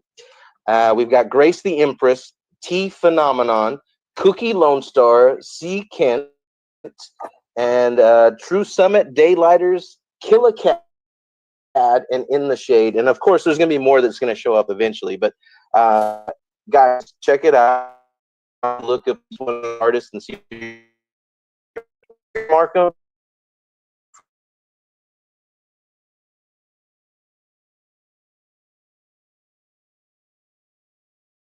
38 artists in total. So far. So far, yeah. I see that you've got a button there on there if you want to perform. Yeah, Yep, well, definitely. let me ask a basic question here. Texas is a big place. We all got that. Where is this going to happen? It's at a place in Weberville, Texas. The exact address would be for the Texas Music River Ranch at 2511 Post Oak Road. And that's, again, in Weberville. Weberville is spelled WEBBERVILLE. And that's in Texas, of course, at zip code 78653. So if you look at anywhere on the website, there's actually a section in here under the Texas Hempstock 2025 where you can see the stage and kind of the events and the actual sweat lodge. They've got all kinds of stuff from camping to vendors to green zones, VIP areas all throughout this place, main cabins, family camping. It's going to be a pretty strategic event if you want to unite with other folks that are like-minded and accomplish some amazing things in the world. So That sounds pretty good. Go ahead. Is this around Austin someplace? Very close. Okay, I'm trying to give people, if they want to travel down there, where are they going? Weberville doesn't mean nothing to me, but if Austin, everybody you're comes right. in. Huh? Thank you so much for that. Yeah. Yeah. Thank you so much. And it's along the river there along the Colorado border, right? Yeah, Colorado River's right north of it. Correct, sir. All right, so anybody going there can bring their own stuff. I mean, food, bring an RV, and of course, if you have cannabis, we always recommend you bring that with you and give it to your friends. But if they didn't come, there's food, there's you got everything you could ever want, right? Of course, there's supposed to be food, vending, and the ability for everybody to get some rest and recuperation there, enjoy some amazing music, get educated. Hopefully, we're going to do some literary review for those eggheads out there that really want to learn something important and valid. You got any books that you guys would recommend we throw out here to the audiences so that we can put them up on the stage and say, hey, why don't you give this a read or two? What about yourself? I know Al's got a book that might be interesting to include, right, Al? Yeah, I'd love to have my book put out there. I'd love to hear about it, man. Especially Memorial Day weekend, because the first half of the book is about my service in the Navy. So thank you. You're welcome. And then just to remind you, when you guys are introducing Casper that weekend, regardless of what Sanford, that's his job, but Casper was in the Army. He was actually in the friggin' Army. So, so again, Memorial Day weekend, I want everybody to have fun, but I also want everybody to remember what the weekend's about. It's your freedom is because somebody did something very nice for you. So, it's what it is. But the idea again in Texas, the idea that you're putting entertainment with education, I think it's a winner. I just you have patience. Let me go there because that's my thing. What do you mean by patience? These are people that have had a problem, used cannabis, and recovered in some way. Is that the basic story? Are you asking me what is the definition of a patient, or what do I mean in No, reference he's to asking what kind of patients are you working with, and who are kind of. Yeah, I mean, these cancer patients, these the people. Okay. So our concern right now, if you want to be technical, is that they're depriving all of us of our food. We need the ability to have the essential fatty acids from hemp seed. It needs to be established as essential. There's 7 presidential executive orders that list this as an essential resource. There's a federal protocol to use FEMA and the military to harvest hemp.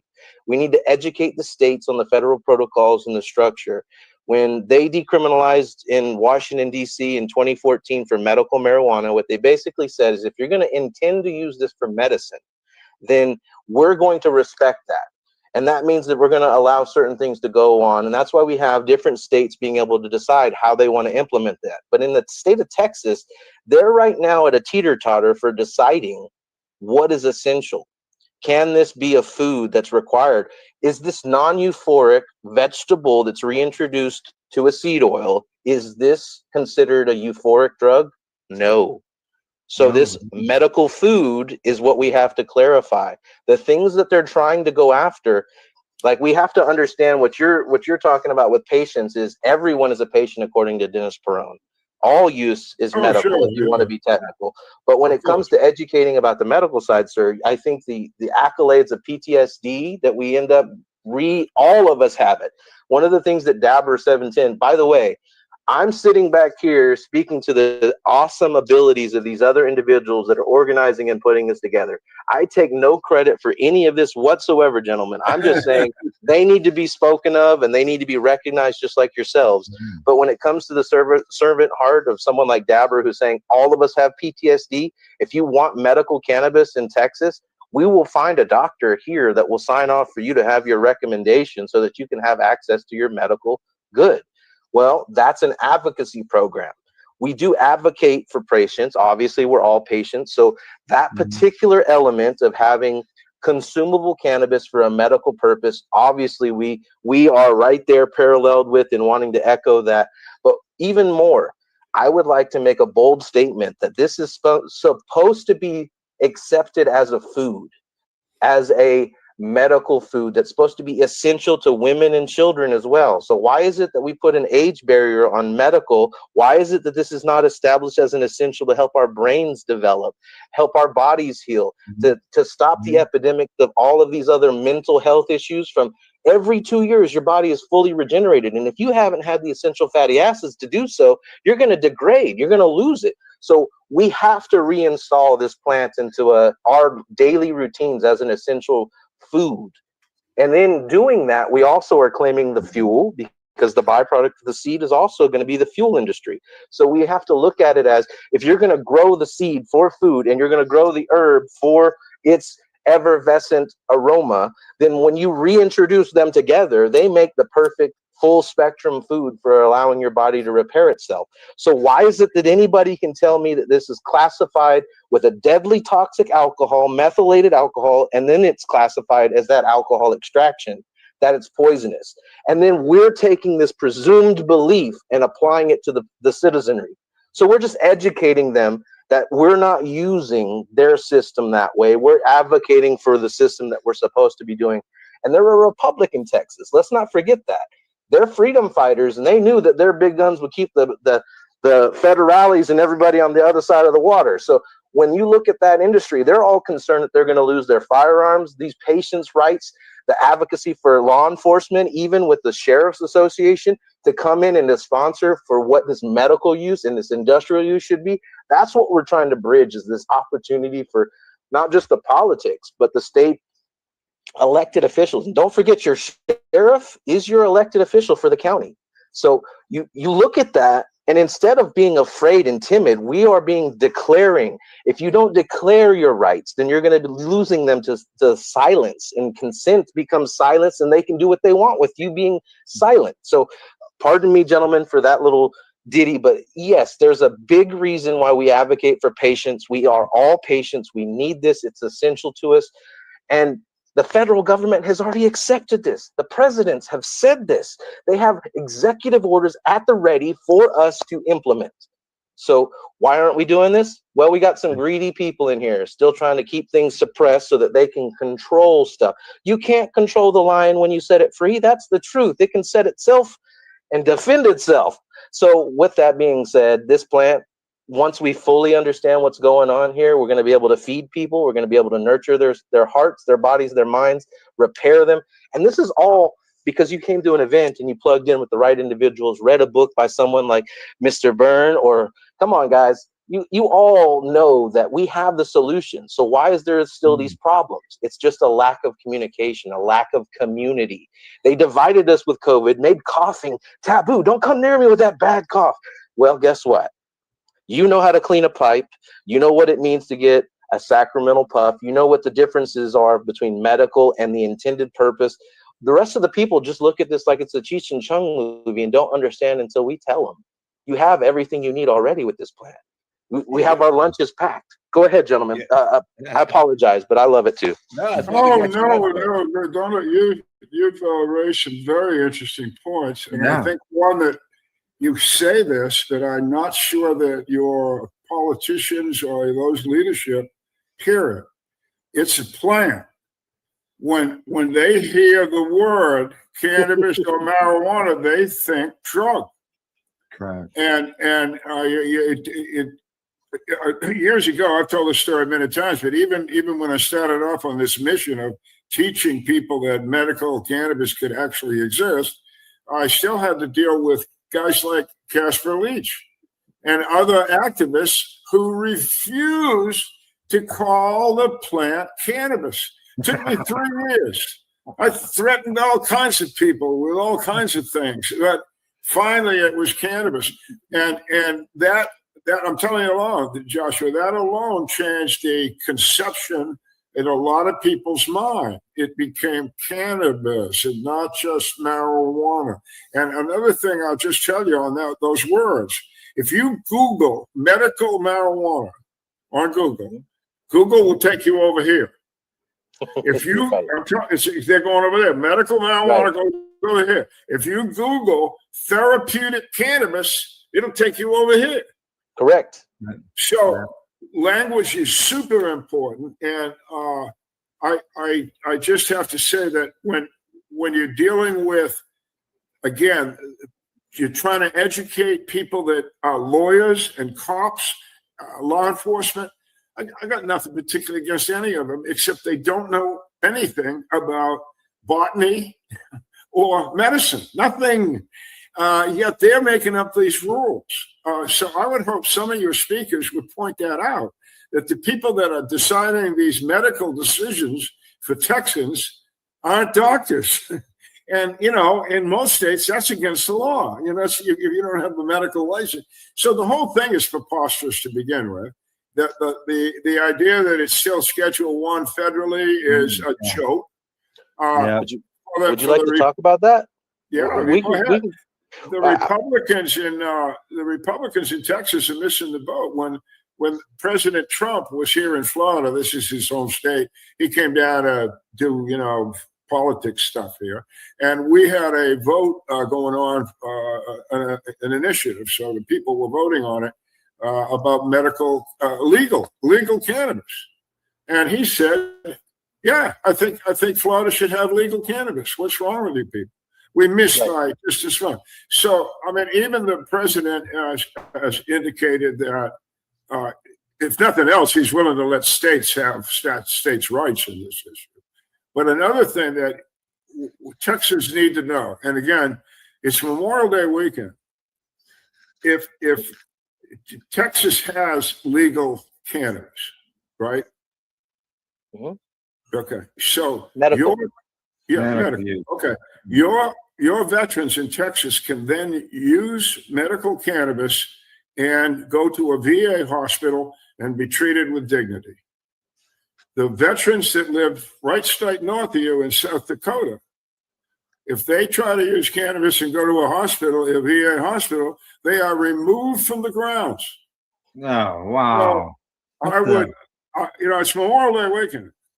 And I hope somebody would say that the federal government, if nothing else, should at least allow veterans in all of our states to have the same medical protocols. It's ridiculous. I call it medical treatment by geography, which in my mind is, well, that's what it is. It's where you live. What's your zip code?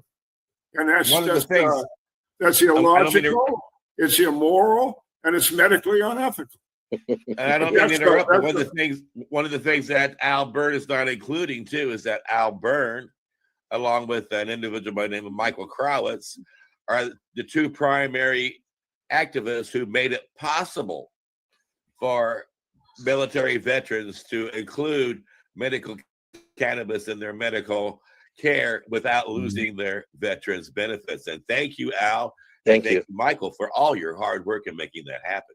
Right? Well, Michael did the lion's share of it, but thank you very much. We worked hard. A lot of other people did too. It just wasn't me and Michael. It never is just the guys that have their name out there. It never is. But again, we have our government right now that is not treating your veterans equally.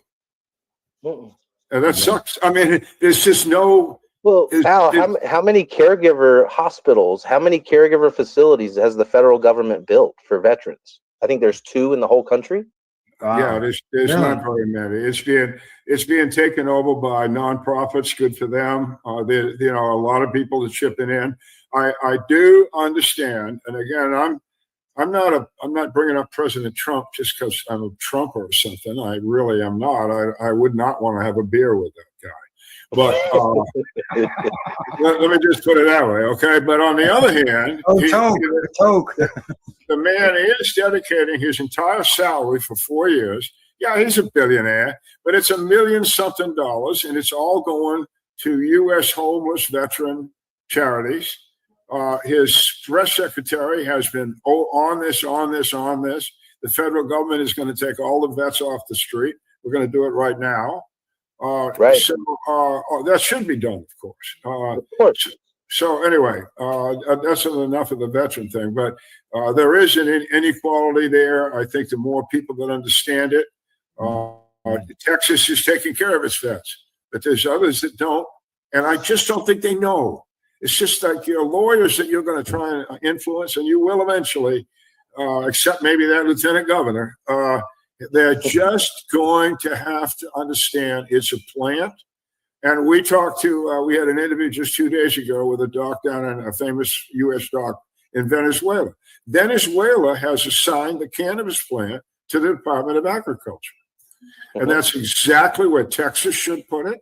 And that's where the federal government should put it. It's a plant. And as soon as we can get that kind of mindset going, that, oh, wait a minute, it's a plant. It grows in the ground, but these guys, I'm telling you, they're lawyers, they're cops, they think drug. So try and Sir, do what you can for me on that. I will. And thank you for your service. Thank you for everything that you've done to help so many. That is recognized first and foremost. I would just let's focus towards the moment of what we're saying. The veterans deserve care because they provided our freedom. And I agree with that sentiment. And they do have a priority of care in the order of operations, along with the tribal communities and such. What I would suggest is that we adapt a strategy specifically towards, if you're going to bring up the PTSD and the veteran side of things, that we don't do it as a disarmament program like they intended to do by sharing all of the databases of the medical use cards and saying, oh, they voluntarily violated their DS form for their firearm. We need to have some form of capacity in order to have those kind of tools and resources at the ready. But at the same time, what I'm seeing as a medical proponent is it was used as a disarmament program to give medical to anybody. And I advocate for caregiver rights to also have the ability for Second Amendment. I know you might be in Canada and not necessarily agree with some of these parts, but Texas really needs to hear that, because they're worried that if we give this medical marijuana to everybody, that we're going to have the crazies lose their guns. And that's not what we're trying to say, though. Go ahead, brother. Yeah, no, I see in the news, because I do a news broadcast, and I see that in the news where they talk about banning the rights for the people who are using medical cannabis and not allowing them to own a gun. Just because they're using medicinal cannabis, there's no reason to ban them from having rights to a gun. Like that's I completely against that, because the fact that they allow people who are on opiates for prescriptions for medications, they can own a gun, right? And people can get stoned on aspirins. They don't ban people from having aspirins in the house if they own guns. Yes, So sir. patients, I think it's totally wrong to ban a patient from owning a gun. Well, and to be honest, too, I would rather walk into a room of people getting high who own guns than walk into a bar with a bunch of drunk people who have guns. yeah, same here. Like I'm not a gun owner. Or No. By go ahead. Yeah, I look at it as they're all crazies. It's totally wrong. Yeah, but law enforcement would agree with Casper. Yeah, permission to speak. Law enforcement in this country, all over the world, knows that people that use cannabis are not load on. They're not. And you're dealing with fentanyl or alcohol or whatever. Who knows? They worry about that. I've had conversations in my time with the law enforcement heads of various states. Leap, right? You guys used to interview Leap, right? Sorry. Yeah, every Wednesday I'd have Leap Day, Law Enforcement Against Prohibition. Had one of the founders, Peter Chris, as the joint host. Did it? Yeah. Anyway, those guys are. Leap speaks out, but they're representing almost 95% of their cohorts. Nobody's worried about. They're just not worried about violence with cannabis. The guy, I just want to tell a story because I did it the other day, and I had a meeting one day a long time ago with George McMahon, one of the federal patients. There you go, a federal patient. That means a cannabis smoker got all his cannabis from the federal government that said it's not a medicine. I mean, talk about hypocrisy on steroids. Anyway, George and I were in Minneapolis, and the head law enforcement officer of the I guess state police came to have a little meeting with us about cannabis. He knew what the subject was. He was right on time. Really nice guy, and he brought us some cookies, some chocolate chip cookies. And he said, "I know this is going to be a rather long meeting, and I thought you guys might get the munchies." That's nice. So I thought, well, he wasn't too worried about violence. He wanted to know about he was very open to the medical argument. He didn't know it, but he. Well, and speaking of George, too, LB Maseka's coming to the event there in Texas, too, isn't she, Joshua? That's the word. So we'll see what happens. Oh, well, say hello to Elby. She's a heroine, man. She was one of the, not the original, but she got on the board of directors of Patients Out of Time, and did us well for years and years and years. I think we started up in 95, but I think she joined us in 2003 or 4. Wow. And traveled all over the place for us. Big Canada. Yeah. All over the place. She's a ball of love, too. She's a ball of love. Now, I also understand they're at the hemp stock there in Texas that you're going to have some glass blowers there showing how they do that, right? That's awesome. What I'm excited to see. Yeah, we got. Let me see. It was the specific partner here. Pardon me for scrolling for a second, gentlemen. There's a partner. Yeah, I believe he's under the partner side, but let me just Wishes. There's Wishes Inc. There is Grunt Style GS. I don't think he has all of our glass blowers listed on here yet. Okay, we'll have to update that, gentlemen. Well, tell us about the glass blowers. What are they going to be doing besides blowing glass? What's up? Are you going to watch them handing them pipes? What's the deal? Oh, you're a hoot, brother. So, well, there's a bunch of things going on. I'm trying to find the company if I can look it up for y'all. Pardon me. I've got your glass blowers up there, I believe. There you go. Yeah, thank you, sir. Glass blowing experience, May the 24th to 25th, and there's Stony Chicken. Yeah, that's him. Yeah, and lace face glass. Mace face glass, correct. So are they giving out free pipes or something like that, or what? As far as I know, they're doing limited edition stuff live, and they're also working on trying to get some veterans to learn how to pour some hempcrete there too. So it's not just the glass blowers; it's just teaching the craftsmanship that's also directly around the plant. That I think that's the specific area that we're speaking to right now. Let me see here. There's an education pavilion that they'll be participating in, both workshops and also have vending areas. So you can purchase So you're one. talking about hempcrete and using it for building and homes and stuff like that. Yep. That's also one of the topic lines. So that was supposed to be a jumping off point for you to talk about it. Oh, for me. You guys have to forgive me on this because I'm just a steward of introduction, right? So when I look at this, a lot of this information is not just the first time. It's been inundated with conversation. And to me, it's become one parallel, which is Hempstock is going to go on Memorial Weekend. Whoever shows up, you're going to enjoy it. And when it comes to the glass blowing experience or any of these other strategic partners, they're doing augmented reality. They're doing a lot of but these are things that these individuals have prepared, and I don't want to steal their thunder by any means. And what I'm trying to do is advocate for you to also to go and experience what they're going to do live. If I could tell you that, I would definitely record the video and share it. But as to like the VIP treatment, obviously there's going to be some of those promotions and those kind of things go on.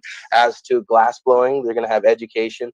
Like one of the things that I would like to segue on, if we're going to bring this up, is there's a book that somebody wrote in this group that talks about the ethics and the healing proponents of using something like a glass blown pipe and why that's advantageous and why it is that we even do those things. And those kind of topics do need to come up in this arena, not just the art form and the auction and all of those other things that they use for the amazing art, but I think it's also a medical proponent. And I'm trying my best here to illustrate what's going on, but you'd have to experience, to be honest, gentlemen. So well, that's what we'll do. Is we're a little past the hour mark. We like to keep the attention of our audience. I found if we go more than an hour, they fire up a pipe and walk out of the room. So that's what we need to do. So Joshua, is there anything you want to say about the Texas Hempstock 2025 before we wrap it up? Yes, I am humbled to be in the presence of greatness. So many individuals have committed their time, energy, and focus to make an amazing event to educate and empower the next generation about this wonderful plant.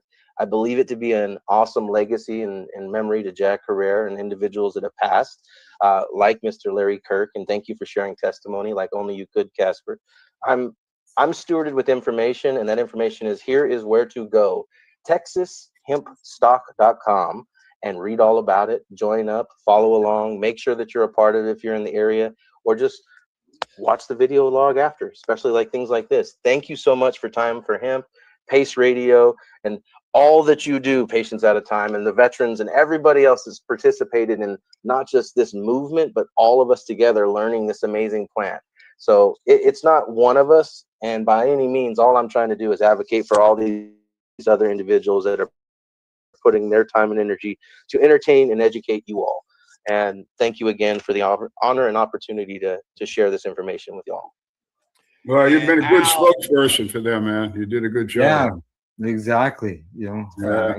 Congratulations to everybody that's involved in making this happen, because it takes a lot of volunteers as well as all the organizers. And from what I read on the information there, this is the first annual festival that's going on there. And first kickoff. Yeah. So good luck, and I look forward to hearing about the results of it. We'll have to have you back. Well, I would appreciate that, gentlemen. I also look forward to Michael Camp and Dabber 710 giving you the full brevity of what's going on live. And hopefully Pace Radio will be a representative correspondent. And thank you again for all you guys do. It's an amazing honor to see you still doing it and kicking ass, guys. Blessed be, Tree Family. And Al Graham, why don't you let people know what's going on at the Pace Radio Network up there in Canada, Canada? Up here in Canada, yeah, Pace Radio, people advocating Cannabis Education Radio Network. We broadcast every day of the week. There's something that's new that's coming out. Some days we have 2 broadcasts, and we've also bring in content providers that we allow to broadcast on our network, and that includes Time for Hemp. And Al Bird, my fantastic book. Yes. Fantastic. It's a good book. It's 360 pages long. You can get it ebook or, hard soft cover. It's Amazon, Apple Books, Barnes and Noble, wherever you want to order a book. It's got a lot of good reviews. I wrote it for two reasons. One, we've talked about a little bit. I wanted the people that did the work, especially the medical cannabis people, remembered.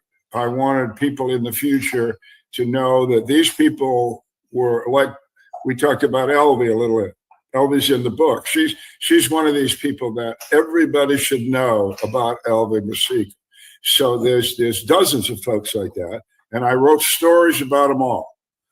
Jack Herr, Dennis Perron, all these names you've heard. I interface with these guys, and I've told some stories about them, and I've complimented them because they should be complimented. However, there were also a bunch of assholes along the way. Let's be real. Yes. Just a few. So I named them too. And if they're dead, I'm sorry about that, but I didn't care. So that was a big thing. I needed to get that out of my system, And then the rest of the book is about education. I know everybody knows a lot about hemp and cannabis. I guarantee you read the last half of my book, and you'll learn a lot, more than you knew you didn't know. And that was part of the idea, that let people know this is valuable. This is valuable. Your sister's sick, your dad's hurt. You can help them. You can help them with this. This cannabis is, as Joshua has said, it's a remarkable plant. It's food. It is the most nutritious food in the world. There's nothing better that your body could absorb. And here's the key. I know all you mothers are out there going, no, you don't heat it up. You see what he's doing? He's lighting up. He's and then he coughs. It's not. Don't heat it up. That'll be bang. Don't do that. You eat it cold. Anyway, you read all of that, and then if you eat it cold, there's no psychotropic anything. It's just really good food. We had our guest ahead of Joshua. You'll see him in the mix. Dr. Bill. He is in Venezuela, and he's the guy that developed this food thing in the beginning. He got onto it, medical doctors, all that. And he said the same thing, Joshua. You and him, man, you ought to have a conversation. Oh, yeah. You guys are joined at the hip. Anyway, thank you so much. It was a great show. And I want to let people out there know I have finally come out of hibernation. Those who know me well know that I seldom leave my cave. But I've come out of hibernation, and I'm roaring down the road to head to Texas Hempstock 2025. I hope to see you there. Please check out my archives. That is one of the reasons why I'm still doing this. So the voices in my archive will not go silent. It will always be heard. And there's a lot of free music you can download from the Illusions of Music on the website. Free newsletter, lots of blog content. At the bottom of each blog, you'll find a free MP3 that you can download. There's a song about how wonderful cannabis is. And I am looking so forward to coming together Memorial Weekend in Texas at the Texas Hempstock 2025 to join my wonderful hemp family and to celebrate the wonderful aspects of this plant and let the whole world know how important it is to take time for hemp.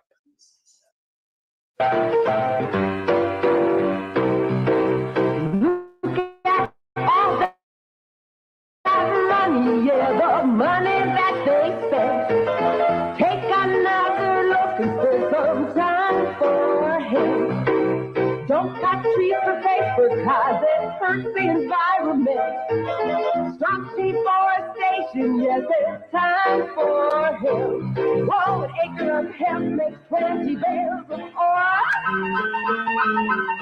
No need for pesticides to poison all our soil. People got no food, they got no clothes, they got no rest. Well, time for help!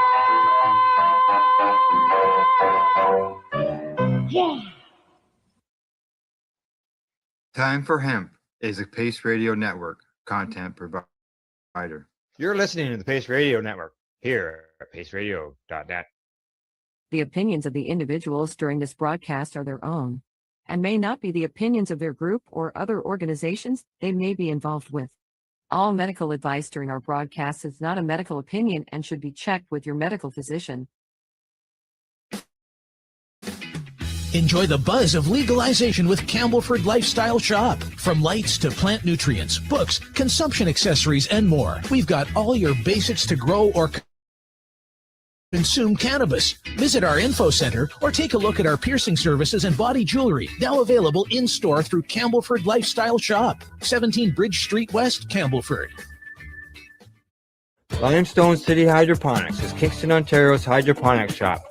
Take your growing to the next level and create the optimal environment with a tent kit, or maximize your yield with an ebb and flow flood table kit. Either way, Limestone City Hydroponics has more sizes and options to fit your needs. Are you looking for the power of the sun that adapts to your budget? Then look no further, as they have professional grow lighting. They have indoor grow systems that are easy and cost effective, with many options to fit your living space and lifestyle. Cultivate your growing potential. We have everything you need to succeed. And if you can't make it to the store, they offer local delivery to the greater Kingston area. Remember, when you're looking for experts to help you grow, then look no further than the locally owned Limestone City Hydroponics, 105 Sunderland Drive in Kingston, Ontario. Call them at 613-548-0420. We are people advocating cannabis education here at Pace Radio.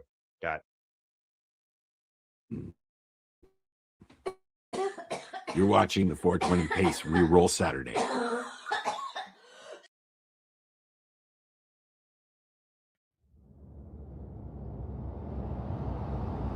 Lights on. Tent sipped.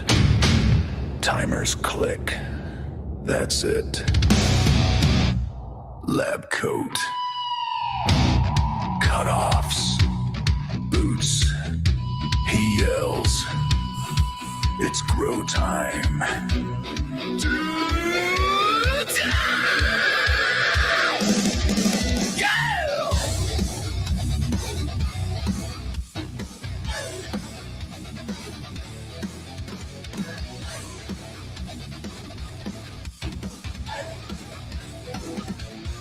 Darcy struts in like a mad scientist, measuring soil like it's rock and roll physics. Got charts on the wall, got snacks on the table, says this late night lesson's highly medicinal. He's cracking jokes about his fertilizer stash, dropping puns so bad we actually crash. Everybody names like it's part of the crew. Meet Larry, that's Susan, they're stronger than you. It's grow time with Darcy, turn that thumb to green. From the closet to the cosmos, he's the wild-eyed weed machine. Growing with Darcy is a who. Laugh so hard we almost puke. It's grow time with Darcy, doctor of the funky root.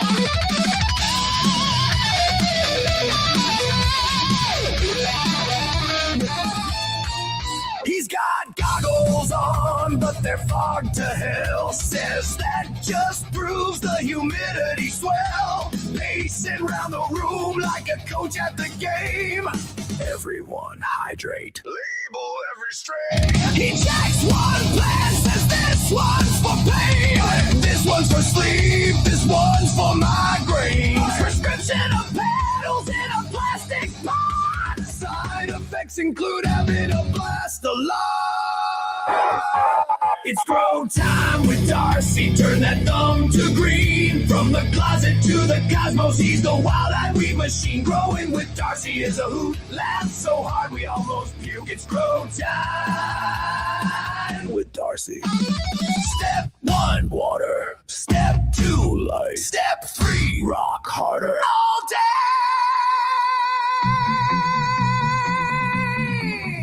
All night. Sativa, indica, hybrid delight. White lab coat, band EMT underneath. He's the only doctor with a backstage pass and teeth. If laughter is medicine, we're overdosed fools. He winks. Class dismissed. Follow grow room rules. Hey!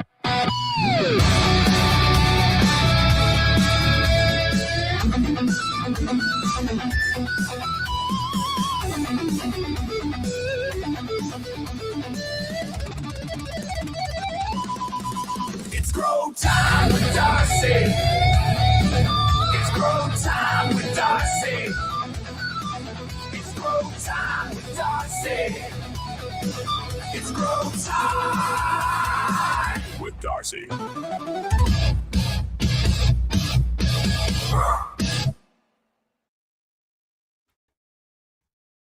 Rerolled Saturdays. Check it out. Nothing but non-stop. You're watching the 420 Pace, found at 420pace.ca.